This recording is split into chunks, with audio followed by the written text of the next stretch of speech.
While I tinker with this, one last thing. Would anybody be able to look up what episode we're at? I And think we can go through the topics. I think we're at 120 something. I 120. think it's 127. We talked about Spider-Verse on 126. Flash review question mark. We talked about the Apple Vision. Let me see. I guess we talked about the Summerfest. Did we talk about the game Summerfest, right? I think so. Yeah. The Witcher part. As next episode 128, were there any gaps since that announcement? Because I see the announcement for 620, and we had some days where we just had to call off, but Yeah, it was like a couple of times on that. My freaking webcam, come on, activate. Oh, how about this? Because it's been some time. I mean, are there any points in these discussions where, like, I'm seeing a lot of posts, and I'm just going to throw this out here. Sometimes a lot of these posts are just like, this thing exists, and maybe the best we can probably say is maybe one or two sentences, but that's it. Like, I don't think some of these posts are worth more than just surface level observations, especially since more news has happened. And well, yeah, of course. Yeah. But I don't want to say that, because then it's policing people to not post.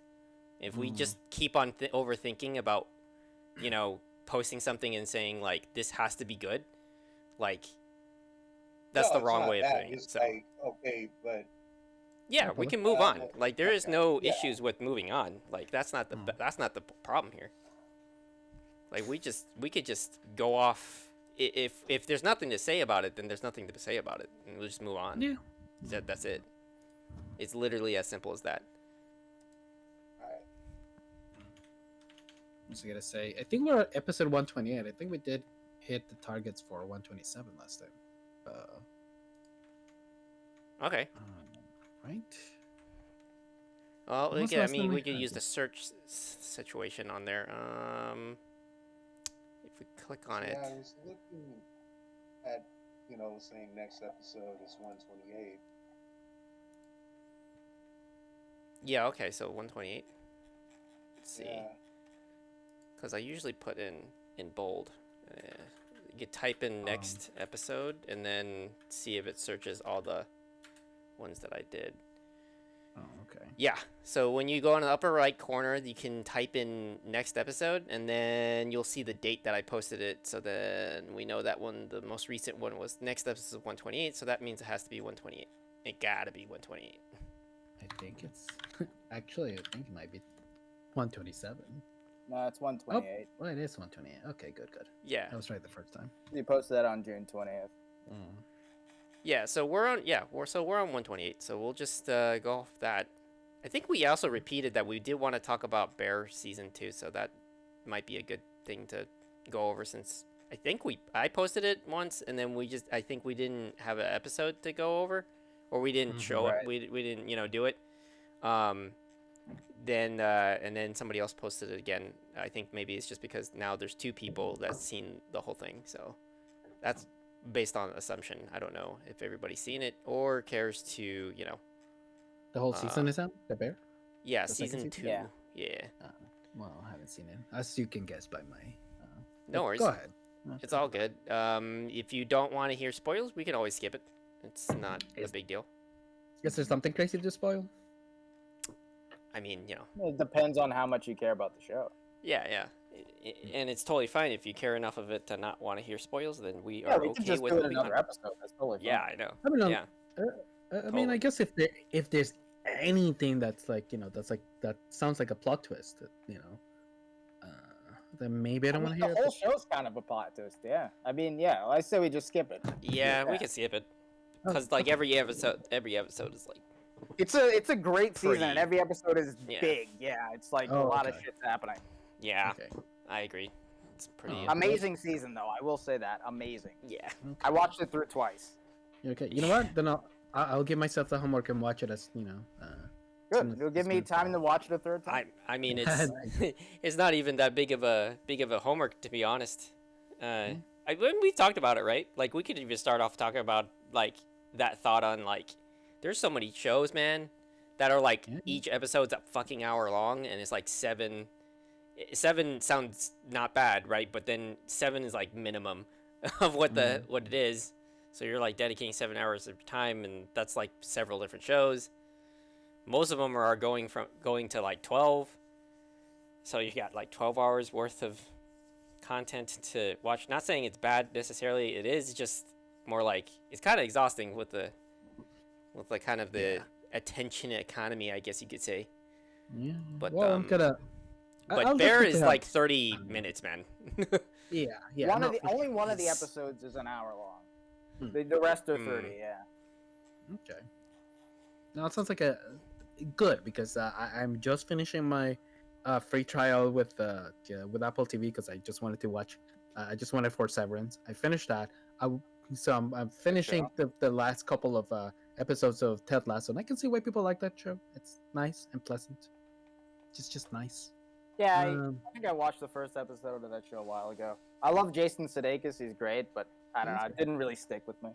It's just, it is a game. It is a show that it doesn't make you laugh out loud. It doesn't say anything about the human condition. It's just kind of a nice show. Right. Yeah. And that's exactly why. It's like the character himself. It makes you feel nice and warm inside. Nice and toasty and cozy.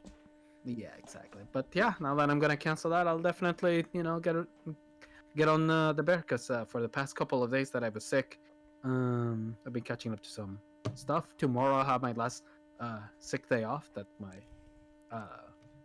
it's funny. I was actually supposed to work on Sunday, and I was gonna have Tuesday off. And my boss was like, and because I had to be off on Saturday, I was like, no, I can still come on Sunday. Boss was like, no, take Sunday off. You know what? And we're also gonna take off on Tuesday. I'm like, are you sure I can try to come in? Dude, just stay home. I'm like, okay, fine. Interesting. Yeah. He was really adamant for you not to show up. What's up with that? I know, right? He's like, what is he trying to say? Is this how they fire me? Take a month off. Take a year off. All right. You know what? Just don't come back in at all. But what about payment? It's okay. We'll keep paying you. Okay, fine. It's a pretty sweet deal. I never have to go. That would be. That would be. All right. That would be cool. Permanent sick vacation. I'm in. Oh man. But yeah. Pretty Okay. much. So. I mean, does anybody have something more pressing that they want to spill out now? Like really. that they want to, anything that's definitely something that they want to bring up. Of like just any news things, something they had in their head that they didn't post maybe, or maybe you did post and you just want to get to that. It's because like I know that sometimes like we have these. Go on. Yeah, just more like what I've been watching, I guess. I mean, I finished the Sword Village arc of Demon Slayer recently, and it was pretty good actually. I had a twist at the end, but I'm not going to delve into that one. That I'm just more like, hey, that's just what I've been watching. I've been catching up on Demon Slayer. Nice. I don't think I have much else. Yeah, I've been catching up with Demon Slayer as well. Maybe I have put up my list of things I've been watching on Crunchyroll as of late. I mean, I guess I could discuss Super Mario Wonder because that kind of flips some things on its head. Okay. That looks fun. Yeah, that whole Nintendo Direct, it's God damn, it's something to talk about. Bombs dropping. It's like the freaking Mario movie put them in such a good mood. They're like, okay, we're going to reveal our hands. Like, wow, this Direct was cooking. Really? This had a lot of stuff. That's interesting. I've heard like the opposite reaction from a lot of people that thought it was pretty lukewarm. If it wasn't for all that Mario shit, I probably would have thought the same. But, I see. Yeah, usually I get disappointed with directs because it's like there's games I just don't care for. It's like Mm. Pikmin 4 looks nice, but I played the original Pikmin, and I'm like, yeah, I can't see playing this. I understand that people love it, but I just can't see it as a killer app. I was even threatening to say if they spend like 40 minutes talking about Pikmin 4, I'm going to be fucking angry. So there's nothing. You can hold me at gunpoint, and I'll just say, just shoot me. I'm not playing Pikmin 4. Damn. But Pikmin is so great. It's I great almost for feel like I other should be people. offended by It's this. not something that I want to spend time with. Right. Yeah. That sounds Fair. like a appetizer rather than a full meal. Well, I mean, this is it's Nintendo's MO too, right? They just Yeah. came out with Tears of the Kingdom. They come out with like 1 or 2 big games every few years, and then the rest is kind of like it's okay. I can play it or not. I don't really care. Holiday season, play our $70 game. Yeah. Our Yeah. $70 Wii U leftovers game. Yeah, and in my opinion, they really got nothing going on so far. But hey, I'm glad you're excited for Wonder. For the it had the so what was exciting was Mario. What? Mostly Mario, yeah. It's like Mostly the okay. Mario that's original to the system Sorry. and not Wii U leftovers. It's like, Ah. you're doing a lot of different things. You got different Wii U playable leftovers. characters. It's not just Mario, Luigi, and 2 Toads. And granted, a lot of the cast looks like it's lifted from Super Mario Run because you have playable Yoshis, you have like playable Toads, you have Peach and Daisy. All of them were in Super Mario Run.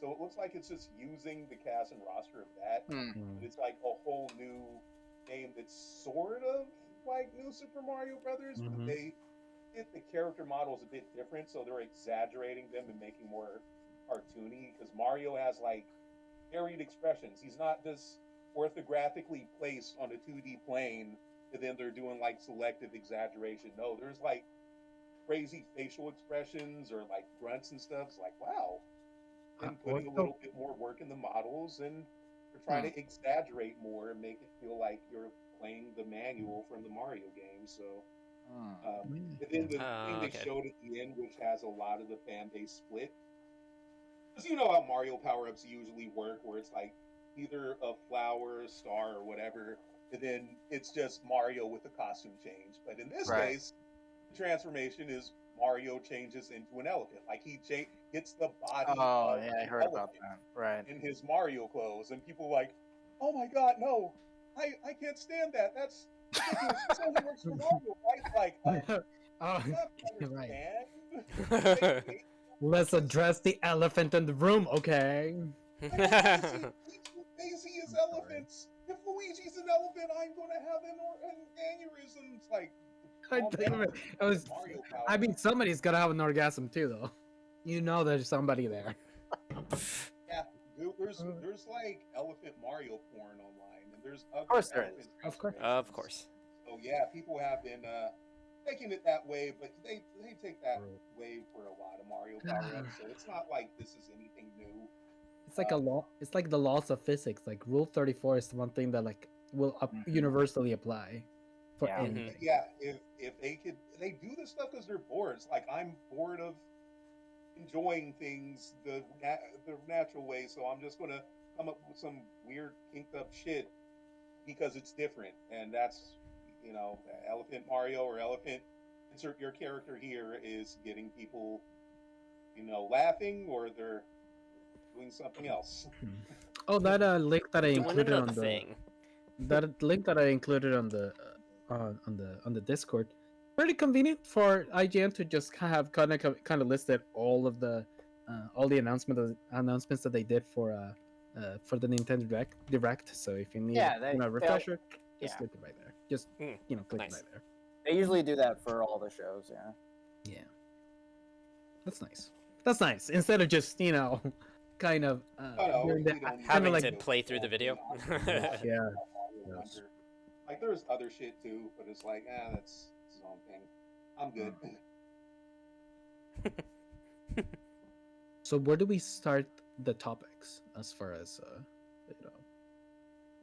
I mean, we could always just go down the list, but yeah, I mean, where do we start from?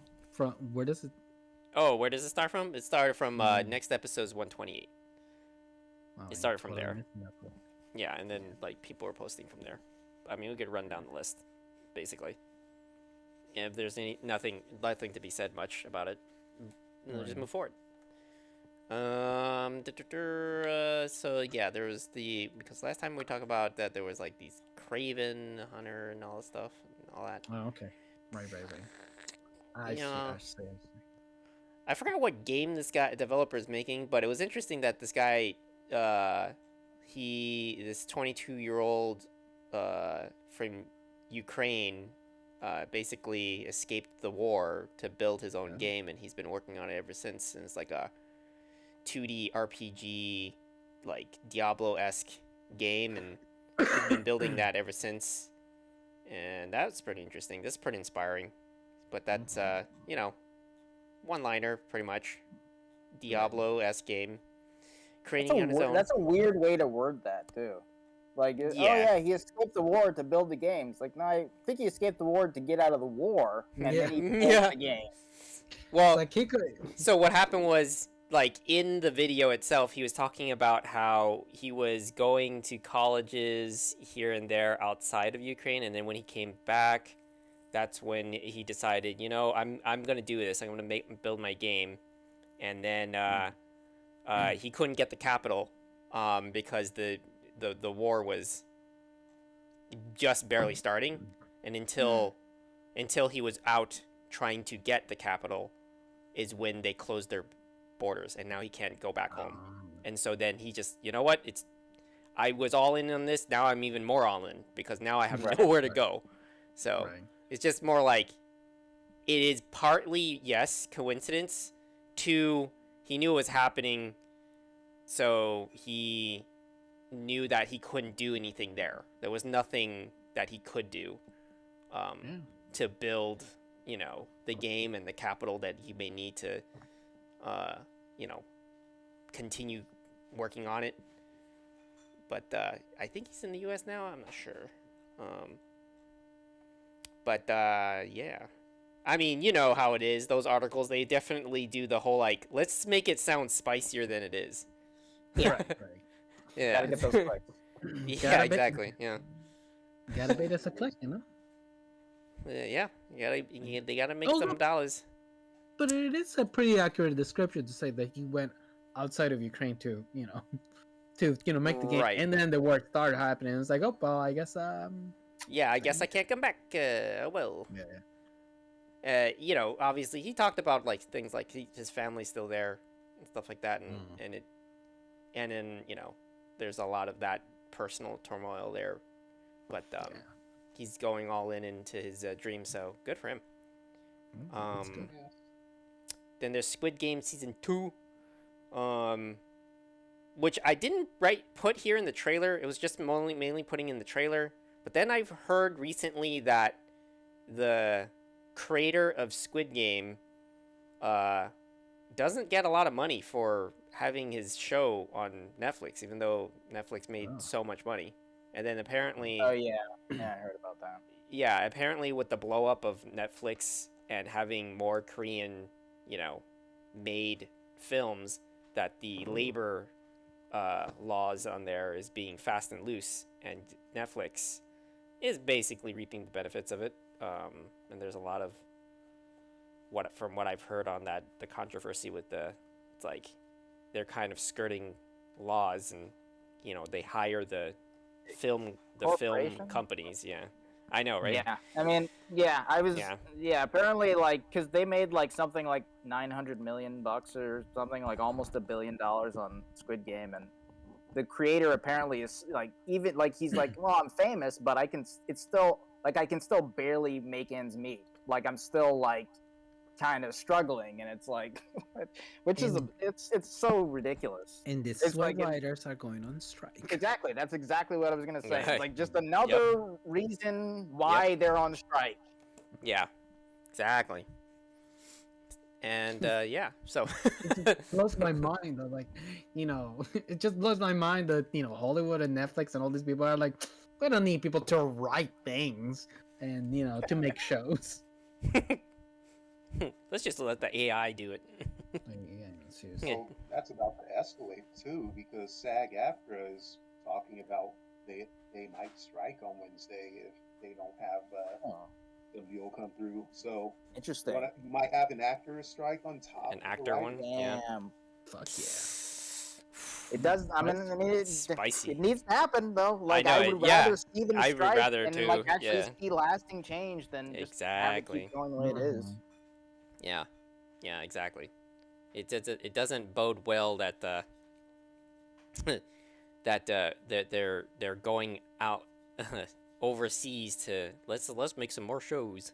Here, we'll just throw money at you. I don't know how you're gonna make it, but go for it. And then the companies are all like, okay, how do we bang out shit and and not have to pay too much? Oh, I get it. We have loose and fast labor laws. Let's just fucking take advantage of that shit. Yep. Classic. Can never get away from that, man. The corporation's like, why do people hate us? Like, I know, right? I don't know. Couldn't tell you. Oh man. Netflix is also probably that on top of already like the huge backlash of them trying to like police people in their memberships. Right. With this is kind of like probably compounding on it. Oh man. So on so I've been watching stuff on Crunchyroll. By the way, so my experience on Crunchyroll, I'll go with the negative first. The negative thing about Crunchyroll. Wait, before you continue, did we start a podcast already? Oh, we were on stream and recording for a while. Oh well, shit! I didn't know. Anyway, I thought we were gonna make a big announcement. I mumbled. before they go I first. mean, I said it. I said, okay, I'm gonna hit the record button first, and then I'm gonna hit the stream, and there we go. I thought we were gonna make a big fanfare because we've been gone for so long. Okay. Yeah, I mean, if you look, want to. The audience was probably, crying. There's like, there's The a lot of audience- things. I mean, that's putting it Like- generously. What is there? One dude watching? Yeah, it is There's like a lot one of- dude. The internet's on fire. Yeah. That the Goop Squad is back after 3 weeks away. But look at how much the world Oh has man.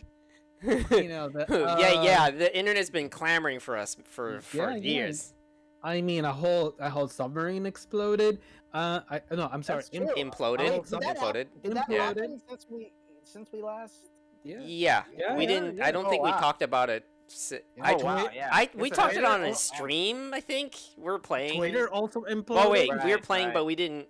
That's right. We didn't even do stream actually. So we did talk about it right. though, with amongst Yeah. ourselves. Okay, fine. You want to go with the implosion part? I guess. I mean, That was the first one.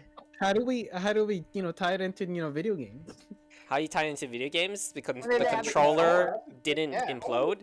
I will leave Logitech, this up. the Logitech controller Logitech, survived. you're right. That's Somehow. quality right there, man. It What did fucking- I know, yeah.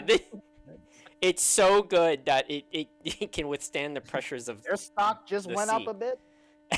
Did you hear, like, people making broke reviews on the Logitech controller? Oh because my of the God. sound system? Fucking Ocean Gate stuff going like, up doesn't work. It's like, oh my God. I mean, to be fair, Oh, that's good. The least, That's really the good. least of the problems was that controller. Yeah. Yes. Like the military actually uses gaming controllers for some of the drone strikes and stuff like Yeah. that. Sure. So the controller that was Yeah, definitely but not it's still funny though. It's still funny. Yeah. Yeah. It for do- sure. it I mean, it just it's poor judgment, really. It's like, yeah. Oh, hey, yeah. grandstanding about what kind of people are going to be engineering your subs. Like, are you serious? You Right. should make sure that a sub like that can withstand a lot of pressure. Yeah. Don't just Yes. go like, oh, we pat ourselves on the back because these were diversity hires. It's like, okay, but I mean, again, like they have to the diversity- interns or what was it? Like, come on. I mean, Hire Yeah. people who are good for the job. Don't try to act like a freaking hero. But look for that gotcha. well, I Yeah. get the diversity hire had nothing to do with it because like No, whatever the that's person not- knew what's that's in not whatever why the I'm just saying, like, he was making such a big deal about it, going like, Right. "Oh yes, we're He making was doing sure smokes we're and being mirrors. heroes in our hiring practice." Like, you err on the side of safety, motherfucker. That's Yeah. what Right. you do. Yeah, I yeah. don't care. One of I the don't care if it's Neil deGrasse Tyson designing your goddamn sub. As long as the freaking sub is airtight and it can withstand that pressure. You Oh, just yeah. went like, this looks pretty, and I'm glad I hired these people to work on this thing. Experience? I don't know what that is. I don't know what that's good for. Right. Oh no, like there's like several employees that he had that told him, "Hey, that stuff it's not good enough to withstand that pressure." Well, yeah, Like some of them got it's the stuff fired that you have for to keep. saying Yeah, something. Yeah. yeah. And he Um, took that fight to his grave. Yes. well, it's like With his son, one of the by the way, one of that the he dragged. actually no, it wasn't his son. Like It wasn't his son. It was somebody else. No, it was actually Someone else's son? one of the other 5 people that were in the sub was this one of the other passengers was this I don't want to go in the sub, Dad, but I'll do it for you because I love you. It's like, yeah. So, Oh, you so it was know, another I want passenger. desperate from him, but it's mhm, just like, mhm. Because I heard it as a guilt trip thing. I Yeah, was yeah, imagining it was like definitely- he's like, oh, we're going to a museum, but I don't wanna. No, you got to. You learn history. Dead. Yeah. You don't have Fucking you don't poor have to kid. go down there to learn history. I know it's stupid. Just read a goddamn book. Yeah. You don't want to read history. It's like the ridiculous people who are like, oh, they're taking down our, Confederate statues. How are we gonna learn history? Motherfucker, when was the last time you learned history from a statue? True. Yeah. Gotta read it from a True. book. Right. No, but yeah, like actually the person, the other person that actually died in the submarine, was actually a pretty big philanthropist. Like he actually gave a lot of money to like to environmental agencies, and he was one of the donators for what the SETI is, the search for extraterrestrial intelligence. Yeah. Yeah, he was actually part of one of the big donors for that. But he took his son to the very depths and stuff. Okay. One funny thing about the CEO though, one of the very last things he did was I think there was a video where he where somebody was interviewing him. He was like, "Oh, I like to think of the immortal words of General McCarthy. As in that McCarthy from the 1950s, Oh. the one who was like, Yes. the one who like create the one behind the Red Scare, and who would Right. Yes. was like words until Yes. now like reverberate with the whole communism is evil. Right. He said that you you'll remember for you come to be remembered for the rules you break. It's like Right. when it comes to when it comes Right to about that. safety guidelines, I know he was Right. right about that. He was Yeah, I don't know if certainly he right meant about about the like submarine infrastructure though. Like Yeah, that's probably not what he meant. Yeah, Not- exactly. that. The thing is that like when it comes to the rules, to the laws of physics, those are not the kind of rules you break. They're the kind of rules that if you try to break them, they break you. Yeah. Yeah. You can attempt to break it. Yeah. The only thing broken after that is definitely A lot him. of people joked about the freaking submarine. A lot of people were like raising a glass, going like, "Here's to 5 dead billionaires," even though like one of them was just Yeah. a son of one of them. But it's Yeah. like, look, the reason why it's just absurd. We can Right. just agree on that. It was just an absurd thing that happened, and it was just poor sight. It's like a Simpsons gag on the level that the stupidity of the guy in charge was. Right. Right. A terrible loss of life. And it's Yes. just like, yes. people can split between noticing it's a tragedy and noticing the things that led to the tragedy are very comical. Right. Yeah. I'm not saying that their dying was comical. I'm saying the stupidity and incompetence was comical. Right. Right. For sure. Yeah. Absolutely. I mean, it's definitely one of those moments where like you realize that like being surrounded by yes men can literally take you to your grave, or Yeah. just turn you into basically human toothpaste in the ocean. Right. Well, hopefully they didn't feel anything. Oh yeah, they definitely didn't. Yeah. Yeah, it'd be too instant. They clearly didn't watch the movie, The Abyss by James Cameron. I mean, there's Yeah. so many water pressure accidents too. Like, I've heard of worse, and I don't think they suffered, thankfully. But geez, it's just Right. that shouldn't happen to anybody. Yeah. Jeez Louise. Yeah, all I heard was that they just found DNA. That's it. Like, potentially DNA that might be them. So I don't know. Yeah. I think the They can only phrase they presume. used was, they presume human remains is what they said. Yeah, exactly. Well, we have DNA, I think. Like they're like, Yeah, I mean at that depth, Yeah. Your vessel is basically being crushed by like several Empire States from like every single angle. Yeah.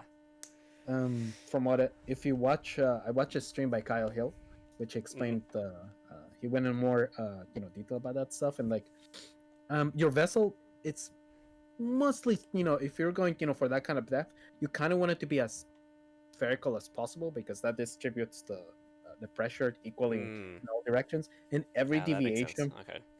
and every deviation from a sphere makes your vessel like 35% less durable. Yeah. And added to that, the fact that the materials that he was using were cheap. They were not certified for the depth that he was going. Right. Yeah, I mean, you get like the sea is like space. You got to take it seriously, or it will kill you real quick. Right. I mean, they ended up getting crushed like they were squeezed like Popeye's can of spinach. So. Mm-hmm. Damn. Yeah. So then, let's see. Is there anything else with that? Oh, what was it? James Cameron was talking about it too. Yeah, Basically, he's just saying what everybody else is saying. Is like that was dumb. Like it took me years to go down for that far. I mean, James Cameron has a lot of experience in that kind of exploration too, so he was smart about his vessels. So. Yeah, a lot of testing, and it was quite expensive, from what I hear. He was also alone. Like that's one of the things that he said in the interview. Is like, look, I took some risk too because that was a risky expedition, but I was alone. I wouldn't take somebody else. Right. I think that's like the most egregious thing, Right. If you're going to exploring the Mariana Trench in a plastic can with a glass bubble. Yeah. That's basically what they did. Yeah. I mean, the vessel was apparently certified for only a depth of 1,300 meters. The Titanic gets all the way down to 4,000 meters. You're like, maybe if you're going maybe just a little bit over, you can still have a little bit of leeway. But if you're going like twice as far as your vessel is certified for, like you're just asking to become to the pace. Right. I mean, yeah, you don't want to cut it close at all. Like, you don't want to fuck with that. Like, this isn't Top Gun Maverick, okay? Yeah, we're gonna fly. We're gonna fly our way out of this. That's how much it weighs. Don't worry, I'm driving, and he's like on the controller, going like, "Yeah," playing some Top Gun music. Highway to the danger. It was like doing that thing people do where they think that tilting the controller is actually putting in. oh, what they do on like every gaming commercial with people who clearly like don't play games. Yeah, they're moving the controller all the time. Yeah. I'm gonna move my whole body. LOL. Fuck, like no one does that. We need to do the emergency. We need to emergency resurface. Up, down, left, right. AB select start. It's like tilting the controller back, not pushing any of the sticks.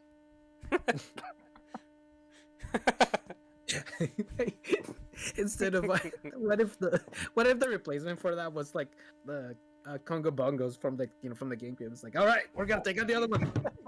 Yeah, he's all like, no, he gives him the Congo. It's just like he gives them to the passengers. All right, hit them both so that we can pedal ourselves up. Oh wait, let me do it again. Oh damn! I'm not hitting them at the same time. Yeah. You're doing it wrong. No. No, with the rhythm of the sea. God damn it. It's okay. We're gonna be. Hurry, pull out the Guitar Hero. Fix the engine. Oh man, I'm trying. I've been practicing Dragon Force. There's so many ways that could have gone wrong. Just like, well, no one knows for sure except for like the ones who were there. It is just, man. If someone had like medium powers where they can see the time of death and have it recorded from their brain on video, that would be great. No man. That would be intriguing.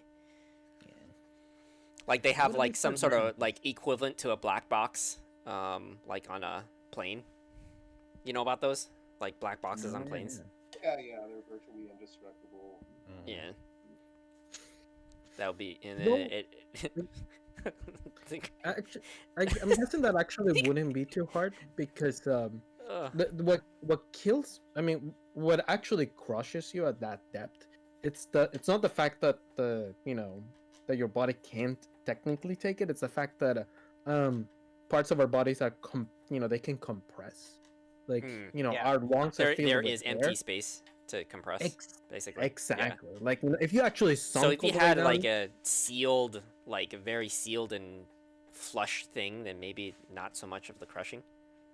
like if you could breathe water, you wouldn't be actually crushed by the by the ocean because Right. your pressure would be equal to the outside. Equal to that. I was like, yeah. Yeah, exactly. But it's the fact that like at that point, because the the bubble of air in which they're floating, it's basically a hole in space at that depth and pressure. It just like it just Right. compresses you. It basically acts like an explosion, but in the opposite direction. I was great, yeah. Yeah.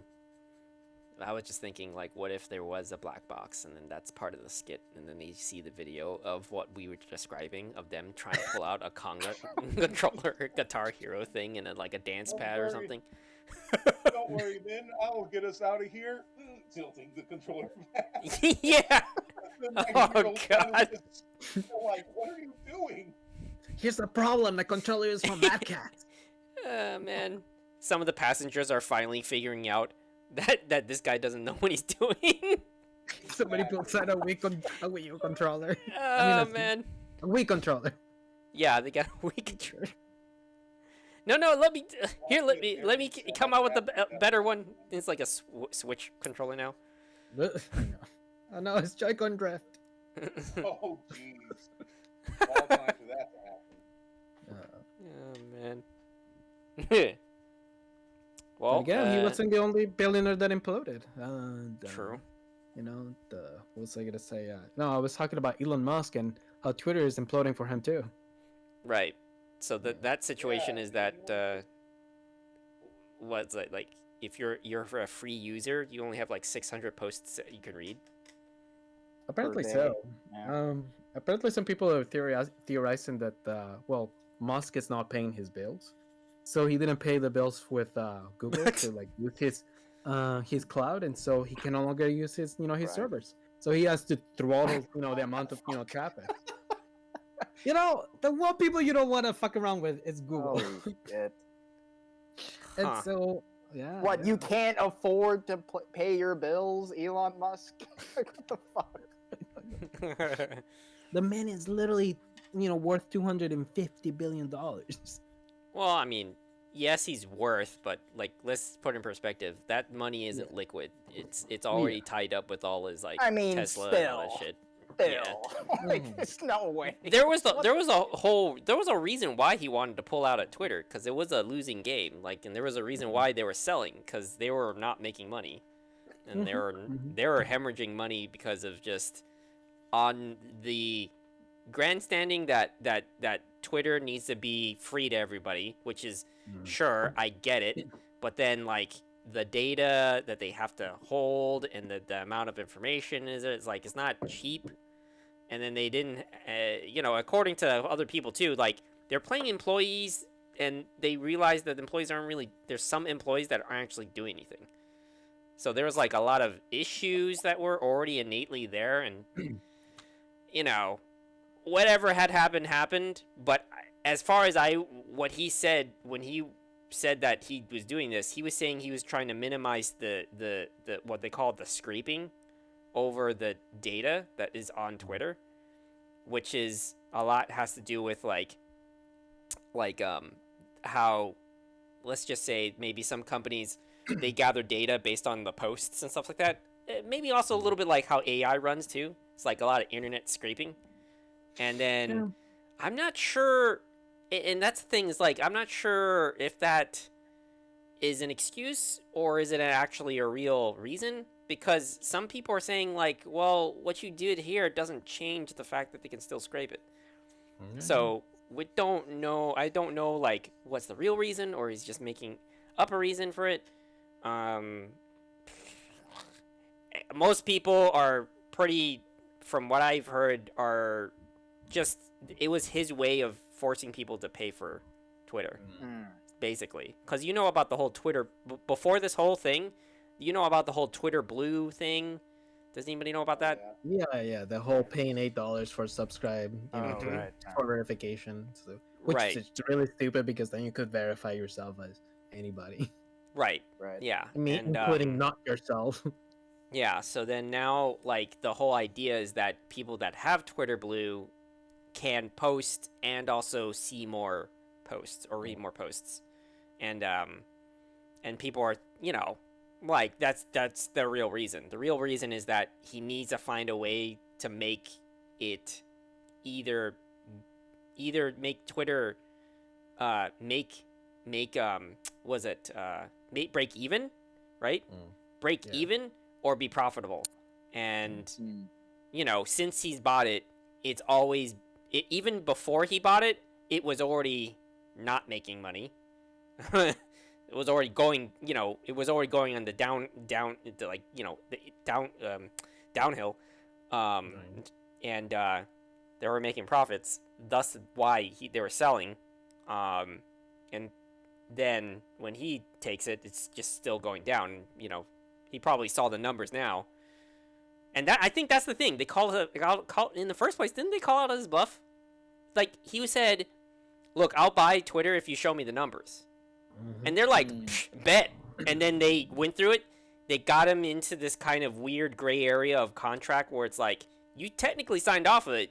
It hasn't gone through yet, but you are not backing out. Like, we will sue you, And so that's why, like, he was in the middle of like backing out from the deal. Yeah. Got him on a technicality, and now he has to own Twitter. That's funny. Yeah, pretty much. Man Yeah. the man has all the business acumen of Kendall Roy, or maybe Roman Roy. I think Roman Roy for sure. Yeah. The charisma. Yeah, of Kendall. definitely not. I don't know what don't know what exactly. Yeah, I guess the game plan is here though, because what could the game plan be right now? Because the competitor, by Meta, the Threads, it's really thriving right now. They're up to like 104 million users now. That's like in like 5 days or whatever. in 5 days. Yeah. Yeah. And is it just a giant dick measuring contest right now? It's like Threads has been the way that Threads been put together was like oh shit, like Twitter's going down. This is our moment, and they're like slapping it together with like duct tape and really reactionary. Yeah. Because there's a lot of things down there that are just like not nearly as functional. Oh yeah, it's pretty bare bones at this moment. It's definitely kind of software. It's definitely alpha, but you gotta give it to Elon. He made a place so toxic, and so a place that was already known for being incredibly toxic. But people were not living in anyway because there was no alternative app that would actually compete with it. but they, everybody, 104 million users, it just got the fuck out of it as soon as a bare bones alternative, jumped in. Right. Right. Just because, well, a price tag showed up. Yeah, no, it's Basically. not just that. It's just that he also, he's letting in a lot of like the worst people that used to just hang out in to be relegated in H and stuff, like all the racists, all the Nazis, all that, Yeah, he's all doing the the worst whole. people. Yeah, he's doing the whole like freedom of speech means everything, but then at the same time it's contradictory when you. It's like if that's true, then why would you force people to minimize how many they can post for free and read for free? Which is also another thing too. Like apparently, like your own posts can be used against you in your own account. So if you post, that's used against you by reading it, like your own post towards the count. Getting the quota. Yeah. So if you can only read 600, and I don't even know when that refreshes. Is that a day? I mean, 600 is a lot already. Yeah. Yeah, that's 600. Like 600 that's a. but that's like Really depends, every. 'cause, like you could just be browsing and then just like Yeah, click and then it through counts. posts. Yeah. Like- Depending on your settings, they could be like posting like, "Oh, you might like this," and then actually like, Excuse me. "Oh, I don't follow this person. I'm pretty sure I muted them. I don't want them or their trash on my feed. Can you get that off?" It's like, nope, don't care. It's part of your 600. It's like, well, okay then. No, Yeah. basically every comment counts, right? So even the comments A on reply. on a post, yeah, exactly, count as a post. So you can just be doom scrolling, and if you scroll for like if you read a comment every second, that's 10 minutes of scrolling. That's it. You're done for the day. Yeah, I mean, yeah, that's true. Like you can probably not like scroll through 20 in less than 3, maybe 5 seconds.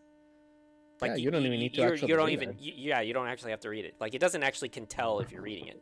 I think that's another thing that people have like their reasoning is like, man, you wouldn't really read 600. And I'm like, yeah, we know we don't actually read 600, but we're scrolling past like maybe 60, right? Like you're actually scrolling past 60, and you only read one out of the 60.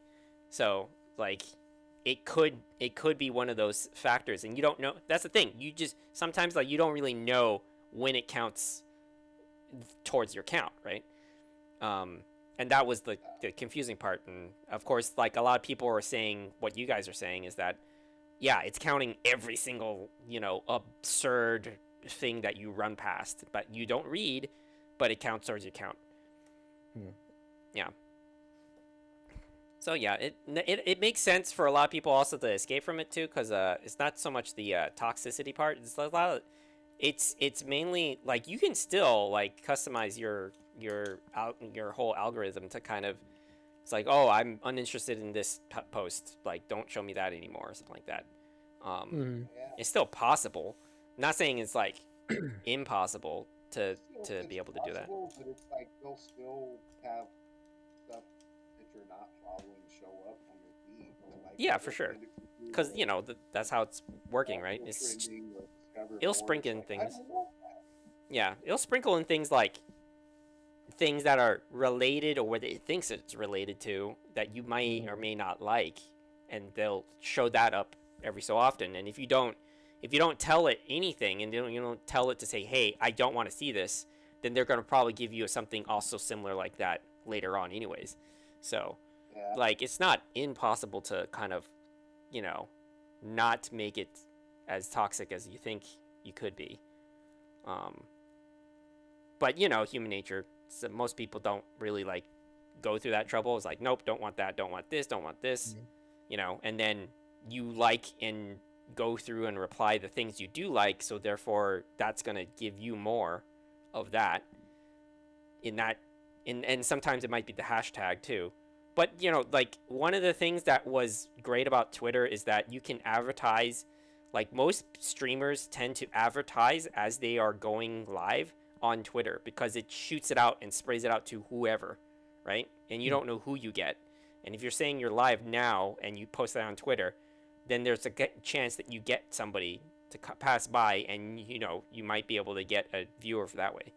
And then there's a lot of that accessibility that now, because everybody's gatekeeped by 600 posts, and then like you can post only a certain amount, then it's like, okay, well, does that mean that you're not where I'm not going to get that kind of engagement anymore? It's like, I'm sure that you can still use it and post it, and it's probably not nearly as effective as it was before, but still, like that was like one line of kind of communication or kind of advertisement to the ether, that is not as reliable just because of what he did.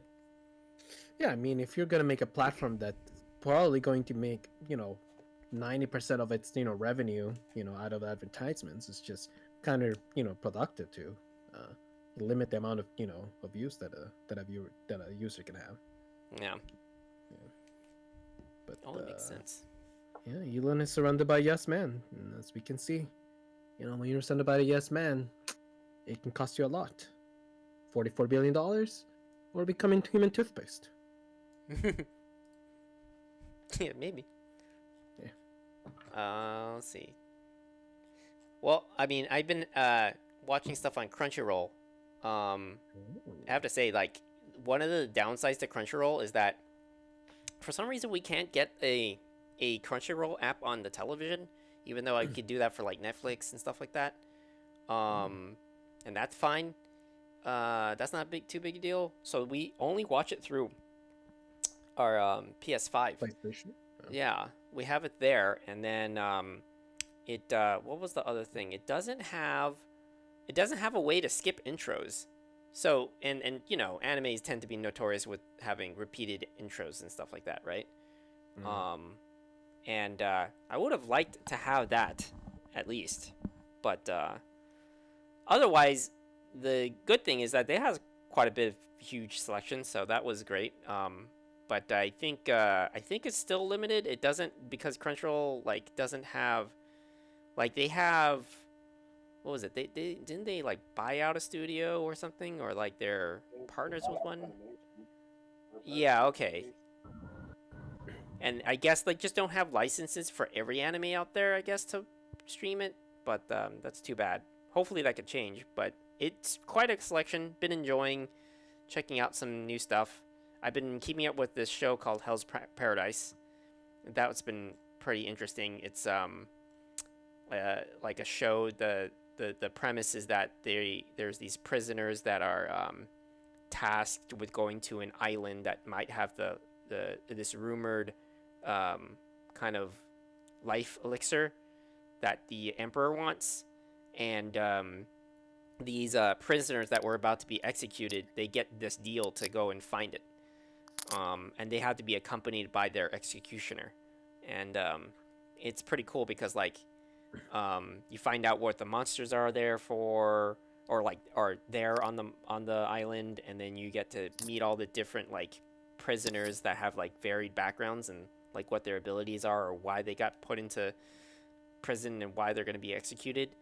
And they're all really skilled people, and then you get to learn about the executioners too, and where they come from. They're part of this executioner clan or something like that. That their job is to behead these prisoners, and they've trained all their life to become the most efficient with it. Where they don't they're good with the sword. So that's been fun. It's not done yet. Watched up to I think up to 8 episodes so far, and they're still actually releasing more. So that's been fun. Obviously, saw Chainsaw Man and Jujutsu Kaisen. Caught up with My Hero Academia, and then I'm kind of going back to some old stuff that kind of nostalgia from old days. I watched Guyver Bio Boosted Armor, which was this really old, I guess 90s anime, and that definitely brings me back to inspiring me and stuff. Rewatched Ghost in the Shell Arise and stuff like that, and then I tried even watching some other stuff, but yeah, Overall, Crunchyroll's been pretty good, other than those small issues. But yeah, has Yes. anybody kept up Have you with been any watching? anime? Have you watched Chainsaw Man Yeah. anime? Oh, nice. How are you liking it? I've been enjoying it. Okay. I find the premise, pretty interesting. Yeah, it's I like the let's see, I like the like when they start introducing other people that is similar to Chainsaw Man. Yeah. And then I think my favorite part was the one where the monster trapped him into this like never-ending hotel. That was really interesting. Yeah. I hadn't seen that Reality episode. just That sounds cool. eating the same floor. Mhm. just Yeah, that one. endlessly. Yeah, I'm not gonna say too much on it, but yeah, I think that was really cool. That was like a really cool monster. And then I like that. I like the beginning, especially with like the concept of the character is very like he's kind of an idiot. Uh, but he's only an idiot because he's lived a life of where he just couldn't get the education or like the life he wanted, and it was really like fucked up in the beginning. So you kind of understand that he has a very simple mind because he just wants to live life, right? It's just this, it's he I like it that like that he doesn't have a complicated goal. Like he just wants to live because Right. his beginning of the story arc was just like doom, like he sold off body parts, his like eyeball to pay off to his father's debt to the yakuza, and he just is just in this shack, and he has like no one else except for himself, and it's just really sad. And he just looked like like he had no reason to live, and he's just barely eking by. And then finally, when all this happens, is when he's finally feeling like that he has some agency in his life, and it's interesting in I interesting in the fact that most other anime that I usually tend to watch is like they have these lofty goals and they're like I'm gonna be the best, and I'm gonna reach for the sky and you're gonna be the best of this or whatever. Whereas this guy is just I wanna just enjoy food and fuck, you know. I want boobas. I like So that he's also. I mean, Go ahead. it's Beavis and Butthead in shonen anime form, really. Just yeah. that magic girl. And Yeah. I like that, with like, the agency that's contracting him, like, they're very clearly manipulating him and, everybody like him through precisely those kinds of means. Right. Yeah, they just by, having that carrot, in front of them and, giving them, what they want and, getting what they want out of them. Yeah, Yeah, she's like, pretty much yeah. just get exploited for the big bounties he was bringing in, going like, oh well, minus the agency fees and all this, well, it just leaves you with like, oh, $3. Here you go. Yeah. That's enough to buy bread and jam. It takes place in 1997, and that's worth more than it is today. Oh man. I think what was it? Another one was his partner, I guess you could say. He's interesting. Like his whole bond between him and I guess the demons or something like that. And that's like taking away parts of his Either life. a business thing or Right. kind of a transactional relationship. Yeah. And that he has this kind of bond with his like his partner or his previous partner or something like that. It's really sad, like where it goes. I think he has different, like that guy clearly has different goals. Like his is definitely a revenge arc. the demon of guns or something. That's what they're trying to hunt. Oh, he's American? I would That'd be funny if he was. I hope that Sorry. I hope we find out from that demon I know, if he right? actually is American. Never know. Yeah, they kind of imply that devils are around the world, so Yeah. you have, and part of the reason why the gun demon did appear is that more and more people were buying firearms to keep themselves safe from devils. Not that I'm sure that the bullets would even work, but sure. Mhm. You're right.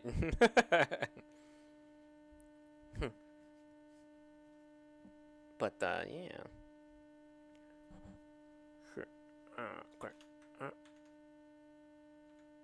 Yeah, I mean, I'm hoping to see more seasons, and I hope they get a different director because the guy they had in charge of it, he was.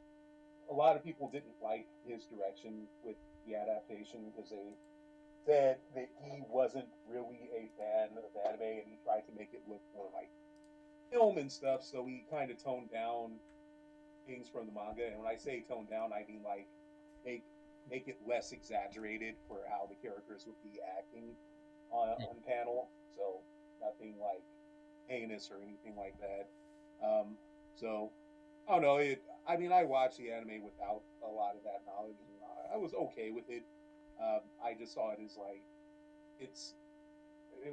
I wouldn't say it's a work comedy, but it's like it's kind of a work drama up to a certain point, and it's yeah. I want to see what happens next. Yeah, Of yeah, course, for I could sure. always read the manga, but it's like I can wait. Yeah. um, what was it? Uh, let's see. Oh yeah. Also, I did catch up with the with um with shit. What was it Demon Death Slayer? Yeah, Demon. Oh, okay. Nice.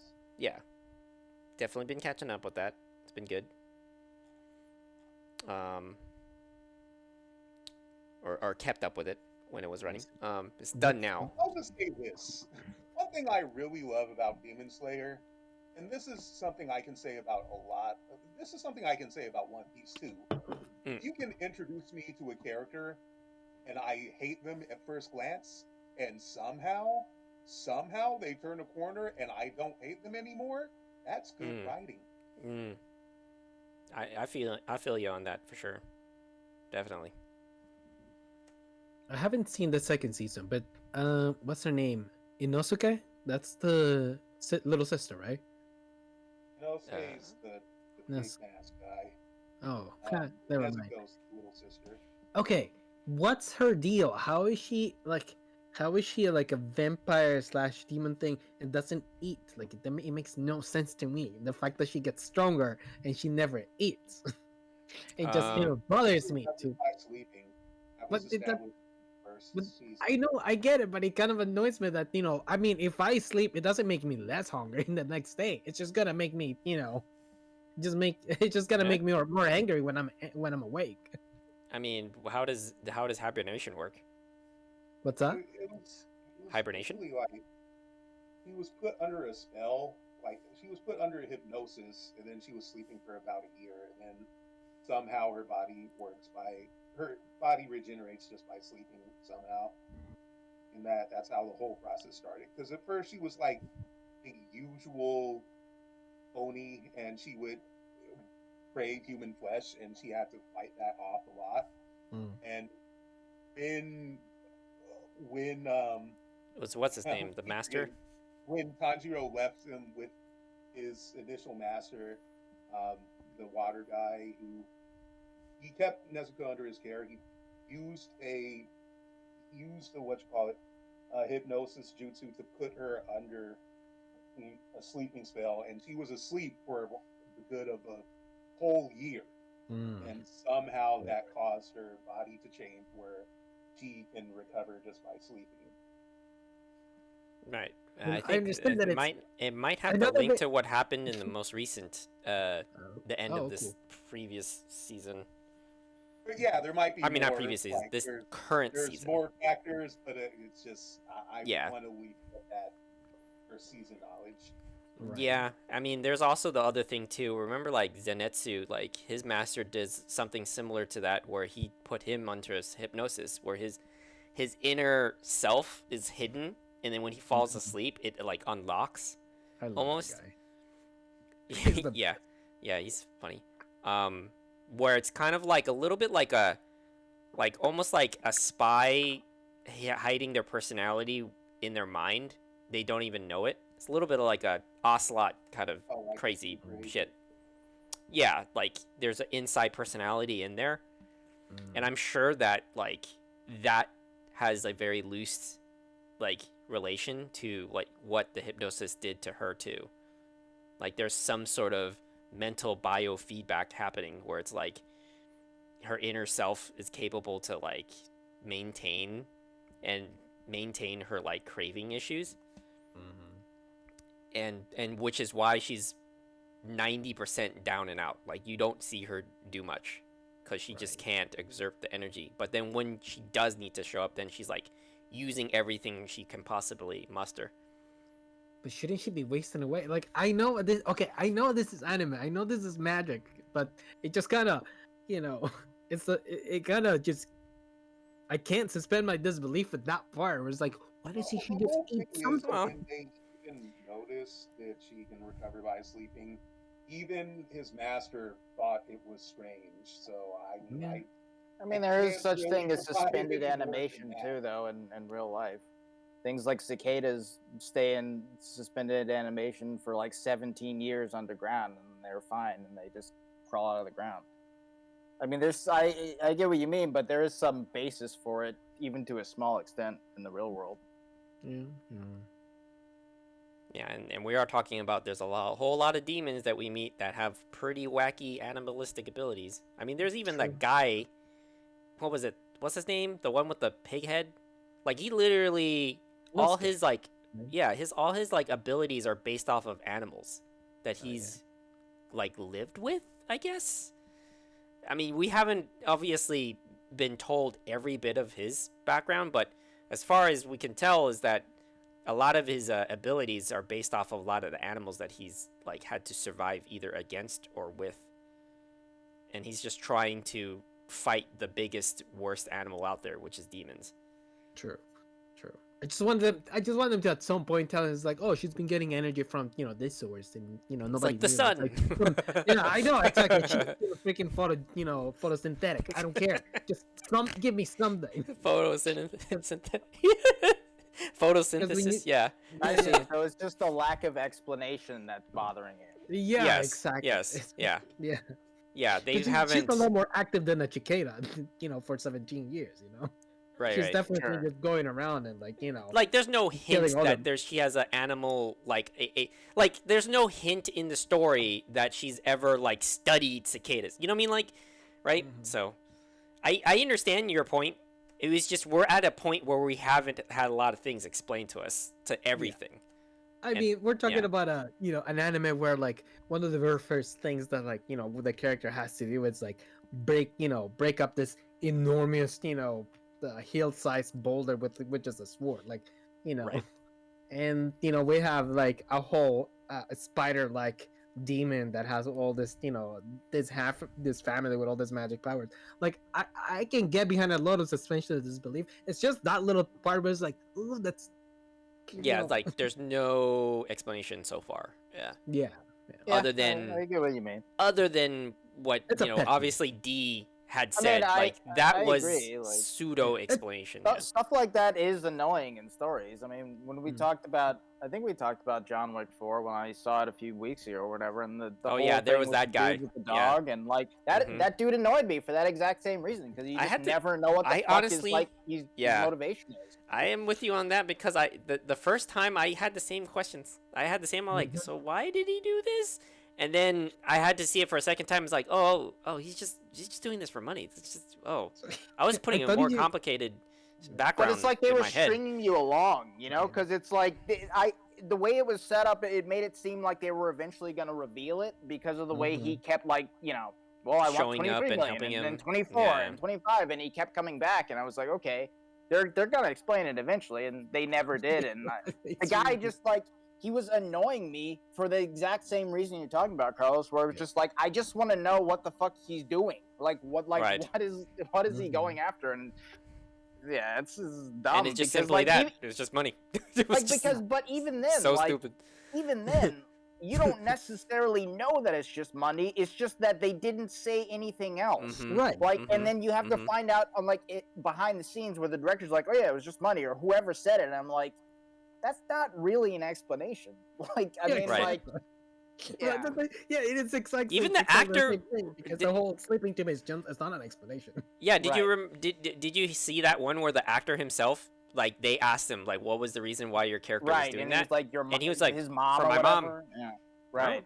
I mean, he, It's like, cool. he, It even would have he been didn't nice know. if like a one sentence in the movie where you said that or anything. Right. I honestly think he just said that because he didn't even know either, and he, as an actor, Oh, yeah, just needs to for make sure. up a reason. That's like Absolutely. cool Yes. act. Which makes Yes. it even worse because he's working with no Yeah. motivation. With no Like, motivation. Yeah. I no, I feel you on that. I really do. Like, it really was like a jarring thing. I feel. Well, okay. So Demon Slayer, like, one of the things that they speaking of not explaining things, but it's so obvious. Like, I Michael guess Jackson at this thing? point, I don't want to, like, I don't think they need to explain it anymore. Is that his father, the red hair, the scar on his face, and then the fact that he's so, innate with the breathing techniques?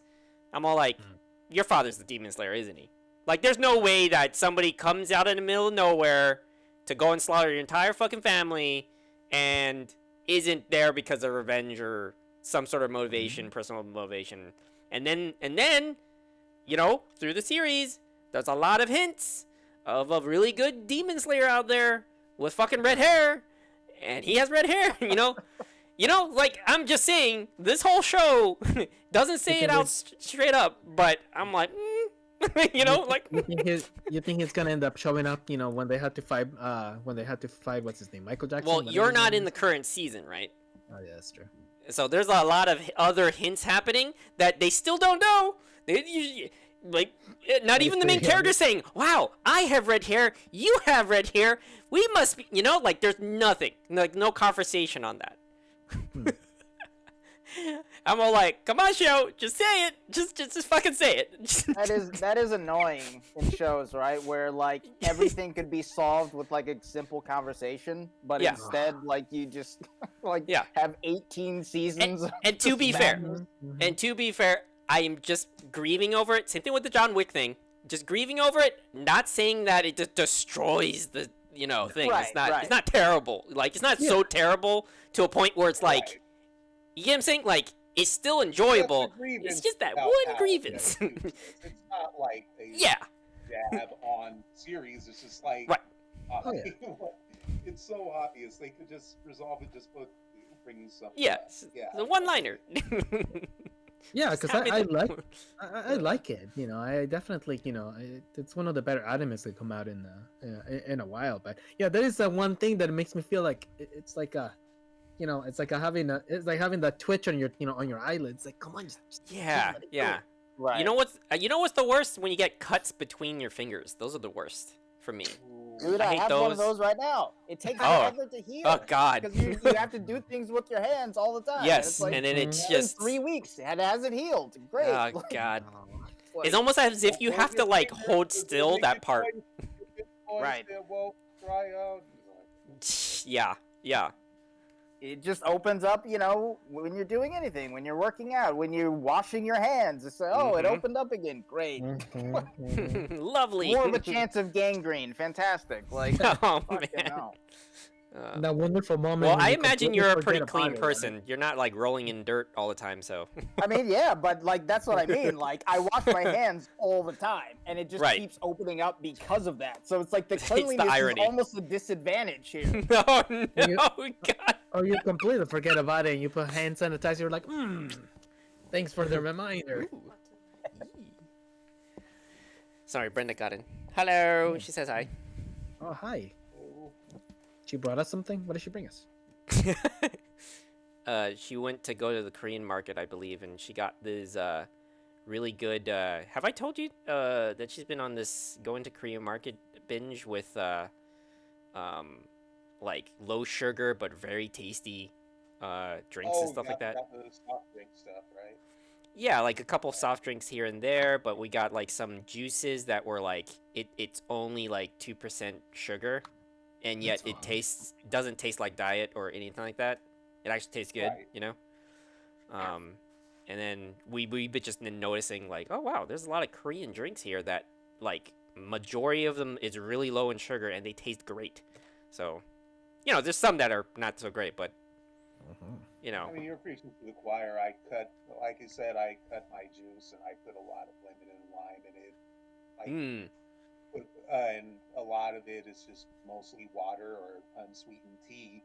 So mm-hmm, that stuff really hits the spot on Friday, where I just have stuff like peach tea mixed with what you call it, elderberry, cherry, ooh. passion fruit, mango juice, and it's like, oh, that, There's something about that's elderberry that's really good. Well, it's super healthy too. Yeah. oh yeah, What's that stuff's elderberry? like What is battery together with acid. elderberry? It's the berry that you should be having. Oh, damn. Just took me down a notch, huh? Just because I'm you getting getting closer to my you hunted 40s. you're hunting those you're hunting those young berries. You need to go for the older ones, the cougars. Who have you been talking to?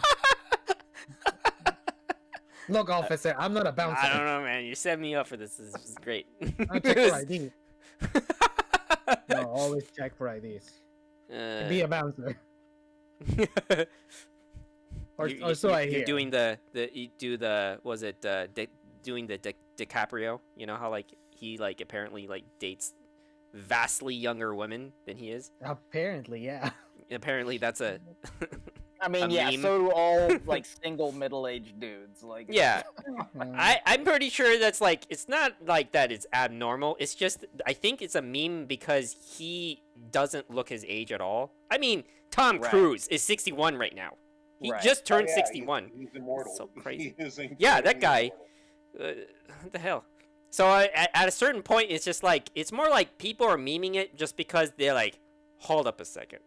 Let's just hold up a second. Like you don't look your age, but let's just go do the math for a second. You know, people. I think it's also because some people are just jealous of oh, absolutely. yeah, yeah. you know. I mean, That was evolution for us, where it's like our aging process is starting to slow down just because we haven't gone through the same stressors as our grandparents did at the very least. Oh, that's a good point. I didn't actually think of that. Probably might age differently than they do. Right, like maybe our stressors are not physical as much. Clearly. Yeah. Yeah. Oh yeah, definitely. Right. and I mean, they're We're still he's going dating- through stress. It's just not the same. I mean, Yeah. You know. He's Mental dating. Mental more now. Yeah. Right. He's dating. Have He's you dating. ever seen like pictures of NBA stars who are like in their 20s, but they look like they were freaking 40 and shit? Yeah. Right. Jeez. Right. It's like, wait, your hairline is all 50, but you're 23? How? Oh what did yeah. you go Yeah. through? Crazy. Watching old TV shows and stuff. Watching like 24 came out in 2001. Kiefer Sutherland I think was like 34 when he did it. Looks like he's like 60. I'm like, holy shit! Like, That's funny. Hello?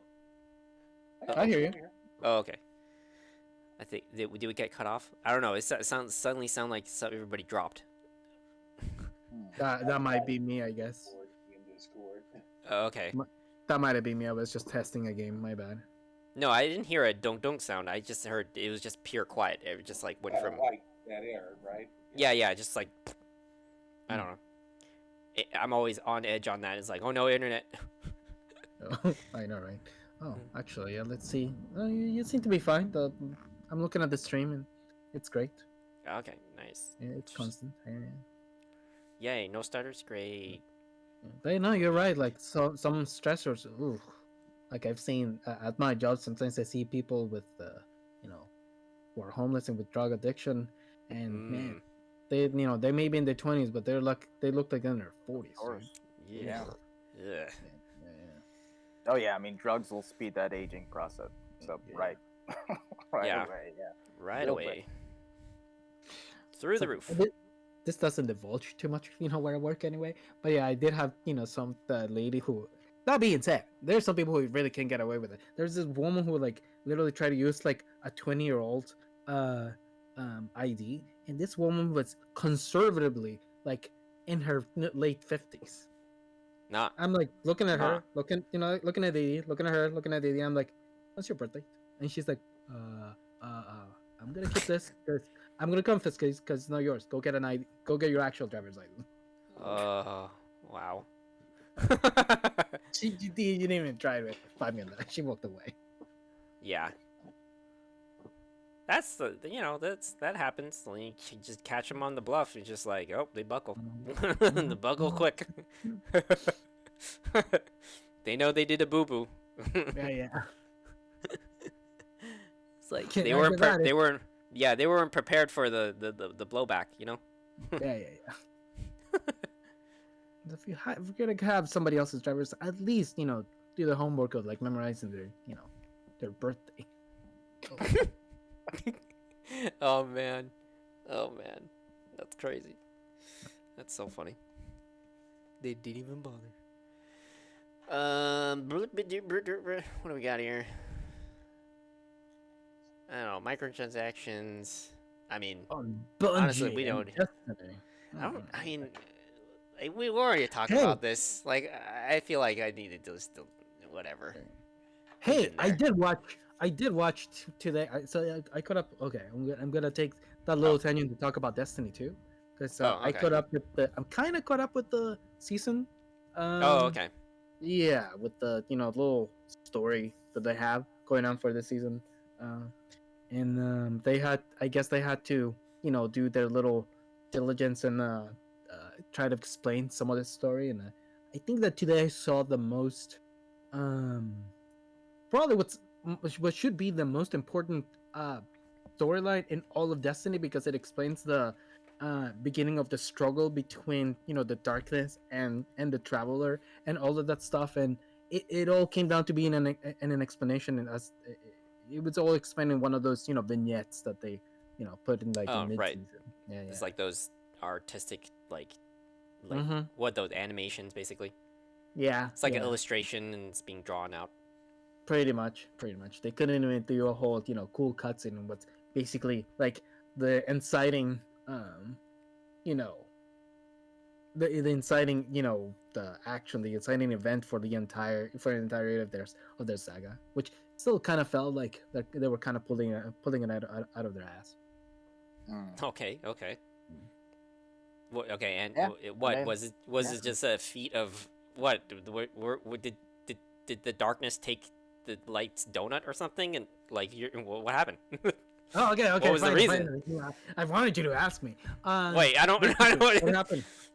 Well, basically, what happened is. Is it a giant fart of a story? Like, I kind of imagine it is. Oh yeah, Yeah. Yeah, totally. I'm pretty sure it is. So, Okay. The witness, right? The one who could basically kill the traveler, in the last season. His people, were the very first ones to have met the traveler, like back in the old days, and they were so they had the whole golden age. They but they didn't have any purpose to it. The traveler he doesn't have a mouth, so he can't speak. So he doesn't actually talk to the people. He he gives he gives all this the gifts and stuff. So in their search for meaning and purpose, they find the veil, which they still don't explain what it is, but they just kind of say it's like it's kind of like the traveler, but instead of using the light, it uses the dark. Okay. Riveting. And yeah, I know, riveting, right? And so they wanted to use the veil and mix it with the traveler to recreate or to shape reality itself, whatever that means.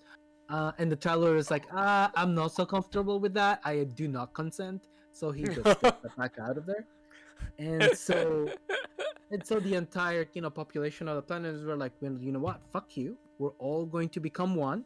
And so they all, I guess, shape themselves and sacrifice themselves in a sort of alchemy type of thing, and they all become like one thing known as the witness. And then they go. Oh, I see. So that's why he has Yeah. like this giant smoke of a several head thing. So he's like Ex- not one person, he's multiple people. Exactly. He's He's like the a amalgamation giant of the nation. exactly. He's the Oh. amalgamation of the peoples of the entire planet Oh, who of want to one planet reshape that he reality. ran away that the traveler had initially went to before Earth. Mm-hmm. Yep. But they don't really take Ah, the whole entire planet didn't take rejection very well. got it. So this is like an ex-boyfriend chasing down the girlfriend that left him. Mm-hmm. Mm-hmm. Got it. Yeah. Wow. It really was what we're all thinking, by the way. Yeah, this is so funny.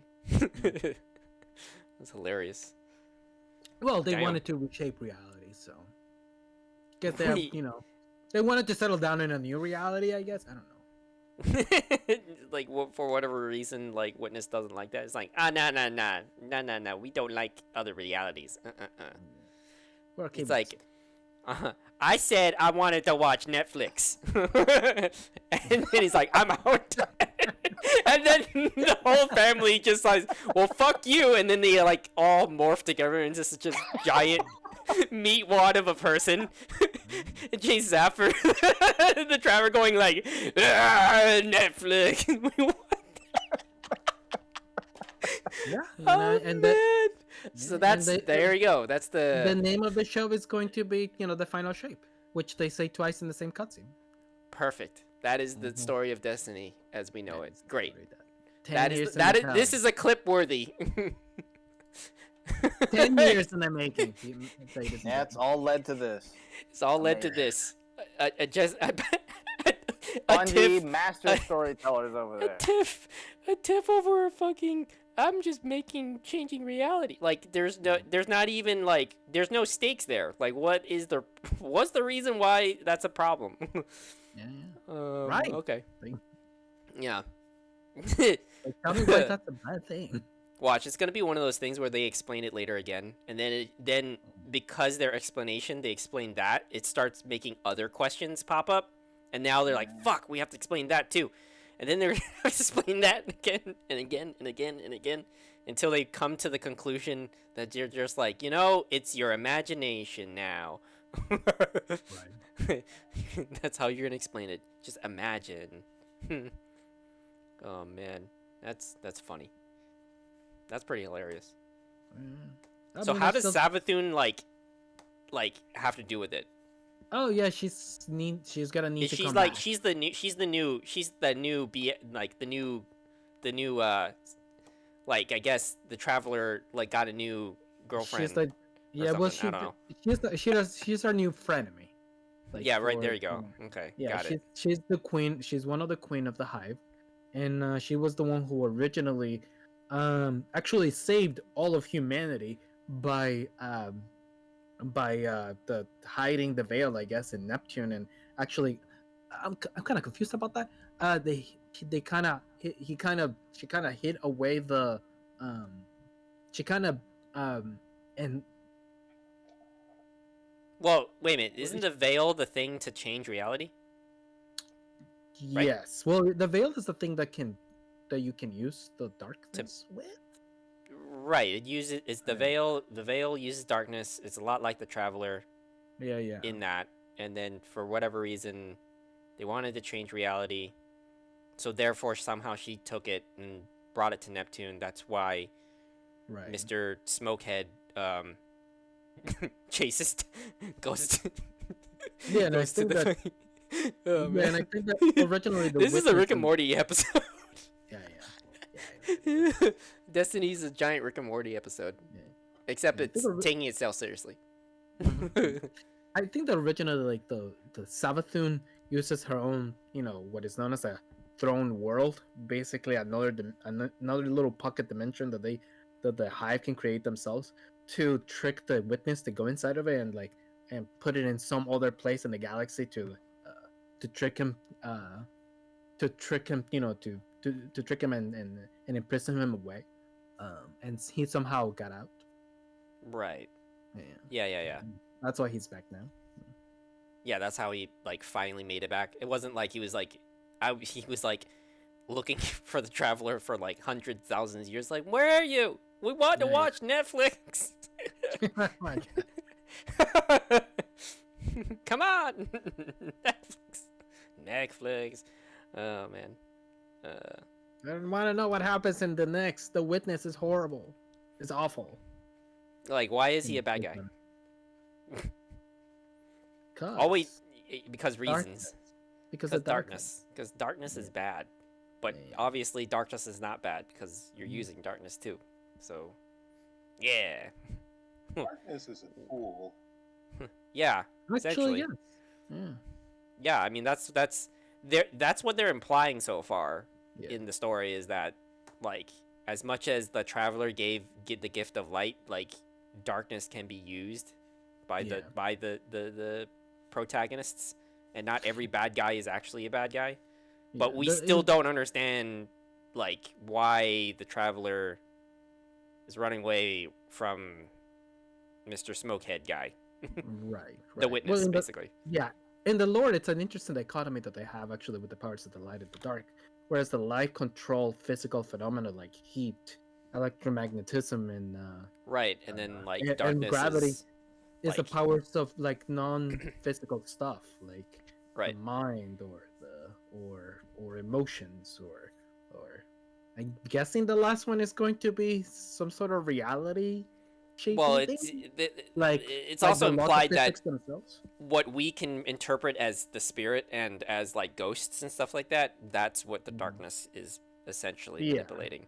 But Mhm. in a scientific way of putting it, it's like time and space can be bent, so you can go and you're witnessing the past, which is to you could be a ghost, but it's not.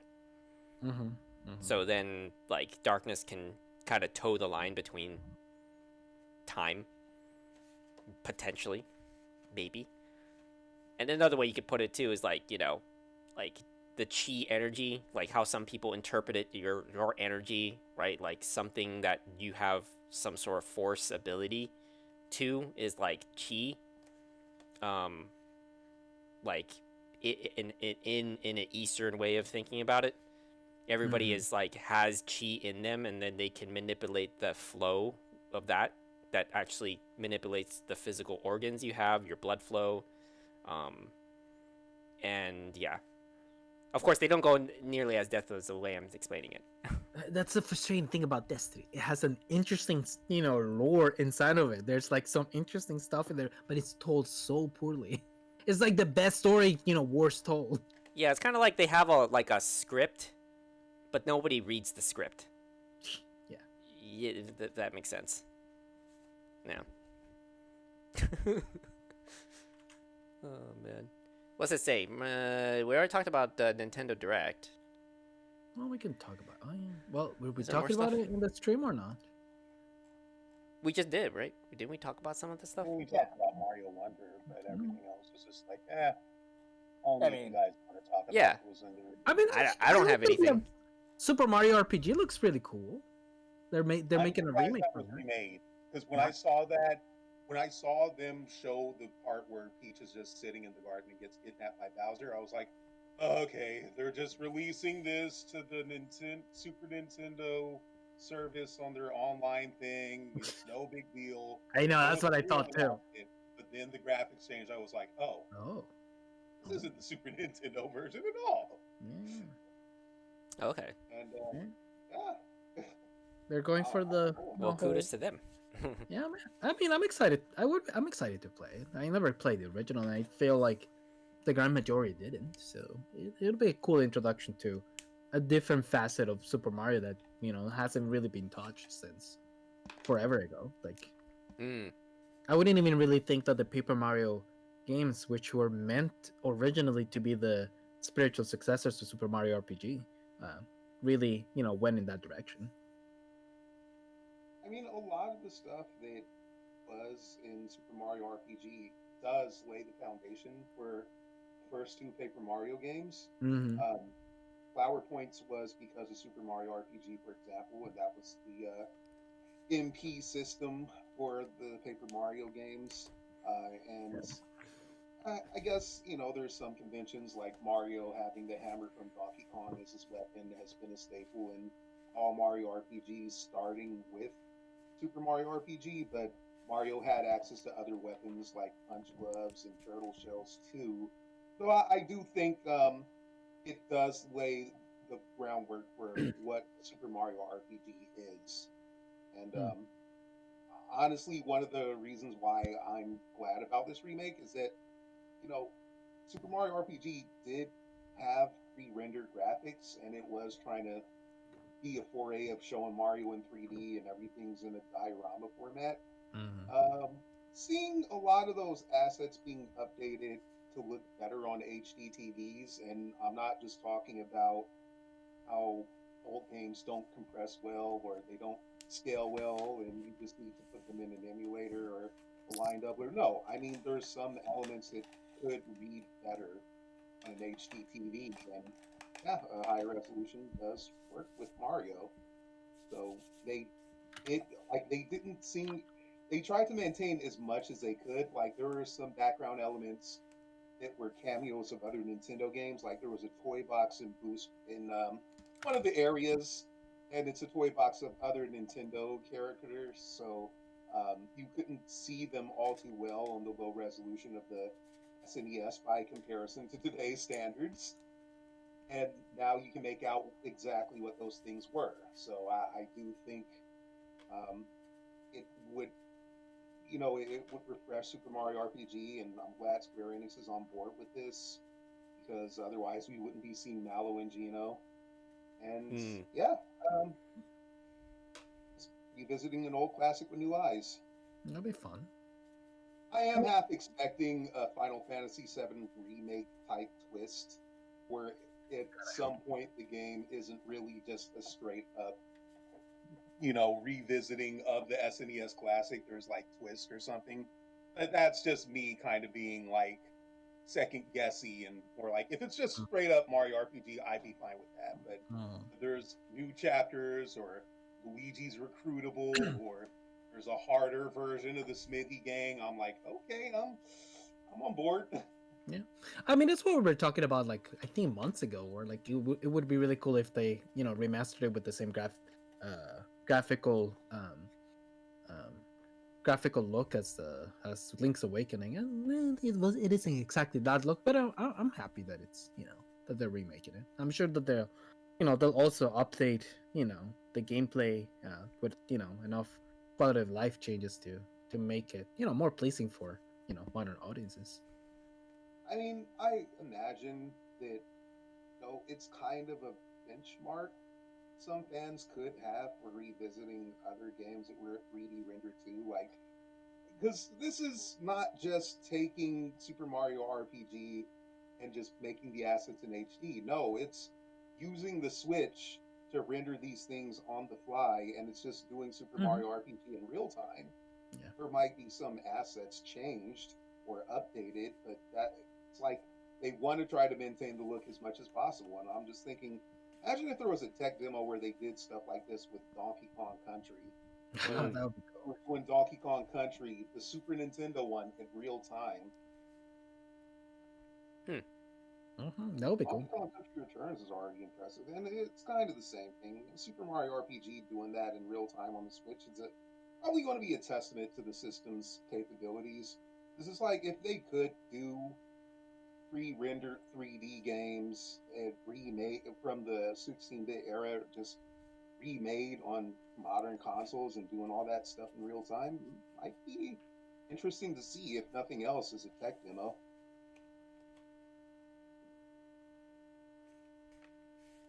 Hmm. True, true.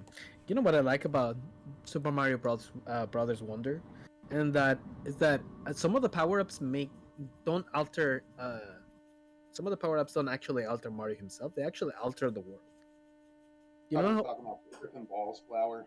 Yeah. I mean, I just love how like how people have been saying for years that like oh it's every time that they make the dumb joke of like oh whenever Mario takes a mushroom, it's like he's actually doing mushrooms, um and it's like they took that kind of little thinking. It's like oh yeah, what if he actually did take mushrooms, and the whole world looked like a whole bunch of hallucinations because it really alters them in a it really alters the world in that kind of really topsy turvy worldly kind of way. They That's are pretty taking cool. a very experimental step because you get to see things like pipes coming to life.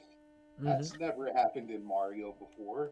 So I wonder what else the tripping ball splatter is going to do because they had some elements like Mario being depicted in silhouettes and the world was depicted in silhouettes.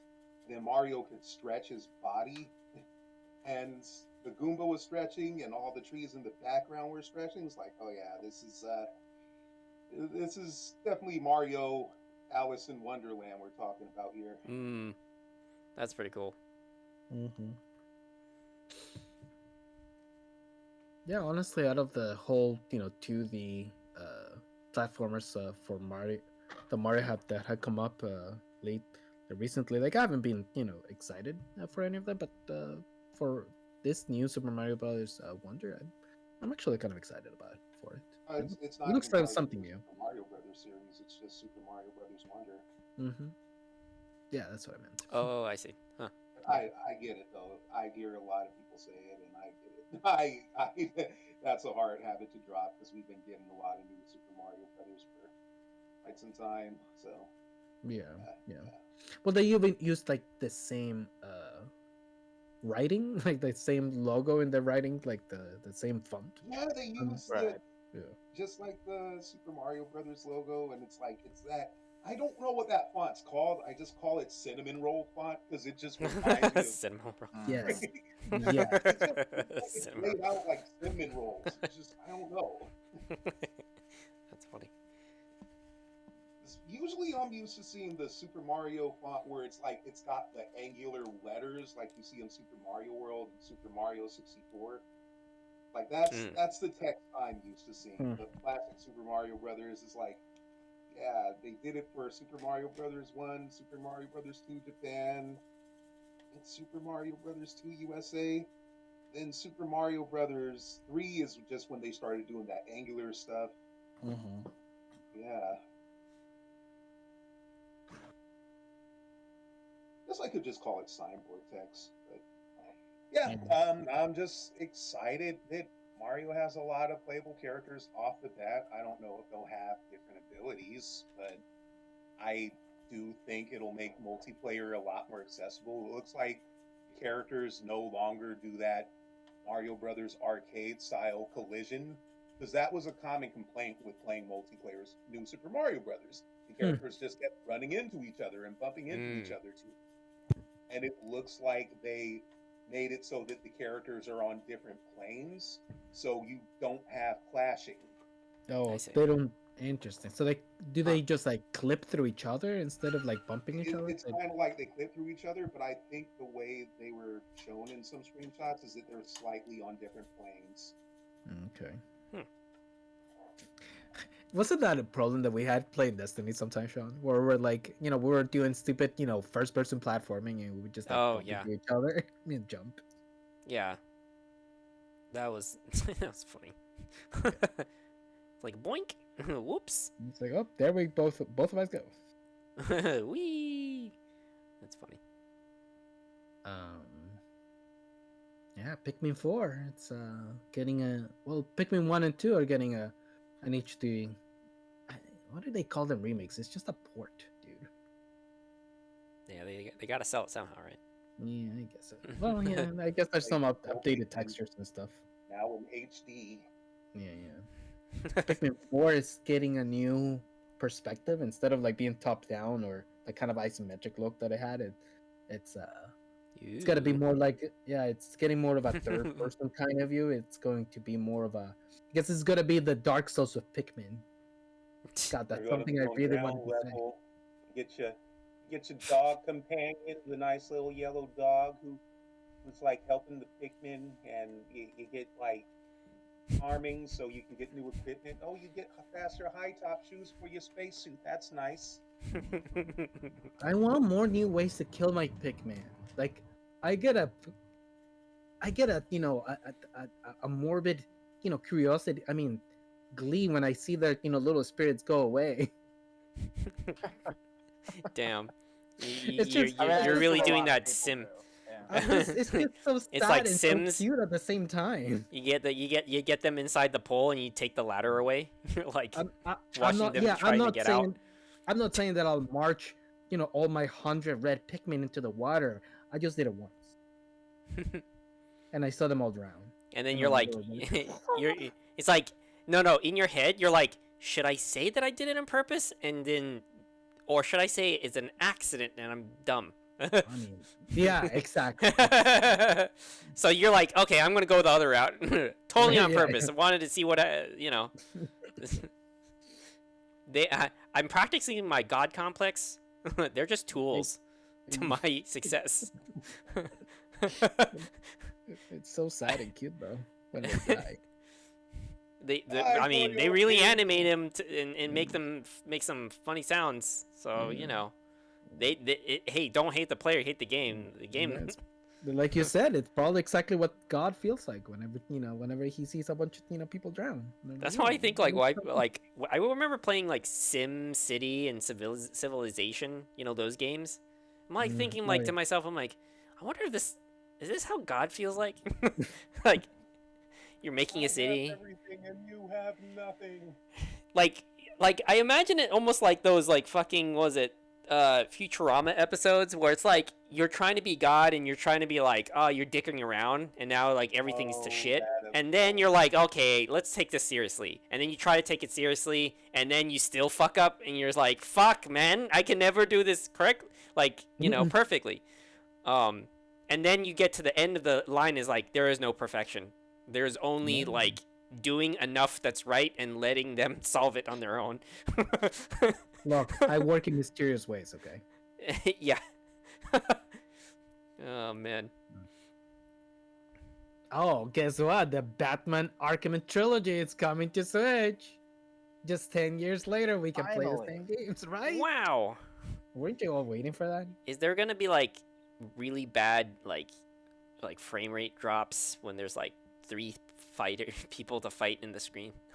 Oh, you bet. Probably include dynamic resolution in there. Yeah. Oh man. That's Batman ends up looking like an N64 character when there's a crowd. Speaking of old games, guess what's coming to another collection that's coming to Switch? It's going to be the Metal Gear Solid collection. Oh, I see.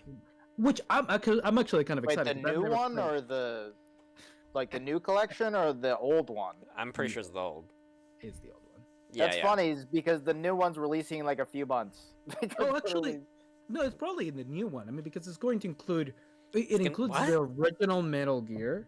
I know, Gear but the old one 2. did too. It included all that. Yeah, but this one includes all the other also Metal Gear games, like the original, for the Okay, so it for is the new NES. one. Yeah, Yeah, it is the new one. Yeah. Okay. So But it has it's coming to Switch one. too. So wait, it has one Sons Sons of Liberty Snake Eater, It has, right? It has Snake Eater, and then it has the original Metal Gear and Metal Gear 2 as well. Okay. And then there's rumors that a second collection is coming out that will finally get Metal Gear Solid 4 off of the PlayStation 3, where it's been stranded for the last 15 years. That's fun. Good luck with that. Oh, okay. So it includes 6 items. That's Let's funny. see. Yeah, Volume 1, 2, Solid Snake, Sons of Liberty, Snake Eater. Yeah. Uh huh. Yeah. The NES And one's on that's it? there. Wait, I think the hold on. second volume, the second volume's rumored to have Peacemaker as well. Oh, that's cool. Huh. Okay. Interesting. But it's interesting that they decided to go with the original Metal Gear Solid instead of the the Twin Snakes. Nobody does. remake- Yeah. Well, Nobody's Nobody gonna do likes that. the remake, right? Well, no, it's Yeah, because I mean, like. well, it also it's- breaks certain parts of the game. Yeah, so, exactly. Oh, that's cool. Yeah, it's not. It's like the because whole it's not Gray Fox Hideo fight and Kojima's. stuff is- Yeah. Yeah. It breaks it when it's in first person. Yeah, like Snake's Revenge, for instance. They like everybody's is notoriously that like, oh, we don't talk about that one, Yeah. because that's the one that like he was not involved at all. Metal It's very Gear. similar situation. They made that behind his back. Like Yeah. there was that video I linked that talked Mhm. about the game cover to cover, and they talked about some of the history behind it. Like Mm-hmm. he got approval to make the game after they started work on the sequel, the NES game behind his back, and then he got approval to make Metal Gear uh, Metal Gear 2 Solid Snake on the MSX2. Mm-hmm. It's just so weird. So Yeah. they I wonder why he crazy- left. The game is ridiculous as hell. Yeah, it's pretty bad. Like it's notoriously like terrible game. Like I saw a let's play of a guy The as GameCube he's one? going through it explaining all the bullshit that you get into that game that is just god awful, like poorly designed, Oh. like things that you should not, like you don't learn certain things, right? You know, there's like that difference between like a game that's hard and you learn from it, and it's like it's been telling you the whole time, versus, yeah, like this is just insanely punishing, and like the hitbox doesn't even make sense. And there's these, like, how about this one? When you need to go through a door, you have to change to the right key card. So a lot of the time in the game, when you need to go through doors, you're going through 7 different cards. Like, does this work? Nope. Does this work? Nope. Does this work? Right? You know, like stupid shit like that. But like in a lot of other things, and that's just one. That's That game's littered with all kinds of weird issues. Or like entering an area and then you get caught on the spotlight, and it's like Mhm. how's the player supposed to know where the spotlight's going to be Yep. when they first Right. play the game? It's just- Yeah. that's not a good. This is not good design. Yeah. Yeah. And It's that's just for the was ori- not thought out very and that's well for at all. that's for Twin Snakes. That's for the GameCube. No, that remake. we're not talking about Twin No, Snakes. we're We're talking about the Snake's NES Revenge. ones. Oh, yeah. Snake's Yeah. Revenge. This is like Oh. these are. Oh, I brought it up Well, because different that conversation, is my bad. another game that is non-canonized, but came out before the actual sequel, and why the sequel to Metal Gear like had like a different name. And it's I see. included on the So- collections. Like, Right. it'd be better if you didn't include it, but whatever. Yeah, it's Yeah. a nice fuck you to Kojima from them. Yeah. Yeah, Yeah, I know. It was. they really hate it. They really do not respect him. It's just they fucking hate him. If you could I don't know. put Ghost Babel on there, that was actually a good Metal Gear game that was 2D. Babel? What? Oh, Ghost Babel on the Game Boy Color. yeah. Okay. Mm. I'm not. And here's the thing. I'm not saying that Snake. What was it? Twin Snakes was bad. I'm not saying it was bad. Like it was fun. No, but there's a Um, reason why. it But might there's a not. reason why they don't put it in there. Yeah. Like it, yeah, it- yeah. like I said, it doesn't. It like Apollo said, it breaks the canon. Yes. And there's a lot of other things that just don't follow in theme for the rest of the other games. Yeah.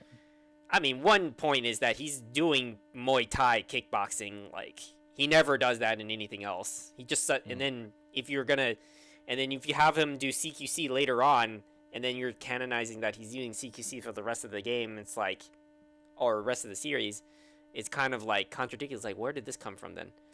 Yeah. Very, Interesting.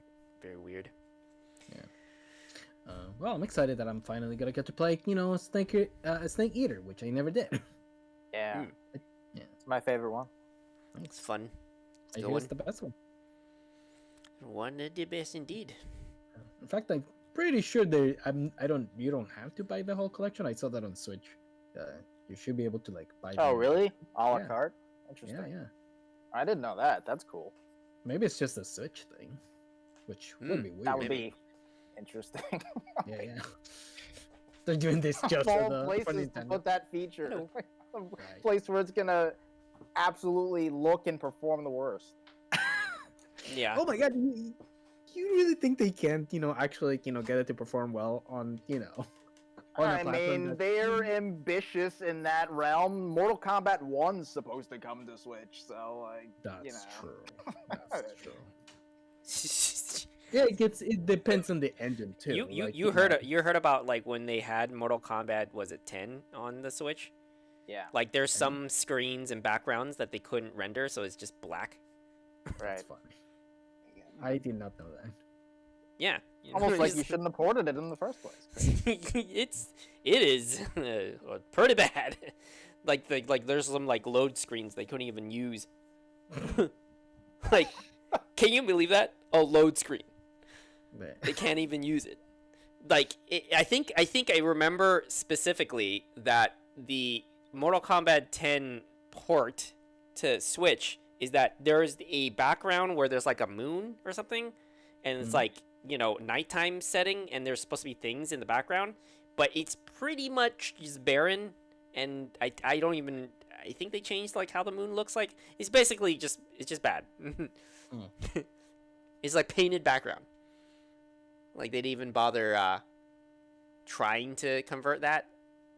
I guess it was just that hard for them to, maybe like I imagine that like low resing it wasn't enough. Like they had to do something else. They practically might have had to, in order to make it work, they probably would have had to remake the entire background. Maybe that's why they couldn't, like why the way that it ended up was just like a very slapped together kind of like, well, it's just a moon in the background, and you know, it's just it's nighttime, so let's just give it, you know, really dark background. not even that complicated. It's just a really dark blue background. Oh man. So what do we got here? Oh yeah, that's right, Starfield. I am excited for Starfield just because of this one clip of one of the devs being all like, "I have a sandwich room." Oh yeah, that was in the presentation. Yeah. Yeah. I just didn't realize that was like a thing. Room?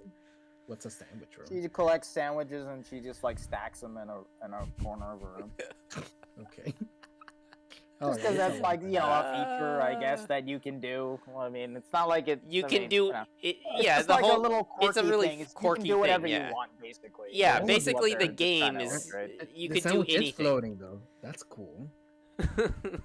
You can do anything, and then what she's like saying, when I go and do raids, I take their sandwiches and I put it in my ship. I have one room just for all the sandwiches, and she just dumps it on the pile. It's just so funny.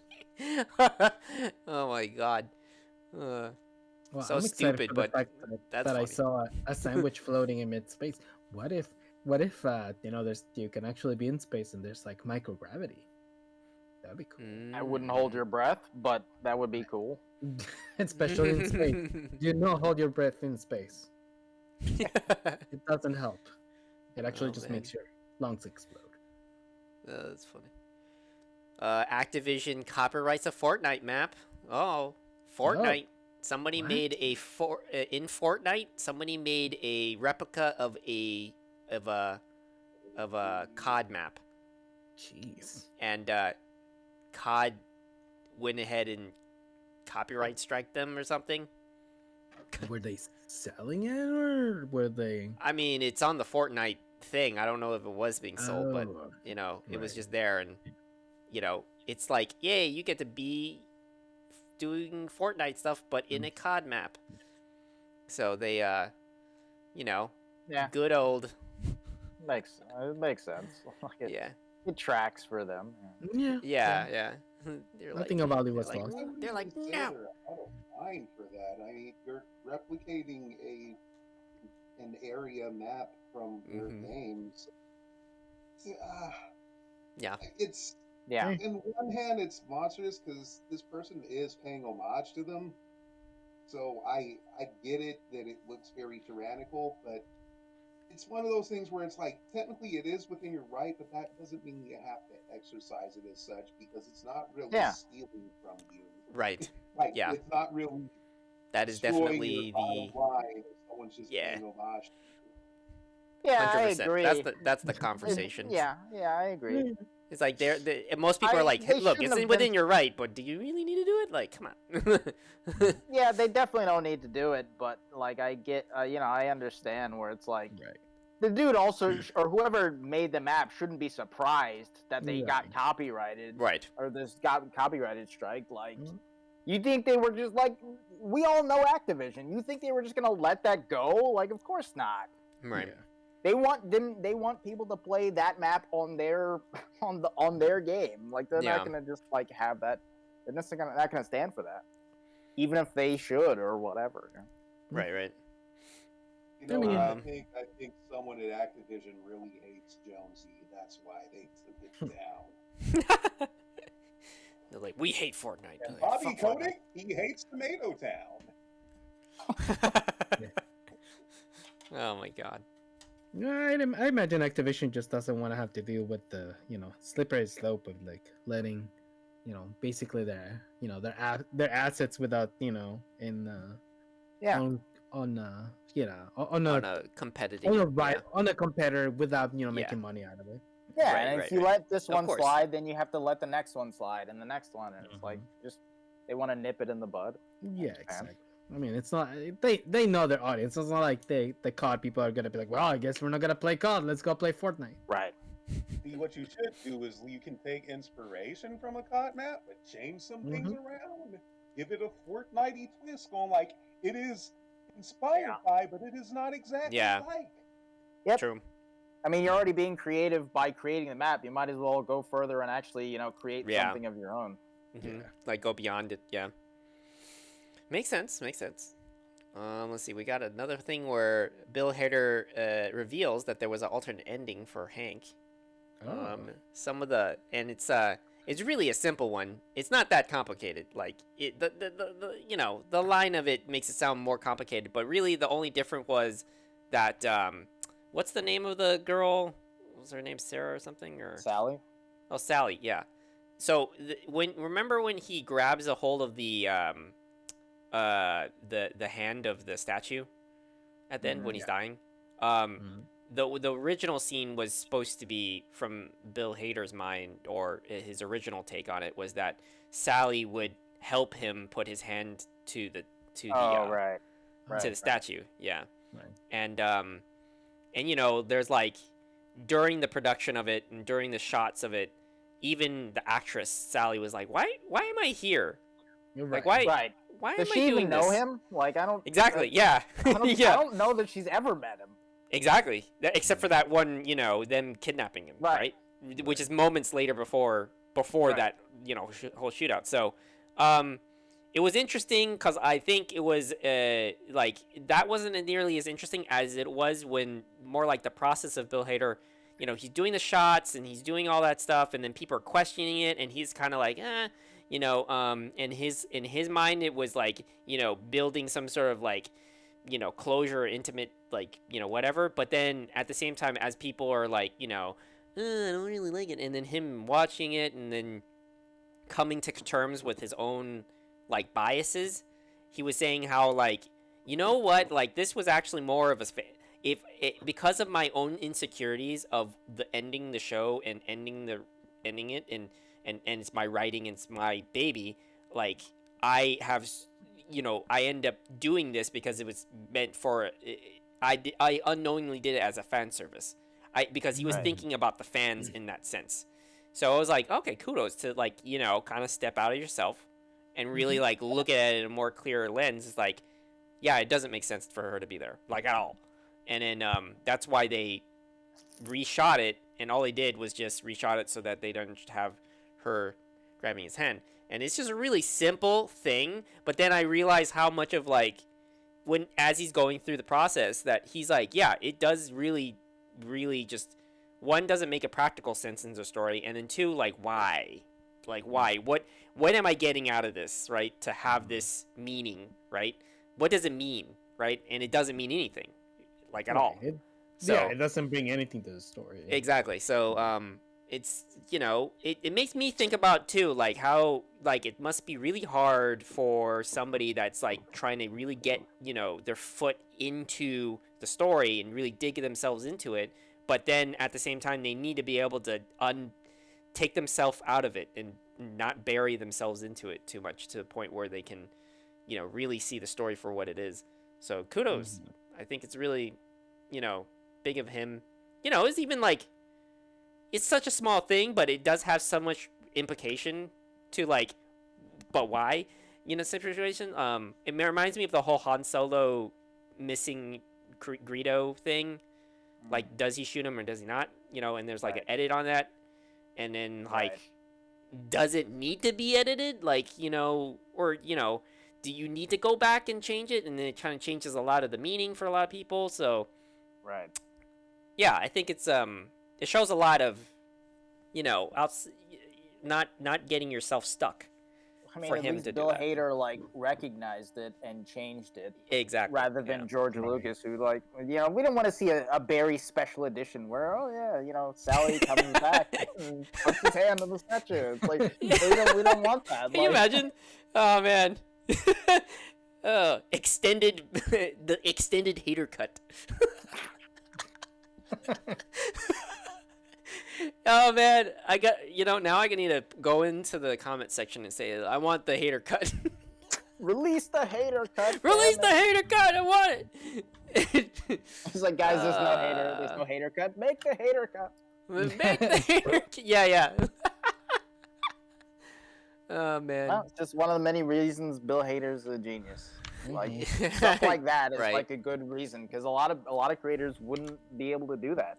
They would Yeah, be like, well, I true. wrote it this way. I want it Yeah. this way. We're gonna do it this way, and Exactly. then only realize later that it's wrong. You know? Yeah, you know, you know that it's great that we're just talking about that. I just recently watched, what was it? Ali Wong and Jason. Damn it, he's in a lot of comedy movies. He's part of a show right now on Apple TV that's with Harrison Ford. It's like his Shrink. Oh, Jason Segel. Yes, Jason Segel. So those two were having an actor-on-actor thing, and they were discussing about just like their career, but they're more talking about their whole process of making him his show, and then at the same time making Beef. And it was really interesting because the way that he does acting, in the sense that he approaches his project, is that he rewrites the entire script, but he doesn't write his lines. He rewrites everybody else's line, and then leaves enough space between each, like, you know, you have your lines, right? So he leaves a space in between each line of writing, so that he can write in his interpretation of the subtext of what this is, the intention of it.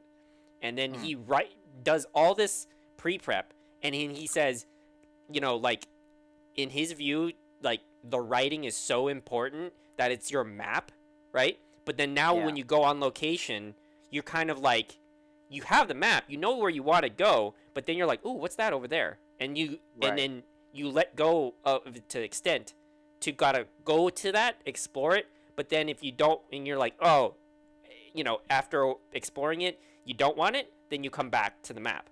And so his whole process was, you know, everything's pre-prep. Like, everything was about pre-prep. And then, but when you actually go on site and you're actually doing the shots and actually doing the scenes, you're letting go significantly. And it's interesting that we get, like you were talking about, was like a lot with what we're talking about here is like, how do they do that? Like, the writing is so important, but then you got to let go of it at some point, right? You Well, it's gotta also let. important. I mean, it's important to have other eyeballs on it too, right? Like, Right. because you get into the story, you get into the writing, and even if it's really good, there are things that you won't be able to see because you're just too connected to it. So with that, the situation with Bill Hader, it makes sense that other people were like, "Does this work?" And he was like, "I think it does." And you know, after a while, it's like, "Oh, well, maybe it doesn't work." And it, you know, Right. he might not have seen that if people hadn't been there to be like, "Does it work though?" Like. Right. It's important to, like, you know, have that objectivity as well. So, yeah. I mean, good on him, because it was definitely a good show. Yeah, the importance of not being surrounded by yes men, huh? Oh Yep. yeah, that's right. Yeah, we were Bringing talking it about all Yes the way Men. back. Yeah, there we go. We're going through the story arc here. exactly. The theme Oh, of the episode, it's not imploding or implosions. See, that's what we need to think about. Like, what is the theme of it, and then like, how do you put that as a headline? How to not implode. Like, that's the title. Like, that's the YouTube title right there. How to not implode. First rule of not imploding: do not surround with yes men. Oh man. Rule number 2: don't surround yourself by cheap elements, especially if you're 2,000 meters under the sea. Oh man. Do you think I don't know my history too well about it, but I want to see the movie Oppenheimer, and I think I need to like put in some work ahead of time. Do you think that applies in some way in terms of that the Manhattan Project being surrounded by yes men? I mean, depends.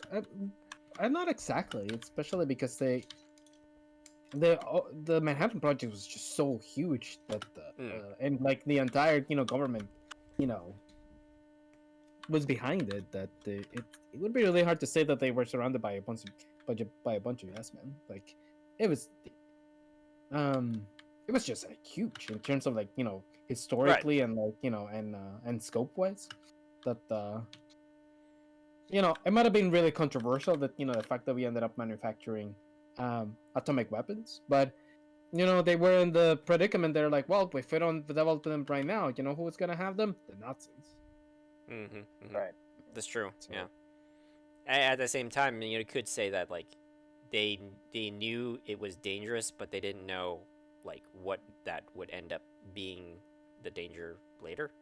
Maybe some of them had this insight, obviously, like clearly, Yeah. But like didn't know like how we were gonna like does this like like they're not gonna just say like, oh yeah, we're gonna blow up Japan totally like that's the goal. Like they didn't necessarily actually say that might have been the goal at first, because I mean this was World War II, when the government wasn't exactly known for not being racist. Like, yeah. I mean they ended up putting all the Japanese people in concentration camps. Didn't Japan was like their alignment was a little bit on the like. I mean, the country was on the wrong side of history. I mean, like I'm not saying they were like the good guys there. Yeah, but the Americans, Japanese citizens, were not. Right. Yeah, that's true. Yes. Yeah. Very much. Yeah. I mean, you're kind of like already stuck on that side of the fence. You're kind of like, oh God, I shouldn't say anything. Yeah.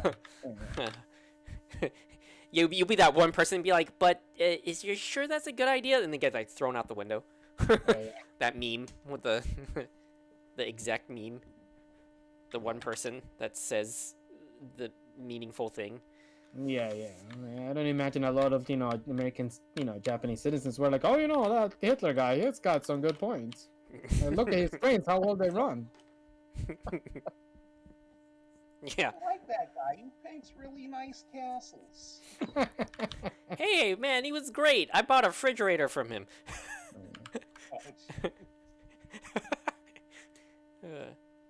Of course, I don't actually know if he was a refrigerator salesman. I just, it's just one of those things I read.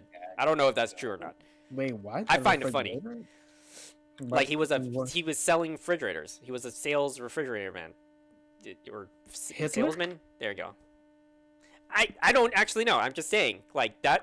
That sounds like I heard it somewhere or read it somewhere, and I was like, that sounds funny, like, and it stuck in my head, and I just keep imagining him. And on Wolfenstein 3D. Oh man, that's funny. But I mean, there's definitely a lot of people who would have said no, I guess. Good. I don't know. I don't know enough about the history behind it. Yeah. Okay, yeah, no worries. But yeah. Yeah, I definitely would like to. I'm definitely gonna like. I'll probably find some sort of video that there's just some person. There's some YouTuber out there that's just gonna explain everything you need to know before you even get into the film or whatever. Yeah. I mean, it worked. So, as opposed to other things. Right. It didn't explode on us. Well, I mean, without actually, there are moments when they did explode in ways we didn't want, on U.S. territory, but it wasn't from the Manhattan Project. Right. And it wouldn't be exploring Oppenheimer, but yeah, probably not. No, it's really more focused on like himself, Oppenheimer. Yeah, Yeah, himself, and yeah. then like the turmoils of what he's coming up with, or Mhm. like the he's thinking in his head, all the bad things that may come up of it, but at the same time, this is like a scientific, just like it's huge. It's a big deal. Mhm. Like yeah. So Callisto Protocol is coming out with a new DLC, right? It's called Final Transmission, or is that? Yeah, that's the DLC, right? So Callisto Protocol's Final I mean, Transmission apparently DLC. it already came out. It came out Oh, like it did. Oh, it before did. they put the trailer up, but Oh. no one cares. What the heck? I was gonna say. Like, Shit. I haven't seen any reviews or anything on it. But at Wow. the same time, I'm like, I don't think I'll play it anyway. So I just thought I'd put it up there. Yeah. Damn. Man. That's how I'm That's like I was surprised sad. that they were still trying. I mean, I think it wasn't just that they were still trying, rather that they had a lot of it already done, and then It they was just, already there, you and know, then- I mean, yeah. it was already there. They just might as well schedule it to Right. release, and it got a very unceremonious kind of release, clearly, because they knew that the news came out that they were like, they're not gonna exist anymore. I don't know if the I studio have no is idea. gone. I think it's just that the company that is, behind it is probably not going to be behind it anymore. Oh, interesting. I was gonna say. I mean, thought you were talking for the makers of Golem for a second, because they're definitely. not gonna Oh, exist. they're definitely gone. Yeah, Oh, yeah. yeah, 100%. And, typically you feel bad for a developer when they go on there because their game is not successful, but How about this? I Okay, feel no. bad for the people that genuinely Yeah. either one believed or really worked hard on it, and then and for those that are like the source of the mismanagement and the like, let's release it now. I mean, or was kind of like throwing their hands up in the air, being all like, we know it's shit, and we're just gonna say fuck it. Those people, I'm all like, I don't have sympathy for you. Then, like, you should have just stopped. You should have just been pumping the brakes so hard, knowing how bad. I mean, it's something was like coming Gollum. out. It should have never been started. Like, Right. of all the characters and like of that pantheon of characters, like why? Like no one, Yeah. no one ever wanted that. Yeah. Like that. I bet the pitch is like, oh man, it's gonna be story driven, and we're gonna really focus on that. Like, sure, if you did do I mean, that, what are but you you gonna didn't. have with Gollum that we haven't Yeah. already seen? Like the interesting stuff. Like the most interesting Right. stuff from him is at the beginning of Return of the King when he kills his brother. All the rest is him in a fucking cave or him being tortured. That's all. Yeah. That's his whole life. Right. Like, there's Yeah. nothing good there. And they're like filling in the gaps with some other bullshit. Like, if they were gonna fill in the gaps of like mysterious time that wasn't ever actually talked about, then that's great. Maybe you just focus on characters that don't exist in the canon at all, and then like make up your own story. But they didn't. They didn't take that creative liberty. Mhm. I mean, they could have. The more I'm to not- the point of Apollo is I- that he was such an but- uninteresting character that Exactly. Tolkien didn't really give him any background. Like, Right. Yeah, he was just kind of even yeah. the creator. He's like, He's just a tool. Whatever. yeah, Yeah, exactly. he's yeah. Basically, they chose the hardest assignment. yeah. You know what I mean? Yeah. Like You know, in not the a- context of like you can create almost anything out of everything, is that they didn't take any creative liberties at all. They just gave bullshit homework assignments, which sucks because like I get it, he's being taken over as a slave, but you don't actually have to treat the game like that too. Right. I'm being real. Like that was like the gameplay they put in there was just like, this is a lot of dumb tasks. Like Mhm, a lot of like just homework. Like you gotta be kidding me. Like, how is this fun? Like, did you guys Right. forget that the game was supposed to be fun? It's- Like they yeah, took too much of how bad of a situation it is, and then did Right. not think of it as a have it fun situation. No, let's just We just wanted it to be a slave sim. Like it's fine. Like, what yeah, don't you feel the slavery Yeah. here? Like, and how Like, how God. boring and monotonous and terrible it is? Yeah. Exactly. That's gonna what be we fun. wanted. So dumb. So dumb. I'm not defending that game. That game is shit. That is It's kind of shit. crazy because from the gameplays, I mean, they things that we've probably seen, they look exactly like those licensed games that we don't see anymore. The ones from like the mid 2000s were like they Hmm. were clearly shot out Mm. in like Mm-hmm. half a, in the 6 months before the movie premiere. Right. It's like I didn't know they were still making those, but here we are. Yeah, it's so nuts. Yeah. Yeah, it's so fucking. Ah, Wait, how do we shit. get here? DLC? Yeah. All right, We because were the talking studio about shut down. Oppenheimer. Got it. It clearly. Oh, I was gonna say. Clearly that to Gollum. Oh man. Well then, yeah, the DLC. More yes, man, huh? Yeah, Yeah. Maybe. yeah, potentially, Perhaps. perhaps. All right, James Gunn calls out really lazy superhero movies. Why is this story special? What do we have on that? Like, does he give examples? Let me pull this up. Anything by Zack Snyder? Well, I think he might be hitting the nail on some of it in terms of what we've been complaining about Marvel right now. I mean, let me look at the article again, but I remember, agreeing with him when I was reading it. Yeah, he says. Let's see. Let me see this one quote. I like very serious superhero movies, and I like very comedic superhero movies," said Gunn, who has blah blah blah. "I like ones that are murder mystery, but it's with superheroes. I like to see these different types of stories as opposed to seeing the same story told over and over again." Which, I agree. Mm-hmm. I mean, I'm watching. Hey, let's talk about this right now. Like, fucking watching. What was it called? Secret Invasion. It just feels like Captain America, Winter Soldier. Wait, Captain Falcon, Winter. Captain America. Captain. Captain Oh, Falcon. come on. Bad one. Yeah, it just feels the same. Like literally, Yeah. the villains in this are just the flag smashers, but they're aliens. Mhm. It's really just, and then they're putting. Okay, look, I like the premise. I like the premise. I do like some of the acting in terms of like the villain guy. He seems pretty interesting, but I don't know. Like, we need more time with him. I'm saying that now, but I could regret it later. I like the only thing that's probably pulling me into the show is Talos, because now we get more screen time with him, and we finally get a guy.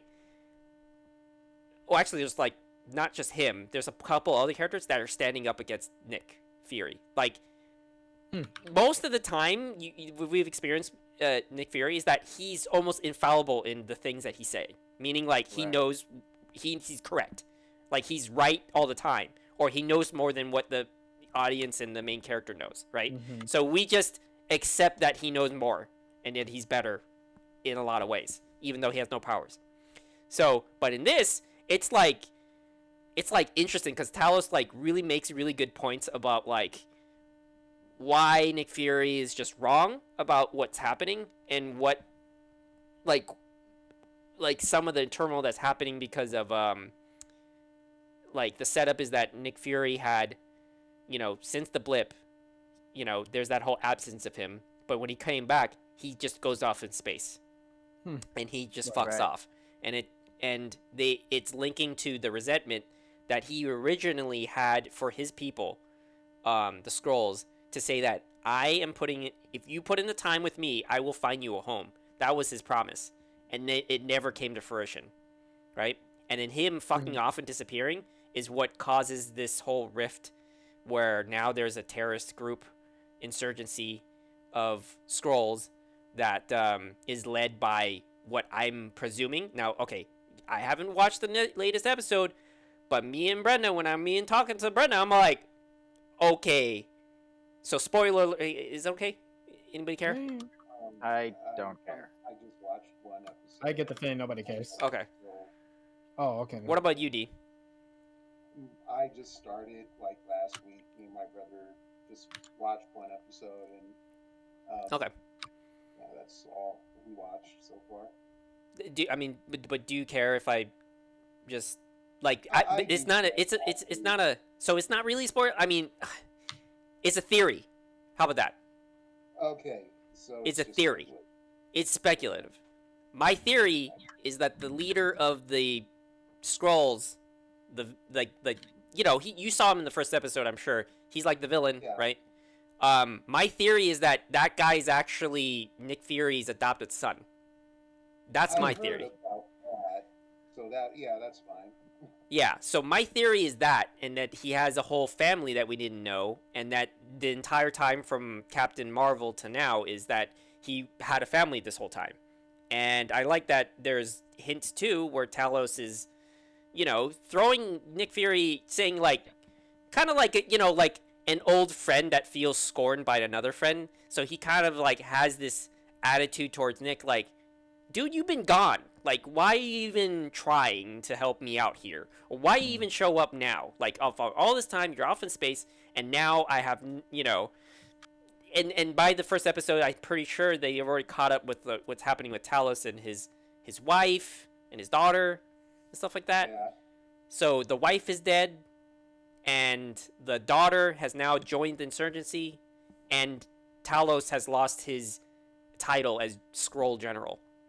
Apparently he was Skrull General this whole time. I don't know, like War General. I don't know. General can be meaning a lot He of has things. that feeling of inadequacy because he always does like, let me do this. Let me just take care of this one time. It's like, okay, Right. I get it. And then Feel like he's still worthy of his rank. right. I think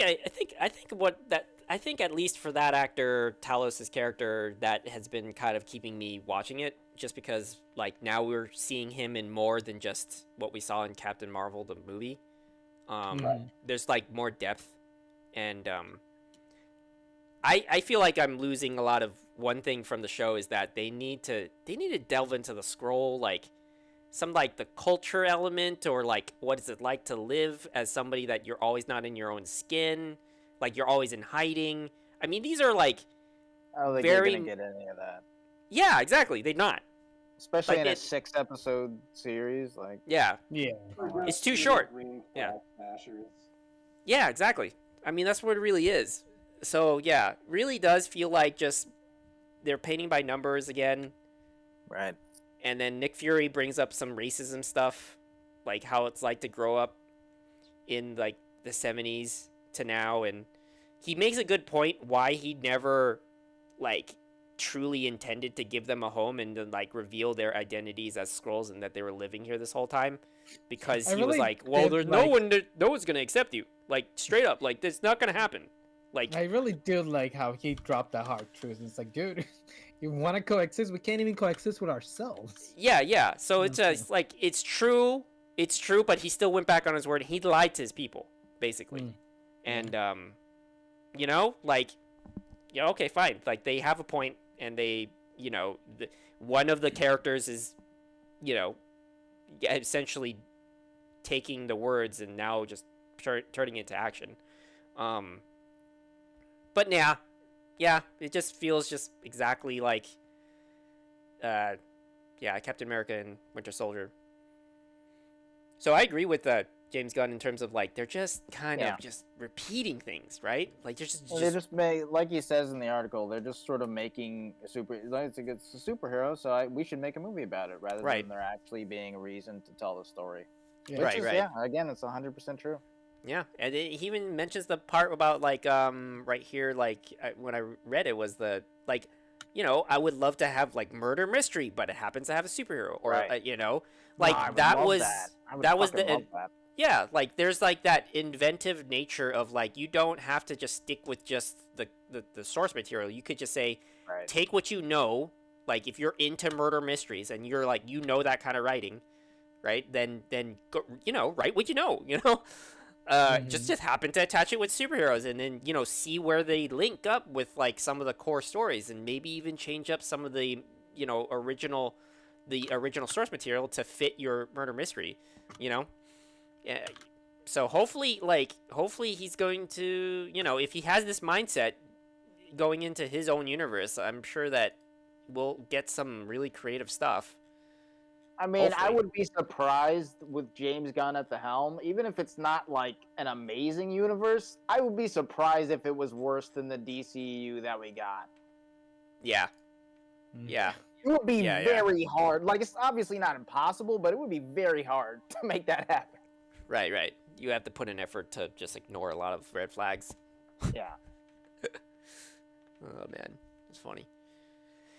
mean, Yeah. Yeah, he's the kind of guy who I was just gonna say that. I mean, he is the kind of guy who asks himself, why make this, why do we care about this one person? Like, when Right. we watched Peacemaker, nobody gave a shit who Peacemaker was. Right. And eventually Right. you come to care about what this, Peacemaker person is. Yeah. I mean, here you go. We can even link it up to the whole concept of like, if the game studio that made the Golem game had the same mindset as him, then fucking, then they would have made a good game. Yeah. Instead of, because like, yeah, like the source material didn't have anything, right? So then you have to write what you know. Mhm. They need to go off that. What if that's what they knew, being slaves? No. What, like No. the history? They can't even look it up or something? I don't know. Like, I don't know. Oh, I was just thinking. or why just do they? doing Why do menial you work. even need to lean on the slave part? I'm just saying, like, Yeah, that's true. like lean on the fact that he's a person that's addict. He's addict. No, it like totally applies. Like AA people, like and drug addicts, like that's Golem, right? Like that's something you can Sure. lean on, and then you can say I that mean, he's yeah. put into this horrible situation. It's But still, I more mean, like he walked into it. Like, there's no reason for that story though. Even then, like, even if you're gonna take those creative freedoms, it's like still such a shit story to have somebody play through in a Lord of the Rings game. Like, Right. it's just like, hey, you want to play as an addict in the fucking like, Lothlorien forest? It's like, no, like, give me a sword. Like, like nobody wants that. Hey, you transported this amazing fantasy realm to like fucking do some sort of wizard heroine or something. Like nobody wants that. It's terrible. Oh man. Like that. Like That if that if sounds they some had like freaky ass like heavy metal like animated crazy stuff Yeah. like in South Park, man. That's actually it's starting to sound funny. Yeah. So- I mean, maybe if they had leaned into the absurdity, even that could Yeah. have been more fun than what we got, right? yeah, exactly. Any sort of inventiveness or creativeness on their part would have been welcome, but Yeah. Yeah, that's essentially what I'm saying. Like there's just Yeah. no creativity was like applied. Oh man. The lore book thing is cracking me up. That was my favorite. Buy this DLC. Get this shitty like written And stuff. again, they have some really cool. I mean, they have a good idea. Like they have they have the basic premise that like, what if our entire what if our entire government had been infiltrated by these aliens? Like, how would this like million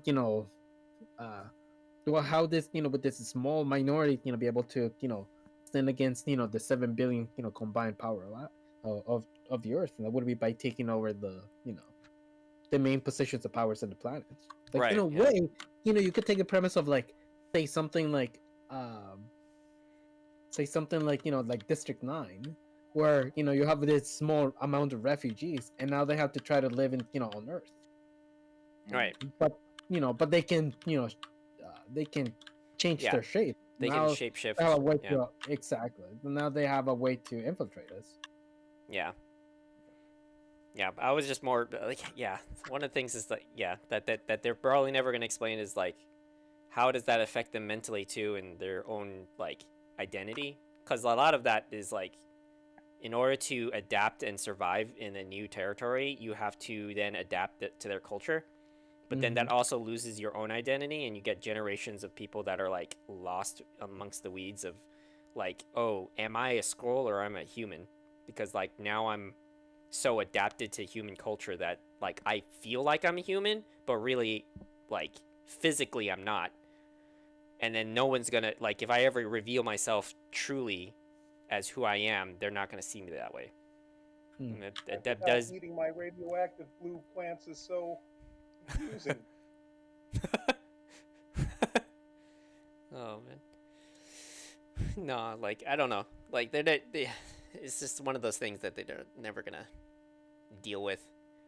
You know what? Another thing was nagging me was like it was really annoying me about watching it right now is that like they keep on complaining about how like we don't have a home, like like we had to survive on our own and all that stuff, blah blah blah. And it's like okay, well, why can't the Earth let you like take territory or whatever when they just let the Asgardians just show up at, also being Yeah. refugees. Yeah, they You never know, it fucking might be addressed the that. whole countries thing all over again, where it's like, oh, some aliens are fine. Like, Right, look, yeah. like Asgardi- It's not just the humanoid looking I hope they Asgardians. say that. Didn't they have like other inhabitants of Asgard that were like rock creatures and shit? Yeah, they had Inhabiting Korg Earth? and So it's all not those, like right? it's not like you they're going to be prejudice against Skrulls just because they don't look human enough. yeah, I know. Right. Oh my god. Yeah, see, You wanna- they have Go yet to ahead, say we can't anything. use that shit for another fucking 40 years. So Yeah, I don't get it. Like it was very like certainly the arguments between Nick and Talos were all legitimate arguments, but they never ever either of them acknowledged the fact that well, Asgardians now have Asgardian land, whatever. Like it's their Disneyland, right? Sure, that's how they make their income. I mean, we can get into that weeds later, but I'm just saying like they have a home and they didn't need to, worry. It doesn't seem like there's nothing, like there's no complications. It sounds like, Right. but they could at least say that there was complications. Maybe there is complications that come with it. Maybe like I don't know, they're not a legitimate nation because their only resource of income is now entertaining people. Great, maybe that's a problem. I don't know. tourist trap for people. I mean, no, there's definitely plenty of countries that, or and states that are basically that. No, but that kind of makes sense, right? Like the Asgardians. I mean, they're basically human looking, so they're more likely to be accepted in humanity than the ones that don't look like humans. That's the Skrulls. Yeah. Yeah. That I Yeah, mean I that is mean- the point that they made, or that Right. was made in the show in this one. Right. And I, I mean, just need them tie to in, but- recognize, just say it. Just say it out loud. Just Yeah, recognize that that's the Asgardians are there and they are aliens, but they look like it, and use your exact lines to Right, say right. what Nick was trying to say. Because I'm Right. sure Nick was like, I want to help you, but you're like it's insanely hard. Like then going through the nuance. I mean, let me understand you more. I mean, we only have so much screen time with him, even before, right? So like why only these many episodes too? 'Cause it's just like you're never gonna get anywhere with this. Mhm. And this is another one of those series where it's like too little, too late as well. Because Yeah. like they've Yes. barely used Nick Fury since like Age of Ultron. Like it's been a Mhm. while. Like you Mhm. get the little Spider-Man, Far From Home, but it's not really him the whole time, so it doesn't even matter. And you get shit like that, but it's like, Yep.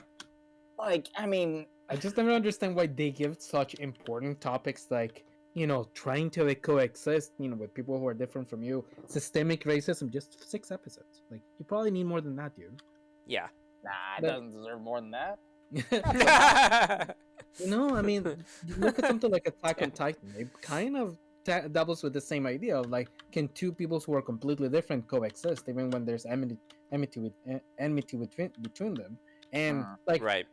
there's war in between these people. Like, this is like a multi-generational thing that's, and it has to take an arc that takes like at least 4 or 5, different, seasons. Yeah. But yeah, this story Yeah, has I 6 actually episodes to agree get with to that. Yeah, that's yeah, that freaking show. Damn. Yeah. Yeah, that was hefty. Yeah, I mean, there's a reason why, like in the comics, it's like a whole event. Right. Because there's a lot of meat there, but you're not gonna get to it if you just get this appetizer sampler. Yeah. In the what was it? The secret invasion in the actual MCU, or that sorry MCU. In the Marvel comics, I don't even think it is on the same premise here, right? No, it's totally different. It's like completely different. Yeah. As Interesting. far as I remember, it's Yeah. it's only that the only thing that may be similar is that they're saying that scrolls were already there, kind of Right. replacing people for right, years. replacing the Avengers and stuff. Yeah. Yeah, Mhm. and then yeah, so that's the only thing that's similar. When it comes to the whole like, oh, like they don't have land, or like they are refugees from a previous war, that's totally the movies. Like that's only the movies actually, Interesting. as far as it goes. Right. Yeah, unfortunately. Yeah, that's what I'm saying. Like, there's a lot of meat. Like, in a way, I kind of like the the idea, because it kind of reminds me of Yeah, they Mystic definitely have a Mind. good premise. yeah. It's just execution that it's like, come on. Yeah, I've seen it's just yeah. that is going Honestly- the same way of like you said. Damn it's it, they going the did- same way as Captain, See- America and the Winter Soldier. Yeah, I think like they could have linked it. They could have linked it in the sense that they put breadcrumbs that the flag smashers were actually, or actually scrolls, or was led by Mhm. some scrolls and not even they knew it. That could have been maybe a little bit better, and then yeah, they just should have linked it. Honestly, just in general, they should have just linked it straight up, But of course, as we know, they're not planning ahead. They're kind of just treading water at this rate. They're just kind of they're hopped up on the Marvel name, and they're riding Yeah. that train to the ground. Which, yeah, exactly. Which means less and less every day. Yep. And Fewer then and fewer as people give a shit about the MCU. yep, and then as like writer strike continues, and then like more Yeah. strikes come up, like they're gonna really have to like They already had Figure to push back like all their stuff by like a year or whatever. So, yeah. That and they're sounds just about right. assuming that it'll be over by then. So, who knows? Oh, jeez. Dear God. Dear God. Is there, like, rumors that Deadpool is going to have the Matt Damon... was that? Not Matt Damon, sorry. Why am I forgetting his name now? Mark Wahlberg. No, Daredevil. Charlie Cox? Matt Murdock? Yeah, they're going to have Daredevil in it, but it's not Daredevil from MCU or Netflix. It's, Oh wow, I'm blanking out too. But he was Yeah, you know Batman. what I mean? Yes. Oh, it's like the free one because they got Jennifer Garner as Elektra. Yeah, Jennifer Garner is going to come Right, back as yeah. Elektra in it. What's his name? He was, Are you talking Ben about Ben Affleck. Affleck? Yes, Oh. that, they're going to have Affleck. Oh, man. Apologies, be I don't funny if remember you- his names. That'd be great. That'd be great if he came back as, like, That'd be that awesome. version. Yeah, that would be so funny. Please. And Colin Farrell He against In Clerks, the Bullseye? newest Clerks, he Back made as fun of his... Bullseye, yeah. Oh, yeah! That's right! Oh, shit! Killing old ladies by fucking shooting a peanut into her throat. that was the best part of the movie. Fucking hilarious. Oh, man. I actually really did enjoy that. his his villain character in that one, like, it's just so, like, there's no motive just for him. He Yeah. missed. You get what I'm Okay, saying? what more motivation do you need? He just his one He motive missed is one. just, I don't know, just chaos. Like, I don't know, he just wants to kill people. Like, there's zero motive.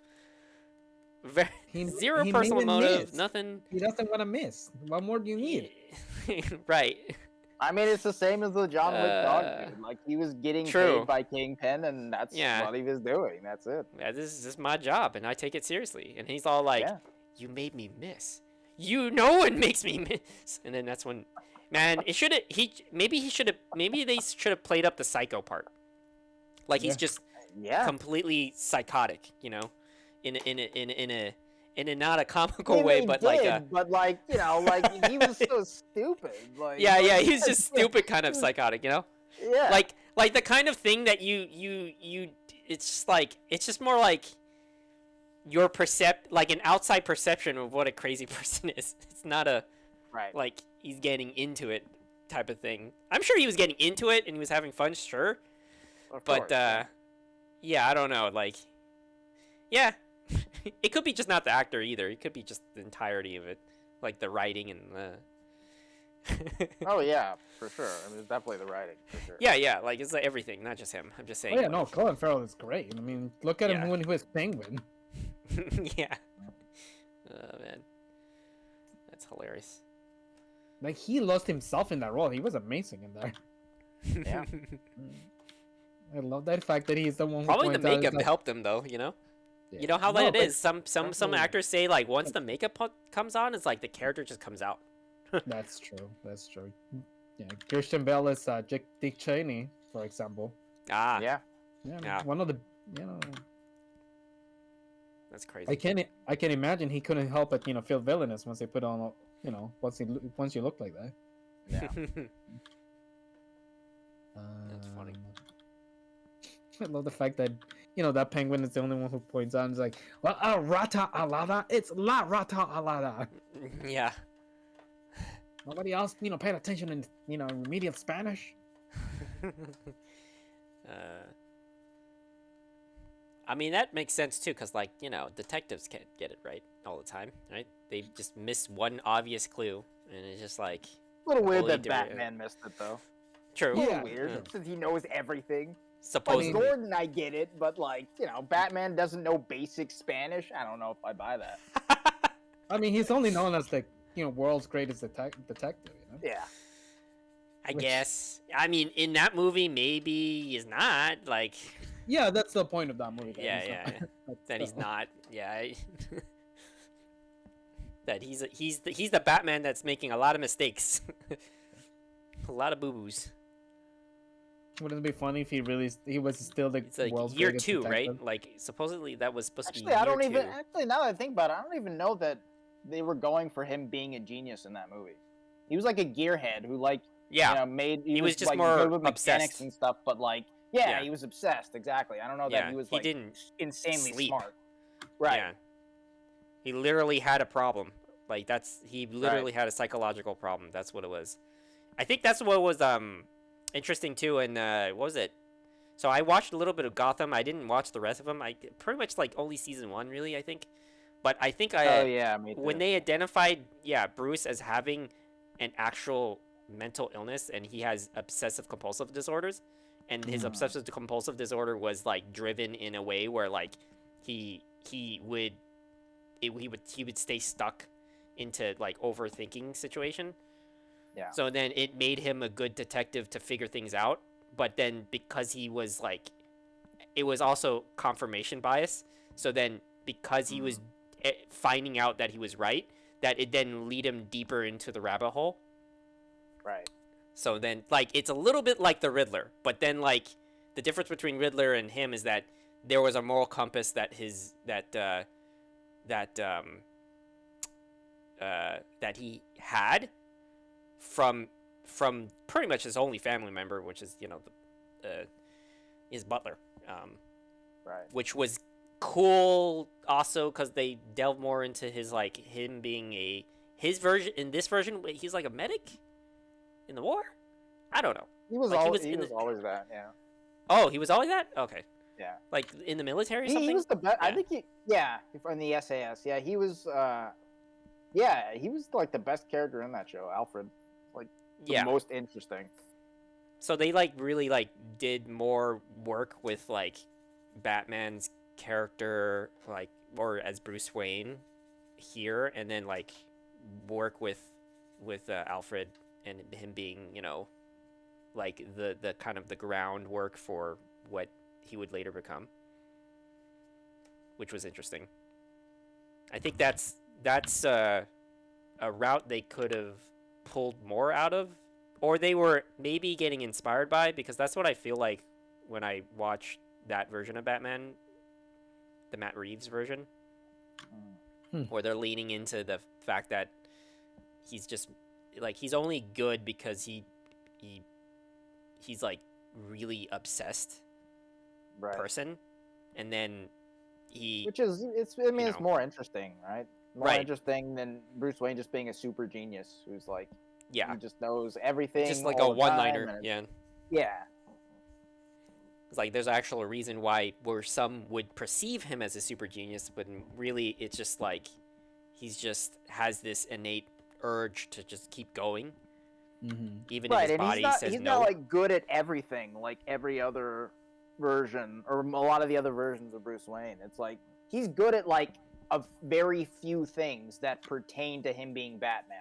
It's not like he's like he just knows everything. It's like, yeah, he's good with mechanics because he's building his like car and his suit and stuff, and he's good, you know, with detective because, you know, he's yeah, like you were saying, he's just obsessing over or like every that part of the detail. job. But it's not like he's, you know, he doesn't. It's not like, you know, you see in like Arkham City and Arkham Asylum where he's, you know, he knows everything. Like like it's just like he's unbeatable. Like, Oh yeah.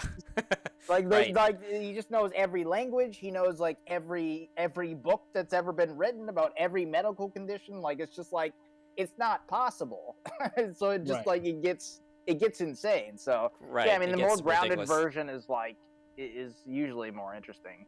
I mean, and Yeah. that goes even with the way he fights and stuff too, right? Like the most interesting Batman is not the Batman who like dodges every punch and he's just the best at fighting. It's the one that you punch him and he doesn't stop. Like he's the Terminator. Like he just doesn't stop coming towards you no matter how many times you shoot him or punch him or whatever. Yeah. Like that's way scarier.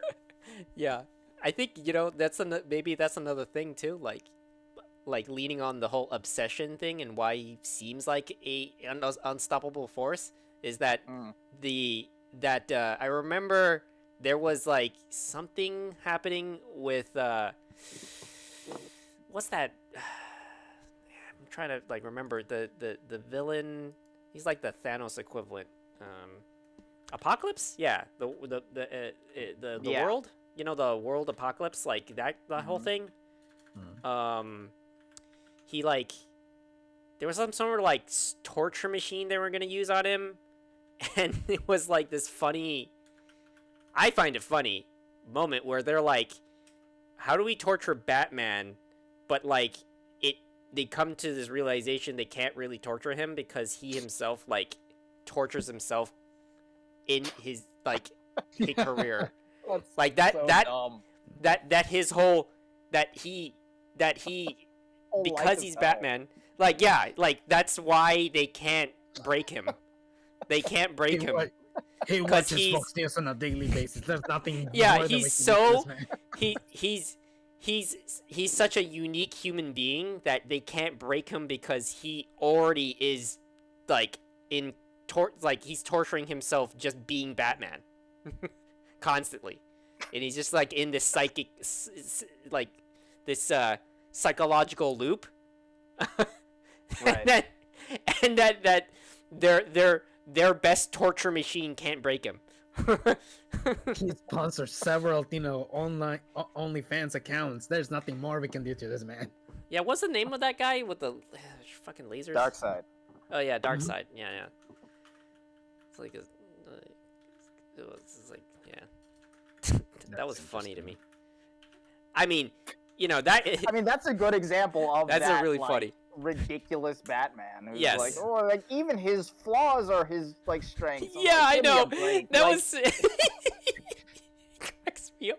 It's always like it's like that thing in it's like in that writing loophole of like oh we're doing this to like make him seem more awesome or something, or we went this direction and we realized that oh this is like we're putting ourselves in a corner. How do we dig ourselves out?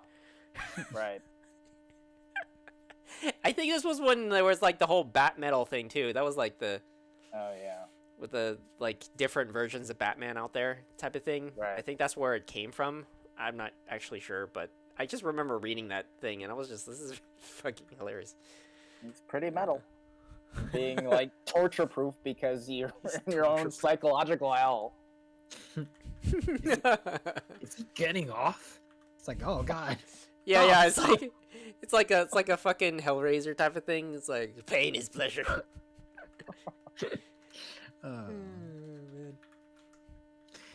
Yeah, I mean, there's definitely it's more interesting when Batman is fallible than when Yeah. he's Yeah. infallible. But sometimes you get to the silly situations where like he doesn't notice that El Rata and La should be written La Rata.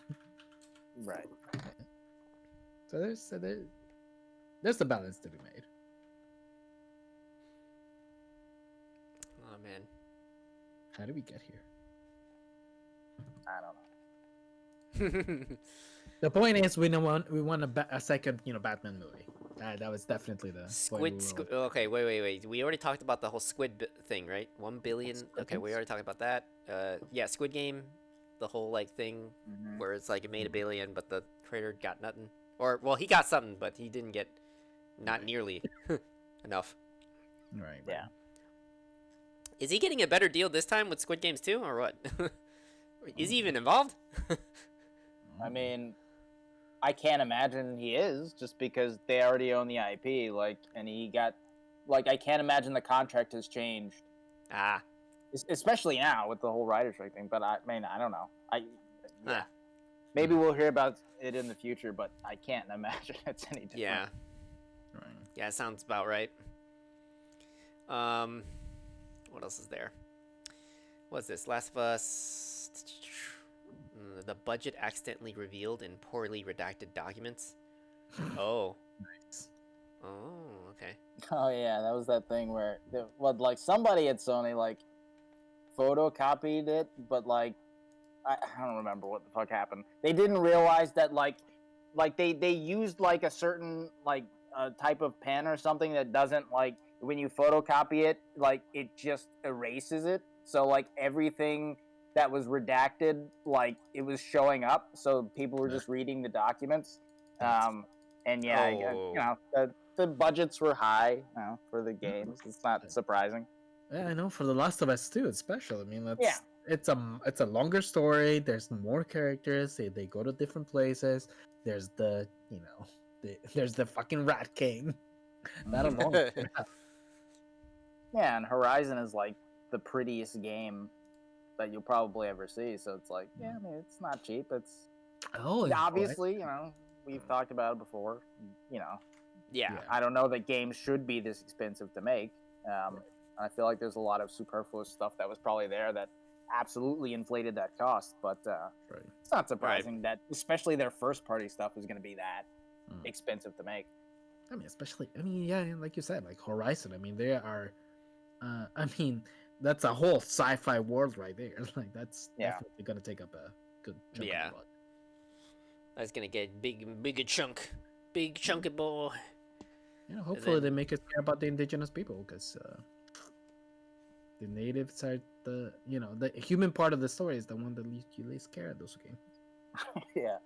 Damn. You never really care about the damn tribes, no matter how hard they try. If they try. Oh man. You figured they would, but oh man. Yeah. Let's see. Speaking of tribes, Dune 2 Well, or Part yeah. 2. So they're gonna Let me- put in they got some new characters in there. That's some of the other, like, was it Yeah. one of them is the Emperor or some shit? Mhm. Is that Christopher Walken, right? Yeah, Walken is the Emperor. Yeah. Christopher Walken, great. That's gonna be interesting. Yeah. And then what's her Sounds- name? She's playing the Florence princess. Pugh Yes. and Yes. Oh, Leah Sudol, and yeah, Mhm. a lot of new characters. yeah. Right. And then I'm guessing they really are gonna keep one of the villains in there, which is like, I guess one of the cousins that fights the main character. In the original, he was played by Sting, as in the That's funny. singer Sting. Oh man. I'm surprised they're not doing the same thing. It's like, hey, let's get another, like, singer that wants to get into acting, and let them also do the soundtrack too. But they need to play a character in here, so let's They just should- put them in there.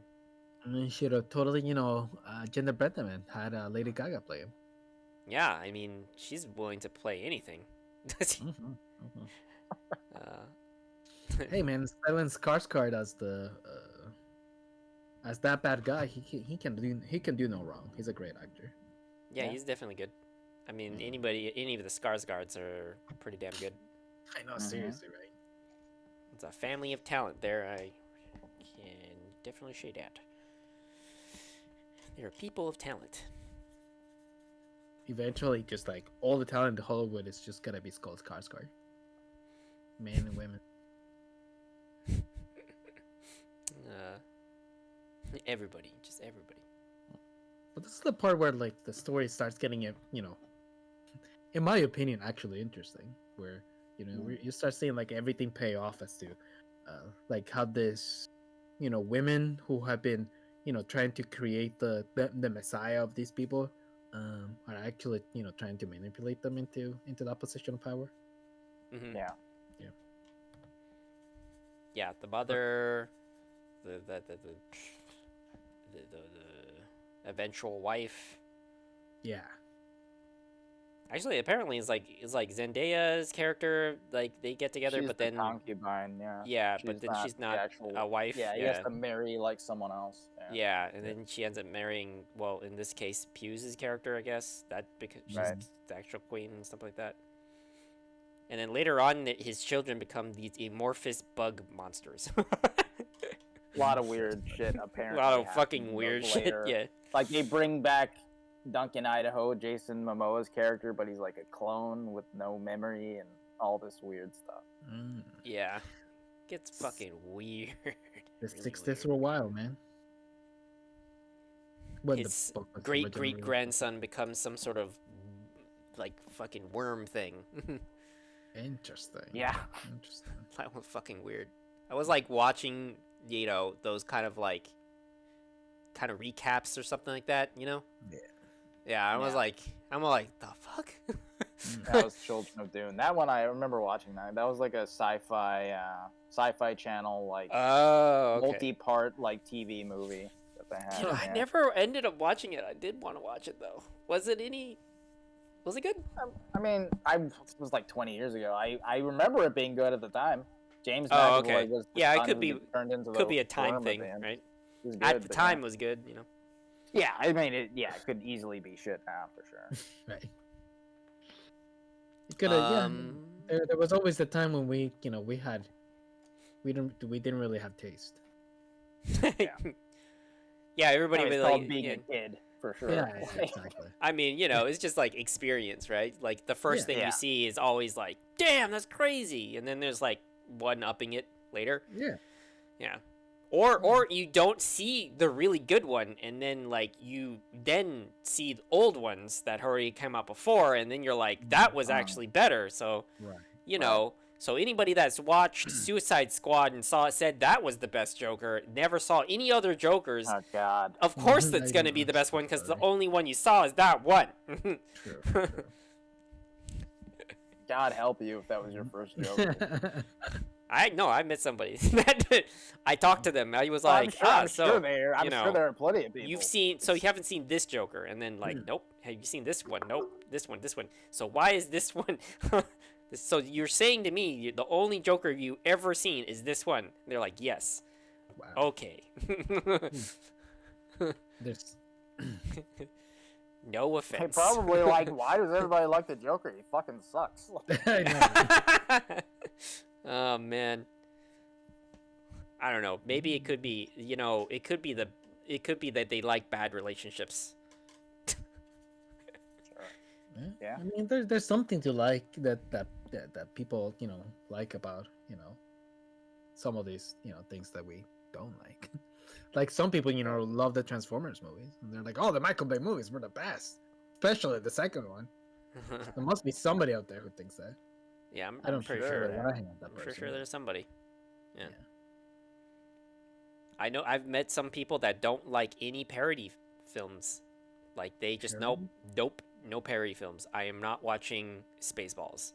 Fuck that. Yeah, I can understand that. So it's like anything is parody, just anything. Yeah. They feel like it's beneath them to watch it because it's like yeah. I mean, to be they're- fair, they are usually bad. Yeah, Not always. I'm not. Baseball's a great example, but like, Yeah, I'm not I saying can that understand all like of them. avoiding that. Yeah. Yeah, he thinks that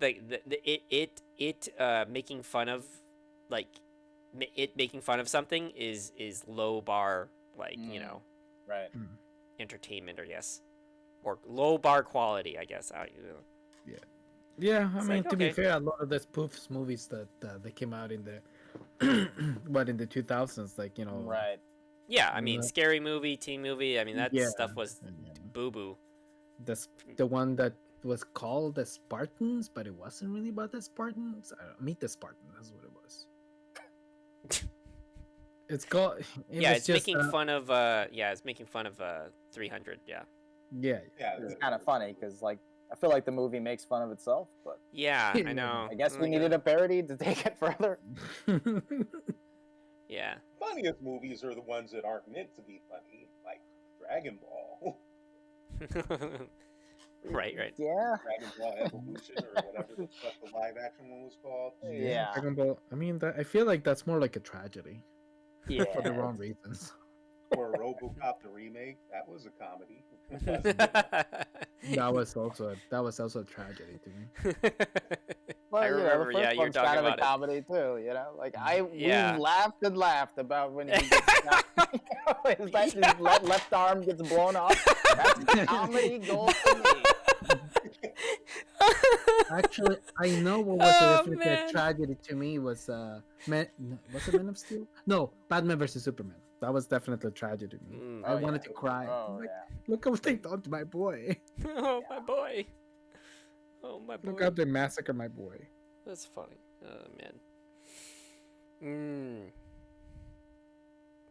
I don't think anybody took RoboCop seriously. Did anybody actually take that seriously when that first came out? The original or the Oh, the remake? Yeah, the original. The Not remake? like the remake. Not the remake. Yeah, No, people no, no. took it. There's some people who take it seriously. Yeah. Huh. I take it seriously. I always thought of it was just, Right. giant satire. I mean, That's what I a thought. lot of Yeah. the, I guess not. a lot of the acting and a lot of the cinematography was, I would say, it's over the top, but at the time it still it was pretty impactful. At the Ah, time. I see. Mm. A lot So, of like, people- in I mean, I- comparison to others, right? Yeah. Hmm. And I know a lot of people actually. I mean, maybe not a lot, but I've heard people say like that it is some of the best cyberpunk and stuff that they've ever seen, which is insane. But Ah, I mean, I feel like I feel like it's still an action comedy movie, like in the order, in the order of like Hot Fuzz, in the sense that like it is action and it is satire, but it isn't. It's not supposed to be like hard, gritty, action. I mean, I don't know. I don't know if it's like Hot Fuzz in terms of like tone. Like I don't know that they were like going for it being like comedic, like per se. Like I always saw RoboCop as a kid as like it was going for it being more serious. There were certainly like more like lighthearted moments or whatever, but like. Sure. I mean, always saw it like you're right, I think like being older, we can definitely see it like the traces of comedy in it, but like I don't think that's what they were going for at all. True. I mean, it is more like a la Commando, but with Yeah, RoboCop. Yeah. yeah, it's a good comparison. yeah. Although I mean, Commando which is a one's way better? better movie. No. Commando is way better. You shut your sinful mouth. RoboCop is fucking trash, dude. I don't understand why you defend it. It's a great satire of capitalism. I will stand by those words. I think I I, just I- like RoboCop more than Commando. I think I was like, I mean, I enjoyed it because it was over the top. Like, it was just ridiculous. I never took it seriously. I mean, we were talking about how Yeah. as a kid, you think the shittiest stuff is good. And I remember Right. seeing RoboCop 3 in theaters with like the two like cyborg ninjas or whatever. I was like, Oh, that's- cool, this is great. Yeah. But it wasn't. Yeah. Yeah, that was no. I still No don't bueno. remember a lot of RoboCop 3. Like, I mean, I remember Keep it that. that way. That's all I really remember from the movie. Honestly, keep it. And he like breaks the cyborg's jaw and then like he resets it and it's like, oh Yeah. shit, this dude, he's a badass. All I remember I from that. remember the part with Johnny Rehab, and I remember the part where his partner gets gunned down. But like, Oh yeah, I remember that. Yeah. I just don't remember a lot of the movie. I remember there was like a little hacker girl genius, and like she Right. refits the Ed 209 or whatever model it was, going like, "See, he's loyal as a puppy," and then he repeats going like, "I am Ed 209. I am loyal as a puppy." It's like, okay, I remember that, but I don't remember a lot of the action. Like I remember the jetpack, and I remember the jetpack. The I jetpack. do That's remember right. the Yeah. cybernetic Ah. ninja brothers, but I just I don't only remember the much cybernetic about ninja. the movie. Yeah, like I totally forget about RoboCop 3 completely. Like that it's just Yeah. I remember just okay, RoboCop Ninja. That's it. That's all I remember. Yeah. You know, That's- on the one hand, I feel like good. Let's keep it that way. Let's forget that it ever existed. On the other, I feel like we should watch it just to riff on it. Yeah, just to that's riff on it. kind of what I might be leaning towards. Yeah. Right. And then I remember like RoboCop 2 where it had a kid in there, and I'm all like, damn, there's a kid that dies. Like, damn. Oh yeah, a RoboCop kills a kid, but it's not Murphy that does it. It's Yeah, like the exactly. evil It's one the trying it's to the rape it's like it's a good idea to put a criminal inside a fucking giant tank of a body. I know. Who could have thought it was a bad idea? Yeah. all those RoboCop soon going like one of them committed suicide when he figured out that he was Yeah, that was so funny. It was I like, mean- what the fuck? Okay, that movie had some really nightmarish visuals. Yes. Yeah. Like and like that guy who kills himself after they put him in a body. He like tears off his His his face or helmet and all something, or his or what? his skull face. Oh, it's all, okay. there, and then he shoots himself. Yeah. Or when they take out the criminal's brain and they just like put it in this in this cylinder jar thing, and it's just floating there with his eye looking out into the world. That was the first moment that man, yeah. that gave me my first existential crisis when I was a kid. It made me think, oh my god, I am just a brain in a jar. Oh my god. They took his brain. You start and then looking they're at your gonna hand. You're like looking at your hand like, oh my god, am I real? They took his brain, and now they're gonna take mine. Oh my god. Part of the motivation for RoboCop 2 is they were like, hey, what if RoboCop was fighting the war on drugs? That'll be great. But if RoboCop was stopping teen gangs and stuff, it's like that. That's Yeah. pretty much, like, I do think it was topical where Yeah. RoboCop was Yeah, for stopping that these time. issues instead of this Oh yeah. cool Yeah. action movie fodder They were criminal definitely stuff. leaning It's on like, that, yeah. for sure. I mean, the first one was definitely leaning on the whole like Detroit and the riots and the like they really, they're really leaning on that shit. So I mean, true, they but they were also doing it in a very entertaining way that didn't Right. feel like it was trying to pay lip service. And Right. then RoboCop And then- was trying to pay lip service. Going exactly. Like, yeah, Yeah. we're tackling Let's some lean on it important some more. issues. RoboCop's on the scene. There's Yeah, they kind of drugs, like and there's doubled down on it. Yeah. juvenile delinquency, and RoboCop's Mhm. going to stop it all. And it's like, okay, and it's having a message going like, Yeah. get caught up with gangs. Evil RoboCop's going to kill you. So Yeah, lesson like- learned. And then the execs are there like, what would be better than a good villain for RoboCop? Another RoboCop, but this time he's a criminal. And then it's like, all right, that sounds great, but then it's like somebody's like, but how do we do that? You just do it. We just figured that the best way to have the right crime-fighting brain is to use a criminal and make that a cop. Oh man, that's so good. I mean, this is, hey, we got a guy that made a submarine, so. Oh yeah, So man. anything goes.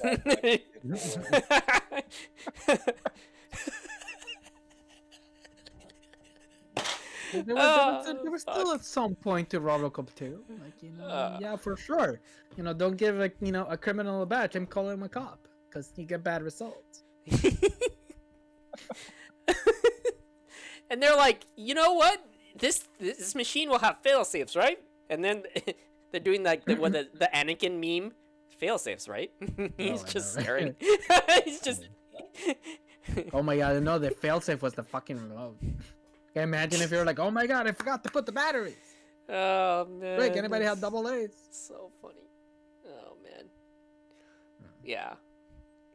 That's what I would imagine another RoboCop remake would, like a successful one would be, just lean in the comedy aspect and just make the Yeah, that'd be ridiculousness great. just go nuts, The remake you was can't have it 100% serious action. You're just going to be missing some of the cheese. yeah. Exactly. Jeez Louise. the remake had no personality. It was just so dour and serious and boring. Yeah. We saved his left arm. What would he need that for? It won't get overridden by computer codes. Like, the computer is in his brain. Right. And his brain is attached to his arm. Don't you think that? I didn't understand why they kept the hand. Of all the things they kept, was like the Yeah, hand was no, it's like it's like random parts of his body were still there. It didn't make sense. Like Also, I would have been okay with them saying like, oh, we need to keep some of it because like he's gonna have these like atrophy and ghost limb issues, so he needs something to like relate to or something.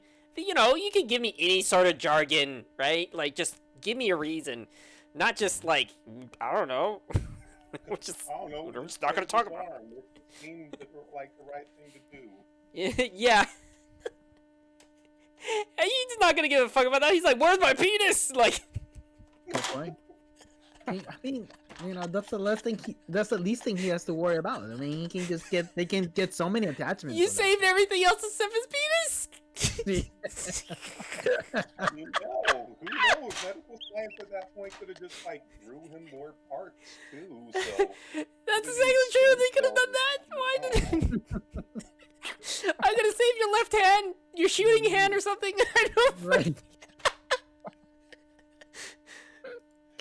Oh man, that's so Motherfucker's funny. brain could have saved a lot of that muscle memory, and they could have just emulated the muscle memory to the robot body. Come on. Yeah. No, it's just because they would have OCP override his functions or something, and somehow his arm is immune to that.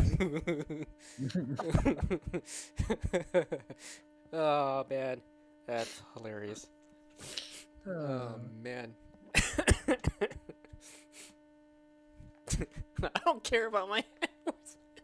God, I just imagine like him saying that. It just makes it just so funny to me right now. It's just.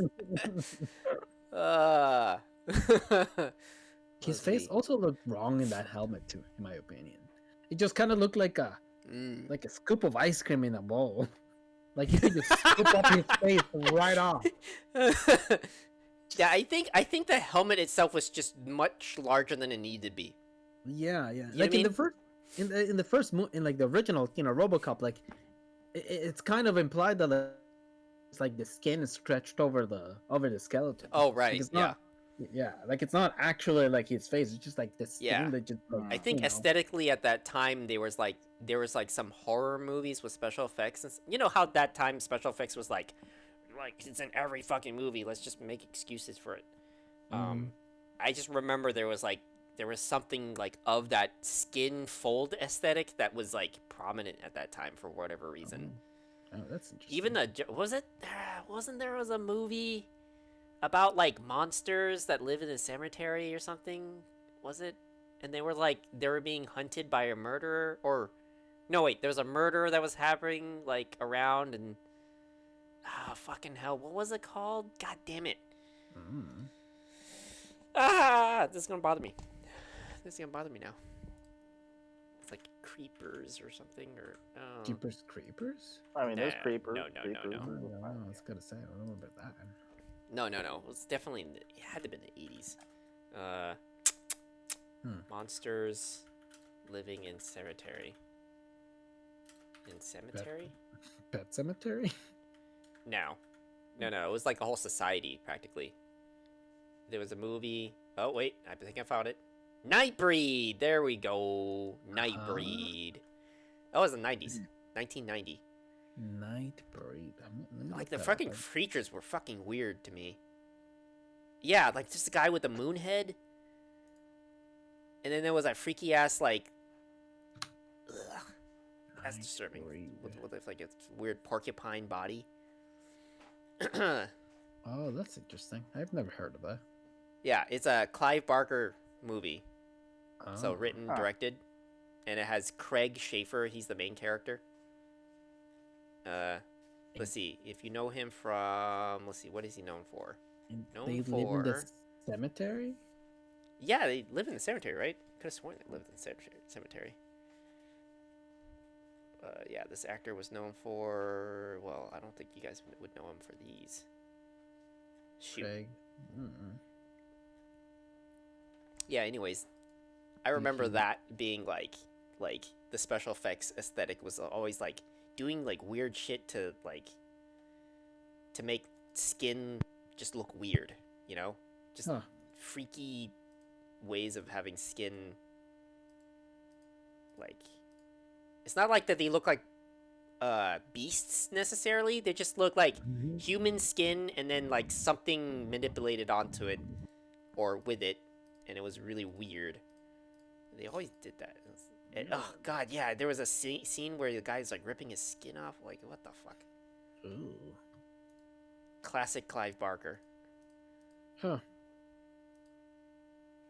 And it's just coincidental that like the monsters that were involved in the story, the villain was actually a murderer. He would put on a mask. I think it was also made out of skin or something like that. Huh. And I think the murderer was a shrink, and he was helping the main character. Okay, I don't know. I'm just I haven't seen this in a long ass time. I just remember this was a thing. And this is around the time when they were like, let's throw special effects everywhere, and Clive Barker was like hot shit then. Oh, I miss practical effects. You don't see them used as much anymore. I mean, I would say you see a fair amount, like good mix these days. That's not the blockbuster one necessarily, but you know, there's like, I mean, look at the Lord of the Rings, the TV show. Like, like a good majority of that was like actually in the scenes. And then we're about to get Oppenheimer, and most of Christopher Nolan does everything in like 90% of his stuff is all in camera. That's true. You think he ever asked, "Hey, can we like borrow a nuke?" And the government's probably like, "How are you gonna give it back?" Probably. Yeah. I'm curious what he's doing with like the in-camera stuff too, because there's some stuff that I've been watching, that looks pretty, you know, that's cool. Pretty cool.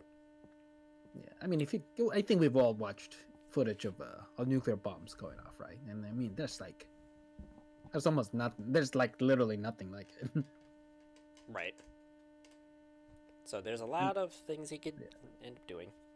I think it is the movie you have to watch in IMAX just to get the full sense of like the, you know, kind of a sense of the scale of like of the magnitude of those explosions.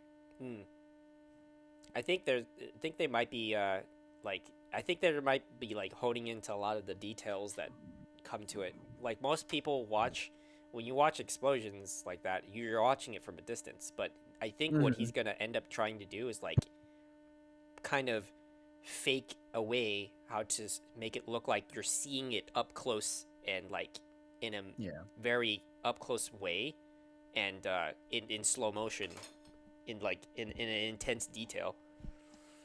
But I think how he's going to do that in camera is by just causing other effects to happen, like experiment with other effects. Yeah. And then you know, putting it all together to make an implication that that's what it would look like. Not that it actually is what it is, but yeah, I imagine that would be the case, especially if he's trying to do everything in camera. True. Blade Runner 2033 Labyrinth. Is that a What is this? Is this a What's show? that? It's a game. Oh, it's a There's game. not really anything to say about it. It's like an indie game that they're making. Oh, okay. And it takes place in 2033, so it's like between first Blade Runner and then Blade Runner 2049. Is this during the blackout or after the blackout? I think it's like right. I think it's after. So I think Oh, the that's blackout cool. is like in 2020, and then yeah, but it's showing like I think it's showing like some of the aftermath of that. Right. When did the blackout happen in 2020. That's funny. I know. It's like they predicted something, huh? I mean, Apollo, you're always right though. They had the better. They had the better disaster. They had the better reality.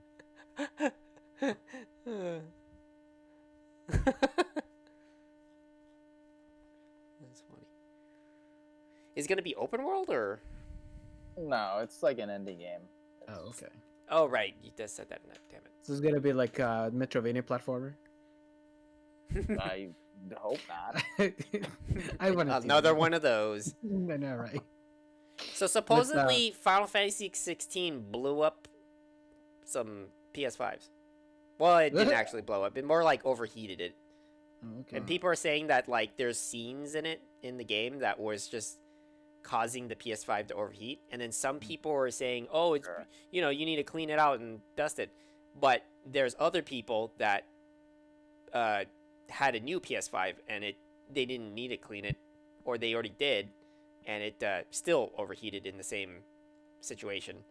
That's interesting. So it sounds like, as far as people are seeing it, is that it's Final Fantasy 16 is just pushing the PS5 to. I mean, when you have limits. like cutscenes of that high quality and they're like 2 hours long and there's like Right. 15 of them in the game, it's not that surprising. Yeah. Right. So yeah, get ready for. It's like, oh no, I mean, break for your it, PS5. yeah, for it to overheat to such capacity, there must be some, I don't know, some poor coding or something going on there. I mean, especially I'm gonna with pull up the the PS5, like where it's Yeah. like they have the whole reason it's that big is because they have giant fans to Mhm. stop the overheating. Right. Yeah. It's a goddamn jet engine. Yeah. Seriously. That's What funny. could possibly push the PS5 on FF16? I mean, I've seen the cutscenes and they're really cool, but to the point where like it makes it just like overheat and just like Yeah. crash. Damn. I mean, maybe there's some. Well, there are instances of games where like they run into situations where it's rendering something that's not even in the camera. Like it's yeah. possible for that to happen, True. and that's usually where like that. Usually, that's like the easiest answer. Not that saying that is the answer to that problem. Are you gonna yeah. play FF16? Maybe. Probably not right now. Definitely not right now because like I yeah. still have Diablo. like I still have quite a bit to go through. Oh, okay. Yeah. How's your Diablo going? It's pretty good. I beat Diablo and I have a Necro at 50 and a Rogue at 50. So not bad. I've been like cruising around here and there with Boris and Chris, and we've been exploring the area. Pretty big environment, but I wouldn't say it's like big is better, but it's better as in like there's a lot to do. Okay. But there's like a lot of the typical kind of do this activity, do that activity, and it's not. It hasn't yet become completely repetitive unless you are specifically going for the most grindy situation.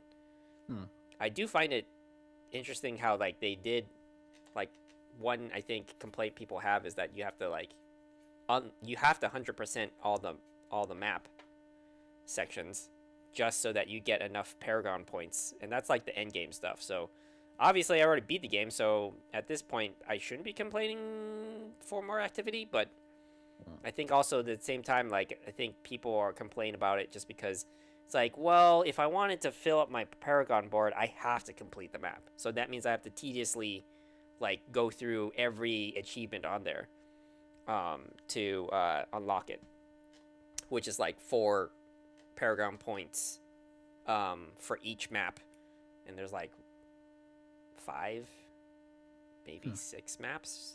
I can't remember. But yeah, so I think the campaign felt a lot longer than it needed to be. Especially there's like some parts that I felt like that was like, yeah, this didn't need to be here. Like we didn't need to have to do this.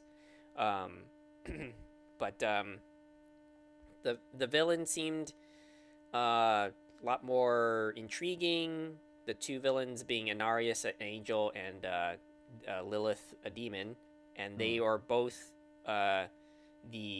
they based on the story is that they during the time like of before Sanctuary, which is an alternate. Let's just say that Sanctuary is an alternate Earth. Sanctuary was created by them because they had excommunicated or left their sides, meaning like Naris left all the angels in that side of the war, and then so did she. They found each other because they both didn't agree with either side, and they then came together, and I guess through that passion that they fell in love, and they created Sanctuary, which they then had children. Were the first what they call Nephilim, which is like half demon, half angel. And then essentially Sanctuaries, they were the people that created Sanctuary, which is now their its own world. So now everybody's like fighting over this is typical kind of like the souls of the humans, I guess, or who's winning between angels or demons. But they break off in some sort of feud of some sort. I don't quite remember that. Like what was the whole reasoning? I think like they just had a different view of how Sanctuary should work, I guess. And then maybe to some degree, like as the story was going, was interesting that Narius, like there really is not a good and evil here. Like it portrays the angels and the demons just as bad as each other, which I like. Because Anarius, he's a dick. He's an asshole. He's so hell-bent on trying to win his place back in the heavens. Hell-bent. Yeah. That he's willing to just use anybody to get there. And he has some sort of like, what's the right word for this? Whereas like there's this prophecy, and then he thinks he's the person that's supposed to enact the prophecy, and it does go the way the prophecy is saying, but it doesn't go the way that he wants it to go. So he thinks he's the hero of the story. So he has this complex issue that, like, as you're playing, you realize like this guy's a dick. Like he's just using all these people. He's just trying to gain his place back in the heavens. He regrets his transgressions, and he's actually a hateful asshole who kind of blames everybody for his situation, I guess, because he was in prison because of his betrayal from the angels, I guess. He then was taken by one of the prime evils, which is the angel of hatred. The demon of hatred. I hated that guy from Sekiro. He's the father of Lilith, and he, Anarius is casted to hell, and he's torturing him, and kind of gestating the hate that is in his heart. He finds a way to escape, because I think it was from the previous game that he was able to escape from that situation. And from that, he's just, trying to enact his own goals. He thinks he's noble, and he thinks he's, he's an angel. Like, literally an angel, and he thinks himself so highly. and he's worshipped in the same way. So it was really interesting to see how manipulative he was, but how could you say that how could you say he's not, because he had all these abilities and powers, and you know in this world angels do exist and demons do exist, so there's a lot of like that religious kind of zealot element that was really interesting and played out pretty well. And then Lilith, of course, is more like on the side of like both of them don't want to be on the side of either the angels or the demons. They want to stop the whole like supposed prophecy of like hell and heaven going on this big giant war and destroying their home. But at the same time, like their methods are like definitely different from each other. So she's like the villain-ish, but she's like a villain in a weird way where it's like, hey, I've given you choice. I'm here for you. But you don't really know if that's really the case. So they play this kind of funny tone of like, her expecting that she's going to give humans or the ability, the power to fight against heaven and hell respectively, and that's why she's gaining her followers. But at the same time, it could be also that she's just putting a spell on them, so we don't know if it's actually like, is it by their choice, or are you just really powerful at your abilities, like you're actually able to just enchant people's minds and plant these seeds of hatred and stuff, because she's she is the daughter of the primeval hatred, which in their world there's like different representations of the sins. So like there isn't like, so it's called Diablo. So the Diablo himself is one of many primevals. Right.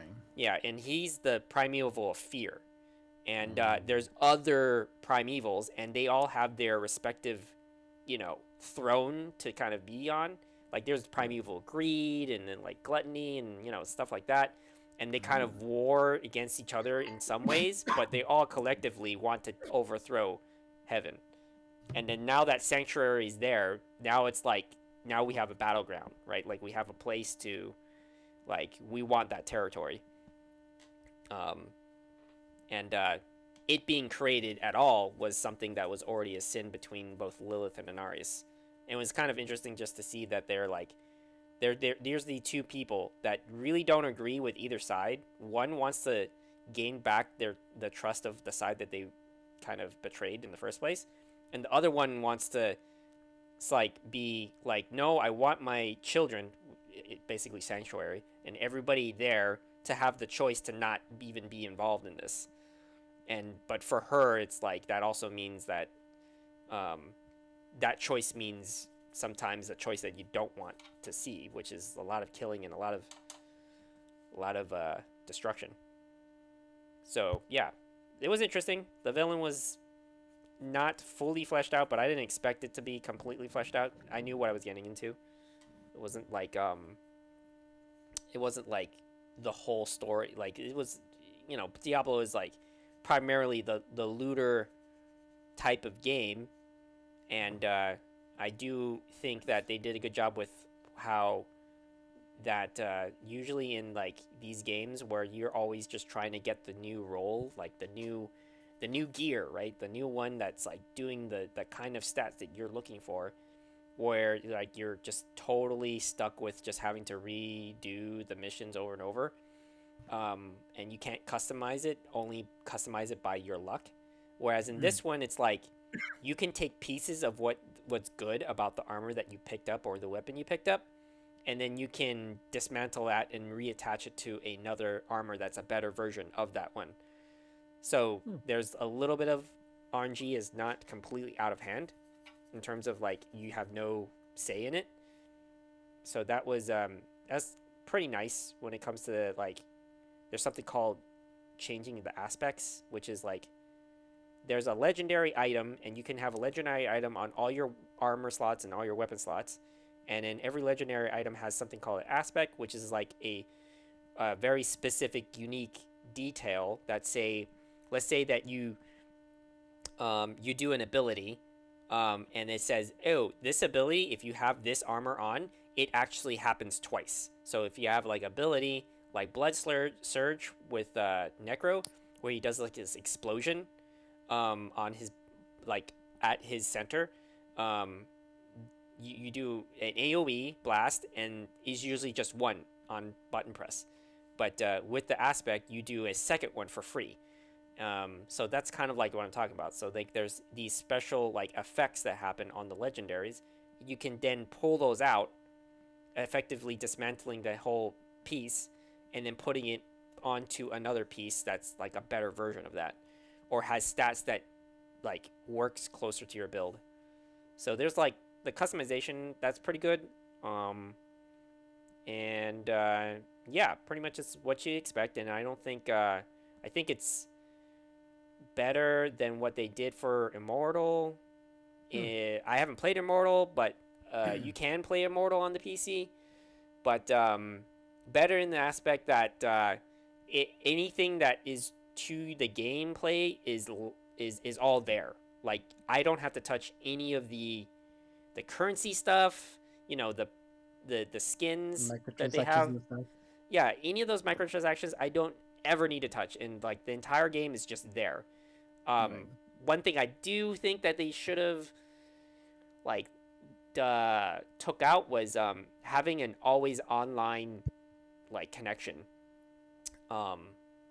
which is a common practice these days. But I wish they had taken that out, because I do hear that it like, you know, there's like issues where if you're playing hardcore and then if you lag out and you can die and lose your entire character. And just because you have a disconnect, and what if you're playing alone anyways? Like, why do I always have to be connected to people I don't even talk to? So it's like, right, yeah, it's kind of weird. Oh, you have to be always online in order to play. That sucks. Yes. Yeah. That's the one of the big drawbacks. It's like you can play the entire thing alone and just have a good time just doing that. And it's very, very, very possible, except for the fact that you need to be online. Even if you never talk to anybody and you never intend to, and blah, blah, blah, blah, blah. Now, that being said, when it comes to interacting with like the open world, and then crossing paths with anybody, very simple. You don't need there's no loading issues. I've never had an issue when I'm going from one place to another and like it's loading in other people.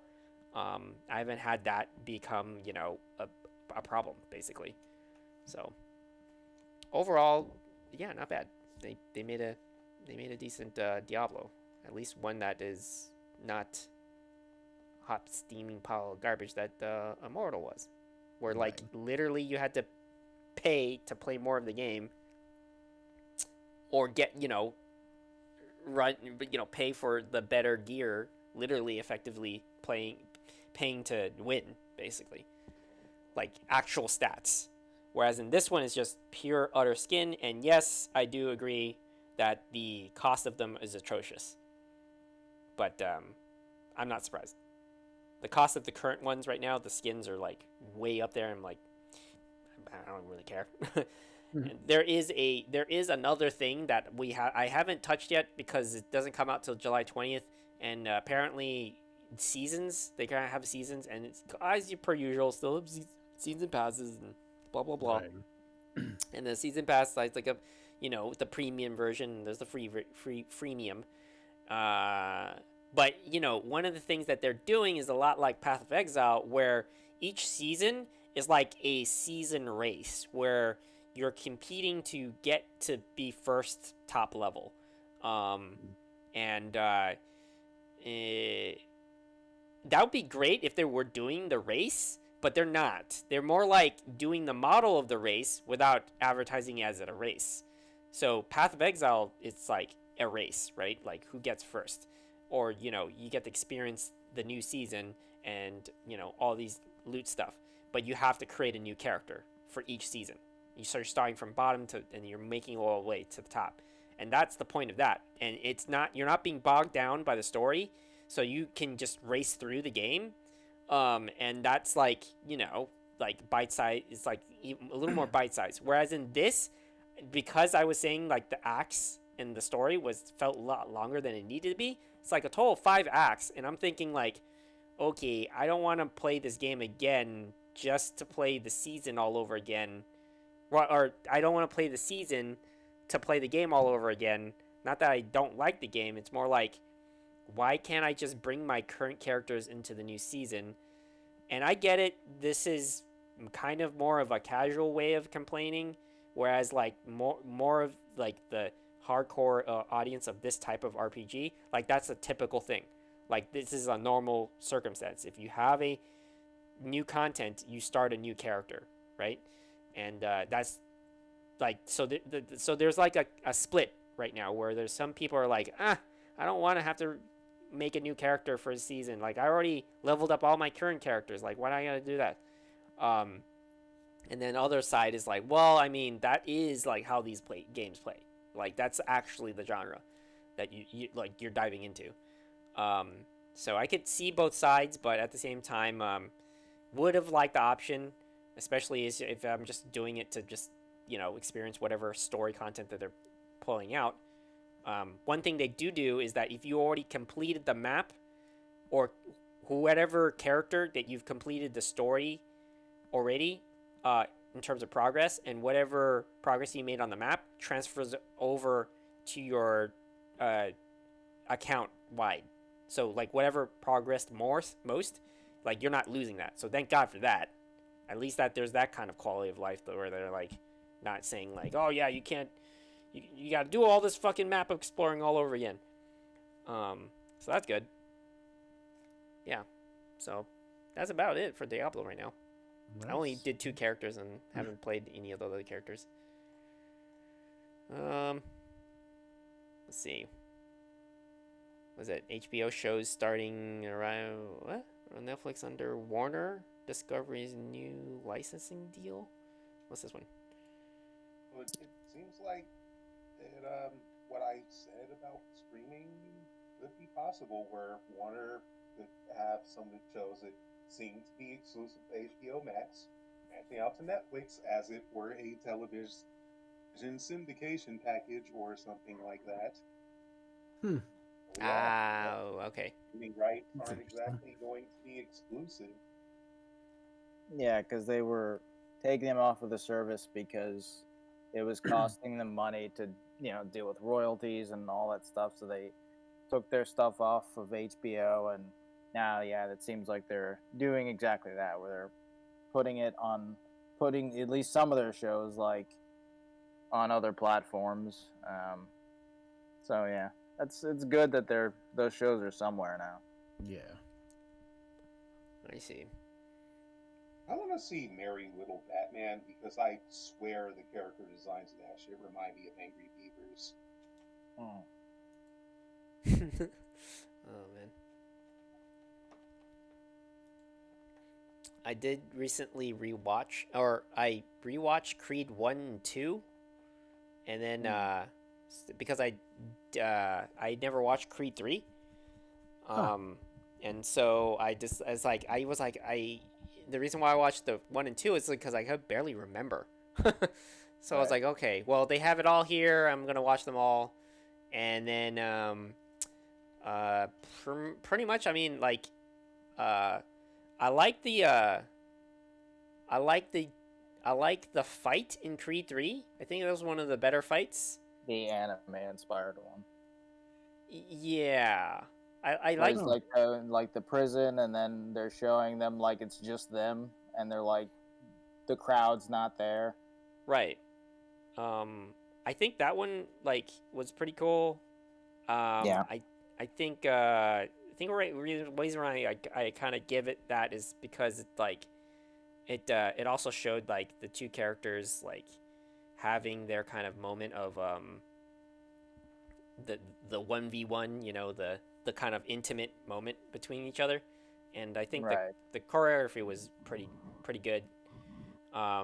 I think one thing that was lacking that kind of irked me was and I think it was mainly because Rocky's not around, and it's not because that Rocky's not around, it's because he always was the guy that was telling him the strategy. Like he was the brain behind what Adonis was doing. But in this one, it almost retcons it because he's like, oh yeah, he always had the strategies in his head, you know, like he always knew, Right. or like it seemed like he always knew, and then some of those strategies he also learned it from his brother, or adopted brother, I guess you could say, and it felt that I don't know, it just, that part felt jarring. But I knew what they were trying to do. They were definitely trying to, like, okay, let's have, you know, Adonis, like, finally be on his own, right? Like, we're, you know, as much as, you know, Rocky was, like, the bedrock element to it, there has to be that moment where he kind of has to, like, be on his own, right? Kind of, like, spread his own wings and stuff like that. I think that was definitely what they were trying to go for. Well, they probably could have. Yeah, it was definitely forced. Because yeah, it was forced Stallone, for sure. You know, that whole drama with Stallone and the owners of Rocky, and like not giving, like the fact that he, you know, his in terms of his ownership with the franchise, it's like very storied, and it's unfortunate because like I agree. I mean, I think they're all excellent movies, honestly. I think they're better than at least some of the Rocky movies, and. Like the third one, I agree. I thought it was excellent, but I do agree. Like, you felt that emptiness without Rocky being there, especially because, like, you know, the replacement coach who's been there, like he's been in the other movies, but like, he's not a great replacement for Rocky at all. Yeah, like,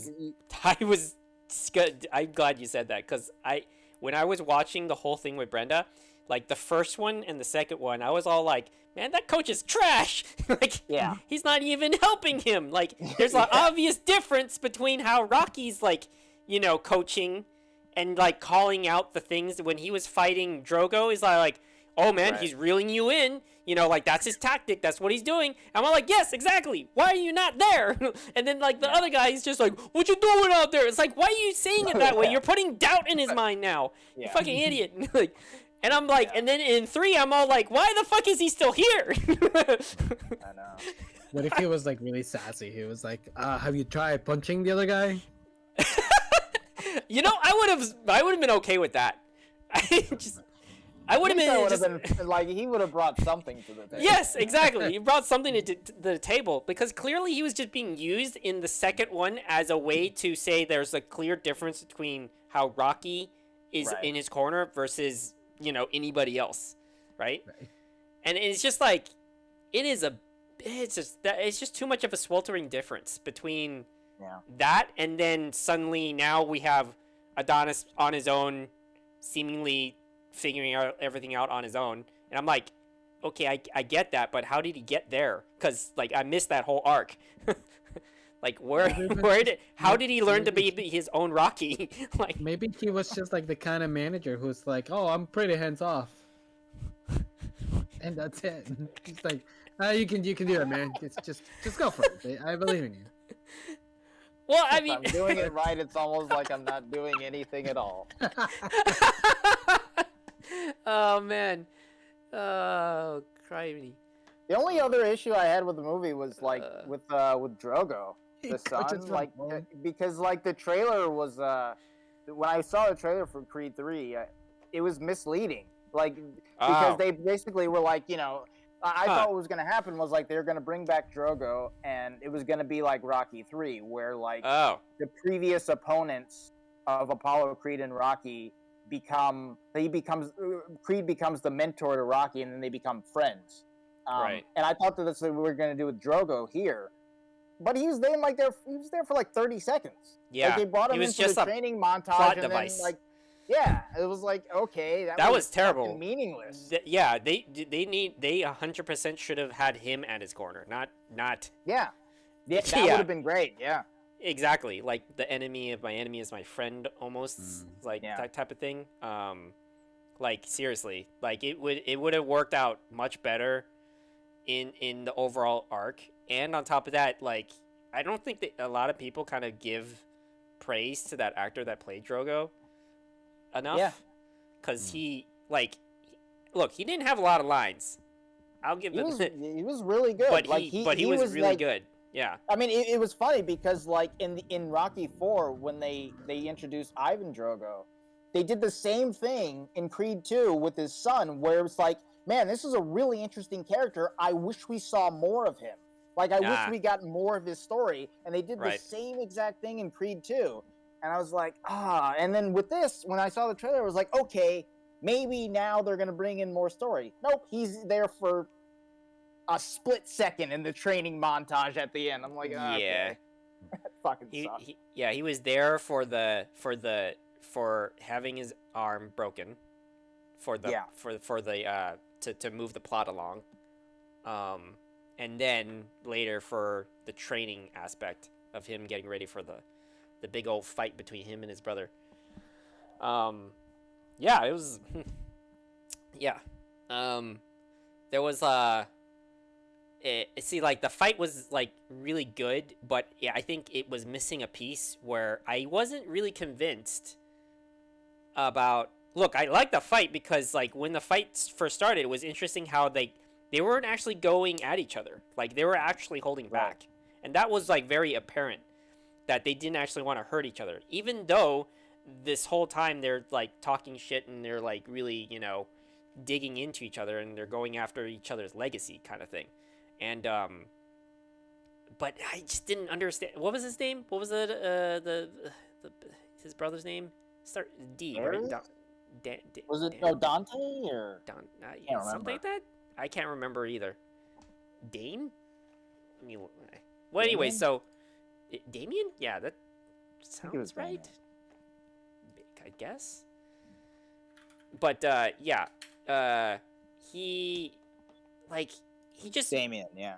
Is it Damien? Okay, all right. Yeah. Cool.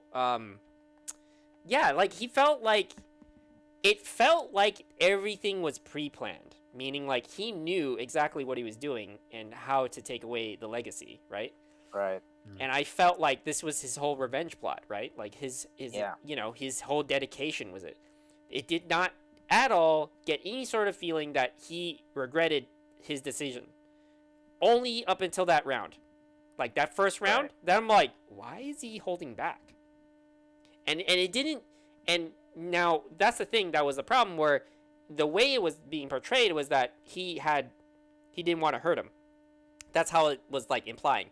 And I was like, but that doesn't track with his character like at all. Like there was not a moment where we had a hint that, or maybe I'm just misinterpreting it. Maybe I'm wrong. But I felt like he, had this whole fucking shit planned from the fucking very beginning. And he's just playing, nice, right? Like, right. He's what's the word? The wolf in sheep's clothing, like that's how it felt like. And then the first round, like they're not going at it, and it was like, okay, it would track better if he's just doing some sort of like, I'm playing with my food, right?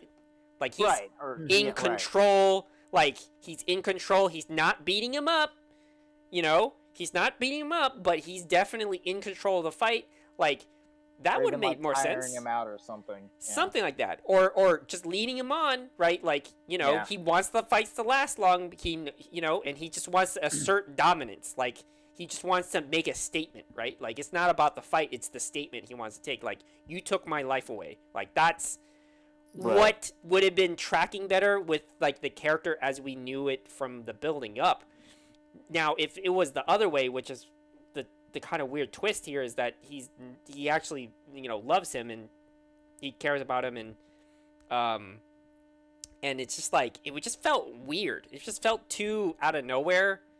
Could we have gotten moments too where like maybe in his training he's like remembering moments of his childhood and the good times, and then it being overtaken by memories of all his time in prison, that he's always seeing Adonis. Yeah, exactly. And then we have these moments of conflict where the character is not too sure if he hates him or he loves him, and Right. you know, and you know, I can imagine too. Like he could be like watching his whole like he's like watching Adonis's life go by, right, while he's stuck in prison trying to fight for his life. You know, Yeah, I wanted to see those. I wanted to see him training in prison. yes, Like I wanted to see, exactly. cause like we definitely needed, like, cause I did feel really bad for his character, but I was also like, Yeah, man, we need exactly. more of this villain. Like we need what we're seeing from, cause we've already seen Adonis. We know what he's like. We know what he's about. Exactly. Like I get it, but like we just met this character. Like and this character's been through a lot of shit, you know. And so like that would have been super cool to see. Yeah, exactly. That sort of the same training montage, or I mean, not even necessarily a montage, but just see his some of the years in prison. Yeah, would have been good. Yeah, we spent way too much time with his training montage just looking for the weaknesses and knowing how to like exploit it and stuff like that. And then the first time you ever saw him fight, he's fucking cheating. Like he's fucking cheating. Like he's not playing nobly. And I don't get why we get all that painting him in that way and then suddenly he's never using any of that. He never he like, oh, okay, maybe he punched him in like the arm that like is more injured than the rest. But aside from that, he didn't cheat at all. He was literally going toe to toe with him, which again, I love the fight, but it just really contradicts the rest of the character, the beginning of it. True. It's kind of weird too, cause like maybe there was like something I didn't get from it. Maybe there's something that like I didn't see. I mean, the only thing I could say was that like I got the feeling that like when he's in the spotlight and they're on that whatever it is, like world championship stage, like he kind of can't cheat. Like his hands are tied because like if he cheats, like everyone sees and there's like it's not like a normal gym fight where it's just like, oh yeah, well you cheated, you know, get out of the ring or whatever. It's like no, you cheat, you lose the title or whatever. It's like that's the only thing. Like that's what I was thinking when it was going. But yeah, I mean it was still, you know, it was still kind of thin, you know, like just the way it was playing out. I mean, how he got the belt in the first place was him cheating. Yeah. And that was like in front of a lot of people still. So that's true. I don't know. Yeah.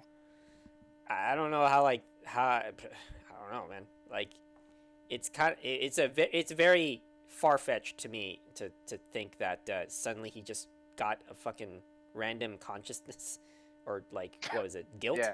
I don't know. Right. Not consciousness. What is the right word I'm looking for? Like conscience. Yeah. Conscience. There you go. Yeah. I don't know. That felt weird. And then at the very end, even though they kind of like they seem like they had that private talk, I was like, yeah. Okay, but why are you not going together now to celebrate? You know, like if you really squash the beach, why are you still leaving him alone in the room, like sulking about You're losing? Good, man. Anyway, I'll see you. Yeah, it's just like there was just like a lot of like that small, this tiny nuance that I was like, that doesn't track. I mean, what the story's because telling I me. was thinking that too, where it was like, you know. Like, it almost seemed like that was the last time they were going to see each other. I was like, but I thought you were friends now. Like, what? Yeah, like, why? Yeah, exactly. Isn't the point that, like, he never contacted you in prison and you felt, like, you know, left alone and yeah. You know, anyway, and to I'm be gonna fair... abandon you again. Yeah, like, I don't get it. Like it's almost an insult to injury. It's like, oh yeah, you lost the fight, and now I'm leaving you again. Bye. We squashed the beef. Yeah. We're good. Oh my god. I just needed more of that. I just needed a little bit more of just, you know, that consistency in the storyline, depending on where they were going.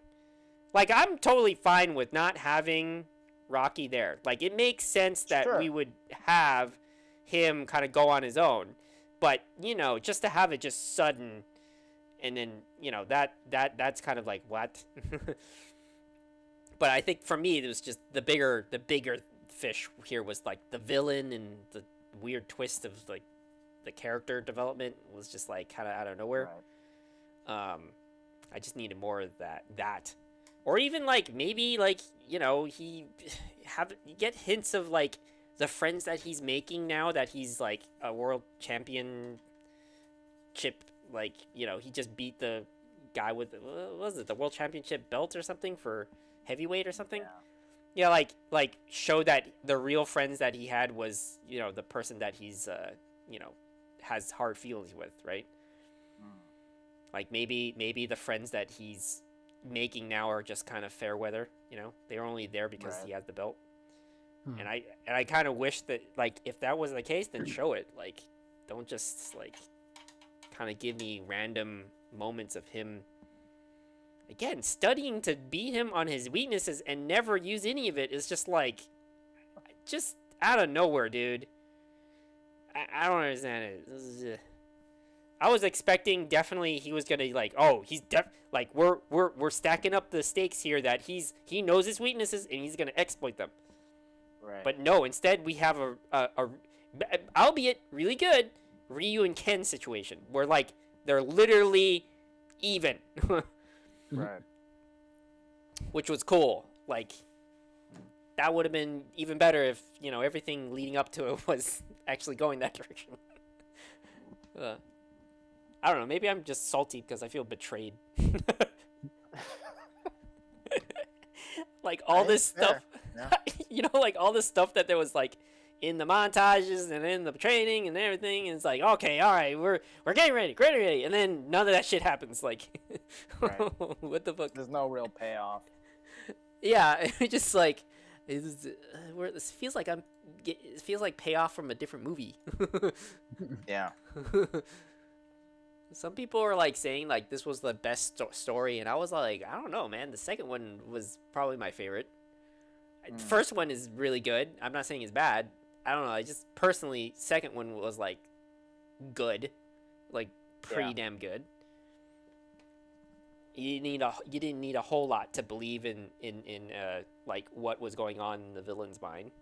I mean, Right. quote unquote villain. He was really a villain, I guess. The antagonist. Yeah. Yeah. There you go. Yeah. But yeah, that's my take on Creed trilogy. Overall, good. I really hope they don't make another one. Oh, they are. They absolutely. Oh, Jesus Christ. Absolutely. I mean, I don't know, but I assume. I mean, there's there were what 6 Rocky movies before Creed, so I wouldn't be surprised if they just kept going. At least a couple more. What if they do another Creed where it's like the daughter now? I mean, I wouldn't be They surprised reboot if the that was franchise eventually again? a thing. Yeah. Where I mean, they hell, go into I mean, the future? Yeah, I mean, yeah, exactly. That's what I was thinking. Like, they might do that. I mean, Rocky 5 is like where he's like, he has brain damage and he can't really fight anymore, so he trains an apprentice. I mean, it could be something similar to that or on the same lines, along the same lines with that. Hopefully, it ends up better than that movie, but yeah, I wouldn't be surprised. The training in the metaverse. He's training That while actually brain pays dead. Yeah. He's They're like, just in VR. he just can't. He's like completely paraplegic. He can't even talk. So he's like now like talking through a machine. Oh god. Oh man, but yeah, yeah, that would be funny if they did do another Creed where it's the daughter and because she's deaf, so I don't know how that's gonna work. I mean, I'm not saying that you can't fight as deaf person, but I mean, how would you like add that into the story or? I mean, I'm just sure like another challenge, you know. Sure, So I yeah. was sort of like, exactly. That's what I was thinking. Yeah. Would it? Do you think hearing is like like at any point in time? Do you think you need hearing in a fight? In boxing? I mean, it probably boxing? helps just in terms of like just the cohesion between senses, but Right. I mean, I could see a Balance? yeah. I mean, I could see the movie if they did that, like a movie like that being like overcoming that challenge, and I mean, like I could see a boxer being able to overcome that. Right. Yeah, I mean, I definitely see it too. I was just In- curious if if like that's even a if anything, it could actually be anything. kind of an advantage in the sense that I know my aunt is mutant deaf, and they tend to like compensate for their Ah, Right. their lack of like of hearing by being extremely acutely visually in tuned. Right. ah. So Like maybe I they're like always more focused, Could potentially. yeah help. I maybe was gonna say it could help in the fight where there's just a crowd of people and there's all these things going on, but it's like Right. for But you, they're yeah. you're they're only in the fight. unshaken. Yeah. Right. yeah like they're really experts at like reading body language, and Right. when it comes to a fight, Dude, that you would be know cool then. I'd be totally down mhm, for another Creed and it's the daughter and we hone in yeah on that. Can you imagine yeah that yeah like I mean, because I in this really Yeah. this is all. It's almost a foregone conclusion that will happen. Like yeah it's pretty like that's. Yeah. There's no way executives haven't already been like, yeah, let's definitely do that. Mhm. I wouldn't be surprised. Yeah. After yeah. maybe one or two Michael B. Jordan movies, you switch to the daughter. Yeah. And then you just have, Michael B. Jordan. He's just, Yeah, he's the coaching new the Rocky. daughter. Yeah, exactly. Yeah. yeah and you also don't have bad coaches telling you it's like, oh, you can do it, do better. It's like Man, what glad you I came doing? here. Like yeah, because I What you was doing? complaining. I was complaining during the movie when I was watching it with Brenda. I'm like, well, look at this guy. He's telling him exactly what he already knows. He doesn't say anything that's actually useful. He's Like- just not likable either. He's not Rocky, who's like this Right. endearing, nice person. Like he's just Yeah. like an asshole. Like it's just like Yeah. there's no redeeming qualities at all from this character. Yeah. Like the fact that they were even trying to replace him, Rocky, with him, I'm just like, are you kidding? Like, it's just- Yeah. He just It's not, just he a didn't joke. earn it. Yeah, he just didn't No. earn it. And just because like it even tried to show him like, oh yeah, that guy was there during Michael B. or Yeah. Adonis's early years. Like Right. he was there for the early years. I'm like, that's a thing too. I really wish that they like actually showed like maybe why he hated the idea of coaching him in the first place since because the first movie like they was like, nah, I ain't touching like I ain't training you at all. Like I'm like, damn, like what did he do? And then Creed 3 was that opportunity to show him what he did. Like maybe he stole shit, I don't know. Or maybe he Right. beat up one of his people. Maybe in a fight when it was supposed to be sparring. Like he actually hurt somebody really bad. Did they never Like, say why in the original Creed? They just said he was I like, can't nah, remember. like you're the kid of. Again, Right, it's right. the whole he's son of Creed. Like I'm not gonna train the son of Creed. Right, because it was like Apollo Creed died in Yeah. the ring. Like I'm not gonna do that. Right. Yeah, right. I'm not gonna touch that. That's just too close to home, kind of thing. Or like, I ain't gonna do that because like, there's just bad blood with that. Yeah, I mean, it would have worked too if he had been like, I'm not training you because like you come in here and you beat up all my people. Because we see that Right. in the first. Like you Creed, don't where even he just play comes in. respectfully Yeah, or something, or right, yeah, you don't fight yeah. respectfully or something. Right. Anything. Like you just come here all hot-headed thinking because you're just, the son of Apollo Creed. Right. And that's and I mean that was the feeling I got from the first movie where he's just like his view of Adonis is that he's riding the glory of his father, right? Right. Because he's the son, he thinks he has some sort of like right to do so. And that's how I read it, but like, it could have played well in 3 where he's like, look, I can't train you because you're so in your own ass. Like your head is so far up there, like I can't even, train you properly. Like then that would have been like more contextually interesting to say like, I have to break you down to build you back up kind of thing, right? Which is essentially what Rocky did to him anyways, right? Yeah. At this point Just in seeing Creed him 3, getting broken down again and again. yeah, exactly. So like, like that's the whole point, right? Like he has too much of like like it's hard to like it's the dog that learned one way and it's really hard to train them the other way, right? It takes a lot more time and you know, and the difference between the dog and the human is the human might not even ever let it go, right? Like they might like, no, this is how I always learned it, and I'm comfortable with this way. It's like, well, I can't teach you then, right? Like, if you're not willing to let go of the bad habit, right? Like, then why am I even doing this? I'm wasting my time, right? And it could have been just like literally that, like, actually, you know, yeah, that imagine. would have worked. It would have been, you know, it would have been, you maybe could have made a better version of that Jake Gyllenhaal movie Southpaw, where like it's where he has to learn a different way, right? Like he has to learn how to box a different way. That might have worked better here, where it's like, you know, because I mean the whole thing was that he basically taught himself. Like like Adonis taught himself by just using constant. He taught himself. Yeah. Right.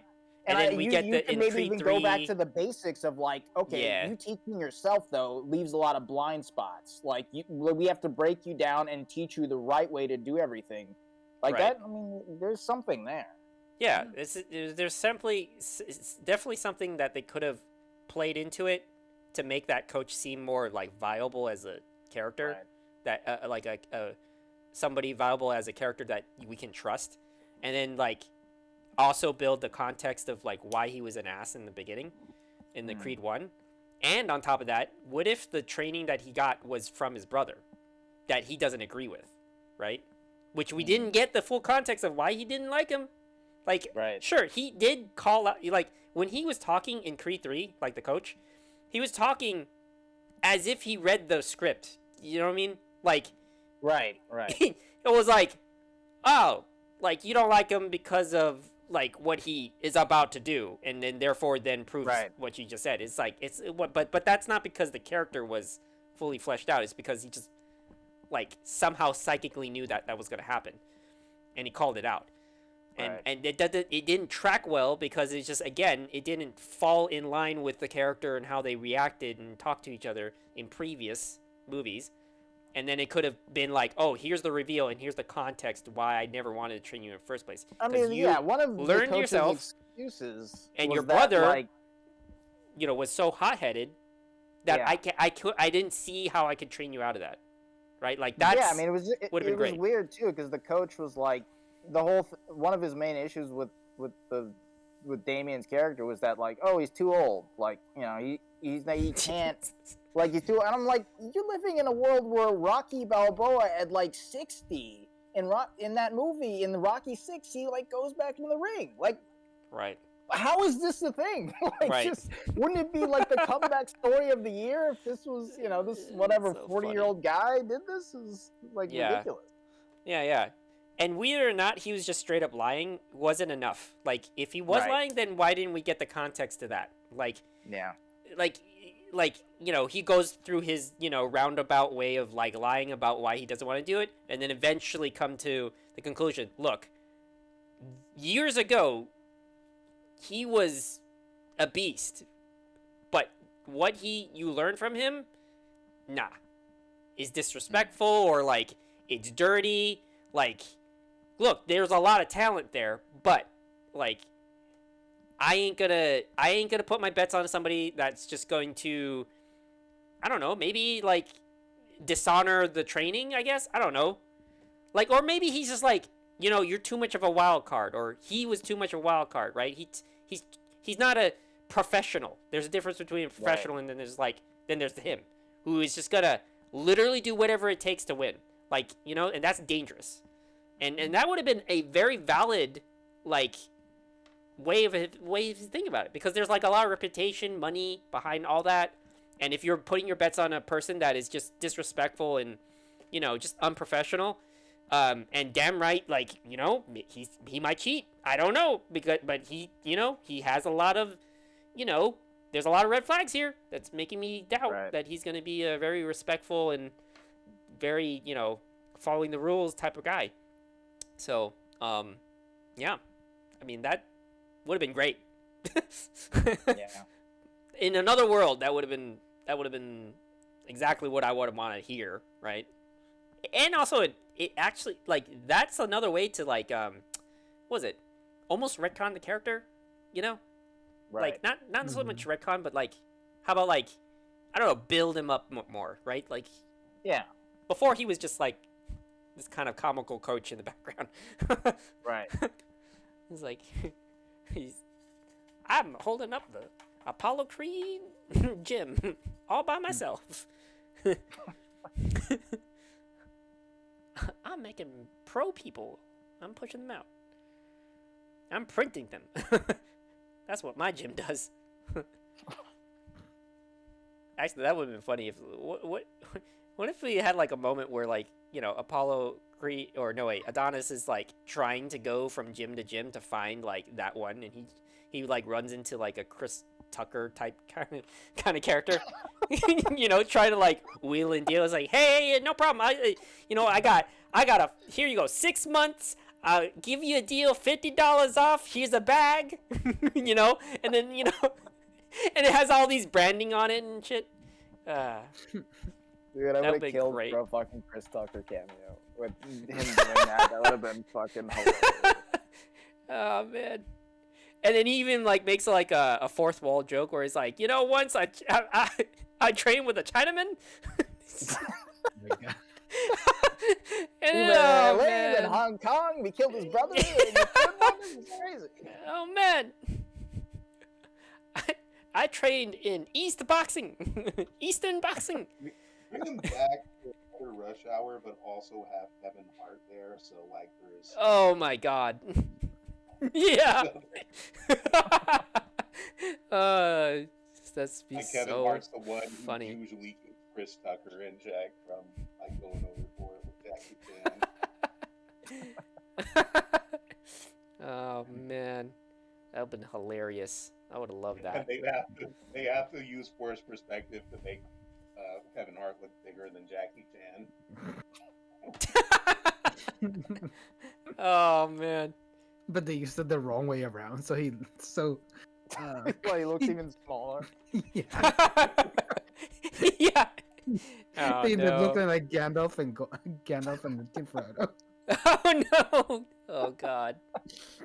Uh, they both take out their pipes and start smoking. Yeah. Oh man. Just because I completely different movie. Oh, that's funny.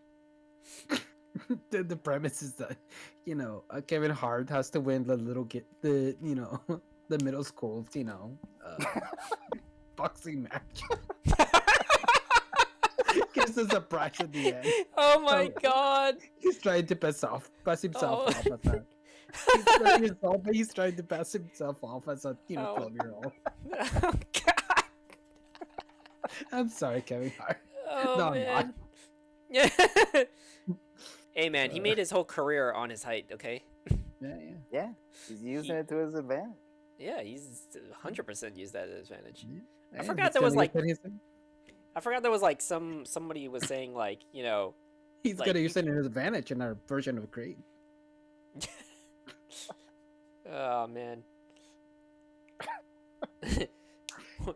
But he's so small, Creed is like losing him in the ring. He's like, where is he? I can't see him. Oh man. What are you doing? Dude, reach is a big deal too, you know, like Oh, you yeah. know, that's sometimes a deal breaker, I mean, like Kevin Hart would have to be like Yoda in like Attack of the Clones, where Yeah. he's flipping around and shit to like compensate for the reach. yeah, exactly. Yeah. It's like there's just no way, man. I just want to see a CGI. you can never Just tell don't it. take a rap. No. Oh man. Just throwing it off, random jab here and there. Just Photoshop Kevin Hart's head on Yoda's body in that lightsaber scene. Oh no. Oh god. That's funny. Okay. Maybe that's the reason why we don't make movies. What are you talking about? These are the best skits ever. These Yeah, they these really these are absolutely best premise. 100%. No. Hey, look, Mm. like either we blow up because it's funny because of it, or we blow up because Kevin Hart really hates us. Which I have a feeling that he would even. We're not even in his like same universe or orbit, for that No, matter. of You know. course not. No. He wouldn't even, and even if he were, even if we were in some way, some fashion, somehow it comes across it. It's his mo that he jokes about his own height. Again, he made Right. his whole career around that. I feel Because like I again, mean, Kevin Hart, if you're listening, I like you. I don't particularly like your movies, but I like your personality. You seem like a cool dude. And this is coming from like 3 of 4 of us are pretty fucking short too. So it's like, yes. The Well, audio pretty and the doesn't give us justice on that. We are there. Maybe I'm not personally completely, but I'm we're pretty personally close. 211. I'm considered small in a world of, where everyone just idealizes anything over 6'2". yeah, So that's true. I'm Yeah. considered small Ah, by today's standards. Right. Yeah, apparently That if you is go to true. Korea, I'm a tiny person too. I'm 5'11" and very tiny. apparently in Korea there's a I'm lot of tall probably people too. there, Oh, damn. Also, I did love you. which is in surprising. Captain Underpants. I'm like Asian. Gerald, I don't know. I don't read the Captain Underpants books, but I like you as the writer, dude. Oh, Actually, you're the artist. You're the artist, not the writer. Yeah, I Right. don't know my Captain Underpants, and I'm going to get eaten alive by the kids who grew up with those books in middle school. Oh man. But let's see, okay, so there's the Helldiver official combat trailer. We Oh, checked it looks out. so good. Did you see Yeah. it? Did you see it? I Did mean, you the see it? thing that I don't that need stuck to out watch me it. was, I love I mean, it yeah, already. the only thing that worried me about Helldivers 2 is like we didn't see the humor in it, and then in Oh. this trailer we got the humor. We got Oh, the okay. we got the friendly fire and the crushing your teammates with the care packages and stuff. I was like, awesome. I did. Oh Yeah. man, see, I don't need to watch it to know. I'm day one, 100%. Oh day yeah, one. absolutely. I was already day one for sure, but that extra confirmation that they hadn't lost any of the Yeah. magic of the original was like, Right. yes. Yeah, I feel you on that. I mean, it's great to hear. Good to hear that they have still the DNA there, and Yeah. Mhm. I'm pumped. I'm pumped. So pumped for that. Like, Yeah. did they even put a date down? They still I don't even haven't remember. put a date. They still said it's coming this year, so I'm hoping that's true. Yeah. Then there's 100 Thieves is announcing today actually their game. They're finally getting arrested, huh? They're finally getting arrested. The game is actually very thematic to their name. It's about stealing some sort of thing, and it's like something like a squad-based shooter where you are fighting over some sort of loot, and it's doing. I imagine it's a little bit like a hot, faster paced Kartov or Tarkov or whatever they call it. Yeah. Yeah. Oh, like the extraction shooter? Yeah, extraction. Yeah, that's exactly what it is. So it's like apparently there's like different squads, so you're fighting over it with other people. Apparently, according to what they explained. What's it called? And it's gonna be actually on well, that's the thing. It's Project X, so they're announcing it today. And it's gonna be multiplayer and gonna be apparently they're doing it on UEFN. Oh, really? Oh, sorry, I'm so sorry. Yeah, it is. It's Unreal. Project X. Let's see. Yeah. But here's the problem. Like, I don't know. Like, is it fully ground up Unreal? Because here's the thing. This is the why I just don't really like using the UEFN way of explaining it. It's because that you can just develop everything in Unreal, and then UEFN, all it means that you're just porting it into the Fortnite market. So it's really not Fortnite. Like, as far as I can tell, like, that's the problem. Like, a lot of people confuse them, where it's like, the point of them doing it is that you can use Fortnite stuff and have it mechanically play like Fortnite. Oh, I see. Right? you can have it that way, Sure. you know, for accessibility reasons.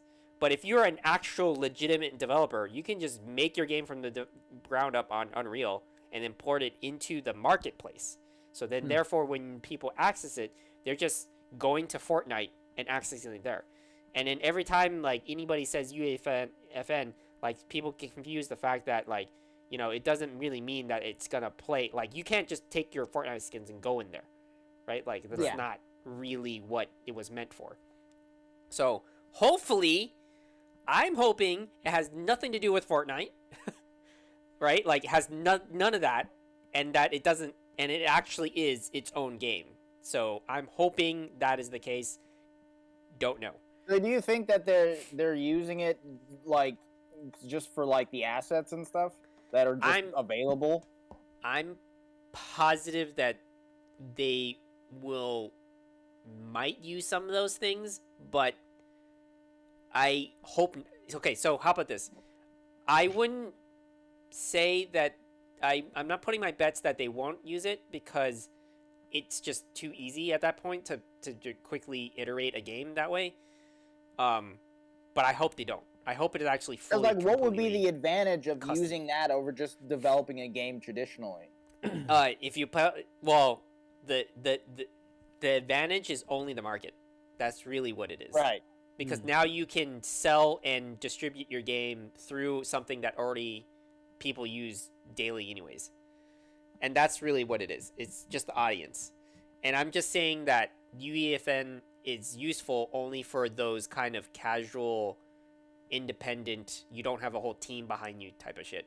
And then that's the thing that I'm a little worried is that you got people like 100 Thieves making a game. You have what the fuck was it that the Tim the Tatman and Tim Tatman and Nick Bergson and all like they got whole fucking teams apparently, right? Okay, quote unquote. Like I don't know, like if it's an actual team. For all I know, it's one motherfucker in the basement.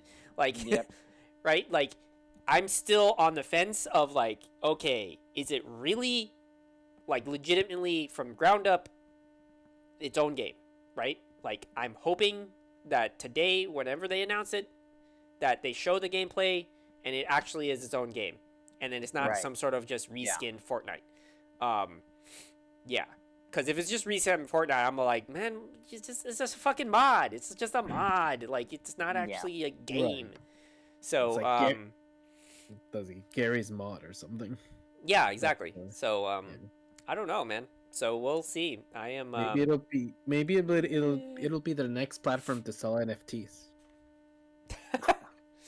Oh man, NFTs is just it's bad nowadays. Like, I'm pretty sure I'm pretty sure it's like that whole thing is done for. In my perspective, I think it's done for. Like it's just the market has crashed so bad that the only people that are benefiting off of it is now what it was meant for in the first place, which is those artists that are still doing their own art and just selling their own art. That's it.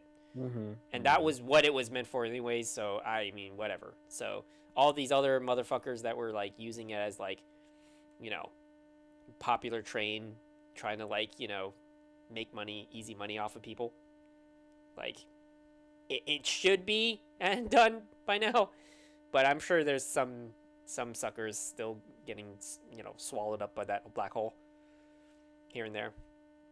Yeah, I think most recently Logan Paul is still feeling it from his, what was it, some sort of like Pokemon like thing or whatever, some animal thing that he was doing, and then he got called out by CoffeeZilla, and I think I haven't seen it yet, but apparently there's a new video out where CoffeeZilla is still calling him out on it because he still hasn't returned the money that people were owed, even though he of course into a lot of he gets into a lot of piles like that, the NFT stuff, the Prime drink, I guess acting like he was adopting that pig and then he just ended up giving it up. Oh yeah, he gets into a lot of controversy. Jesus, man, he's a controversy train. I'm just that he does. put himself into a lot of those situations. Yeah, So yeah, he does. And it's continuing. CoffeeZilla is ratting him out on the, holding him accountable for his NFT scams, and then like how people are like he's not refunding them now, or like he said he was refunding them, and got him on that the refund wasn't good enough. And then now I'm hearing that he's updated and it's like, yeah, he still hasn't refunded, or he hasn't refunded at all. I don't know. I haven't seen the video yet, but I was watching some of the CoffeeZilla stuff, and it's pretty interesting because he really does. He's like a fucking insanely detailed guy. Like, he's really doing his research on all these scams, and he's taking them down.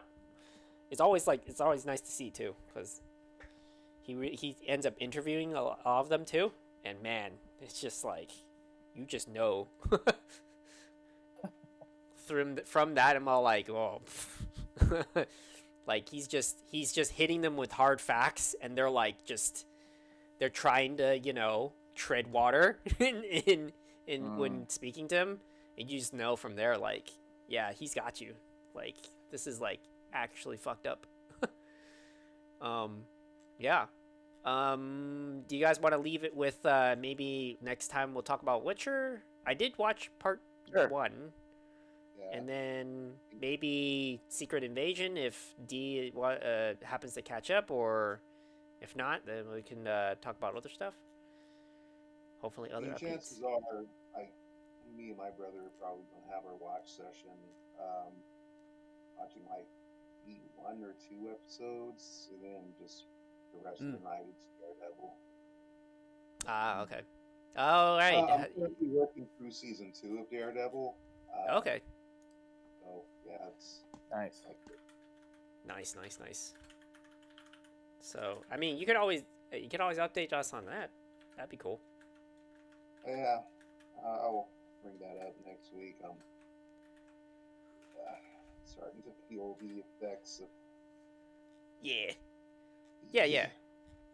no problem, man. Yeah, we will end it here then. Next episode 129. So yeah. Okay, guys. Thanks for joining. We'll Well, nice working with y'all. Hope you have a good night. Indeed, sir. Yeah. All right, All right, guys. See you later. Barbenheimer week.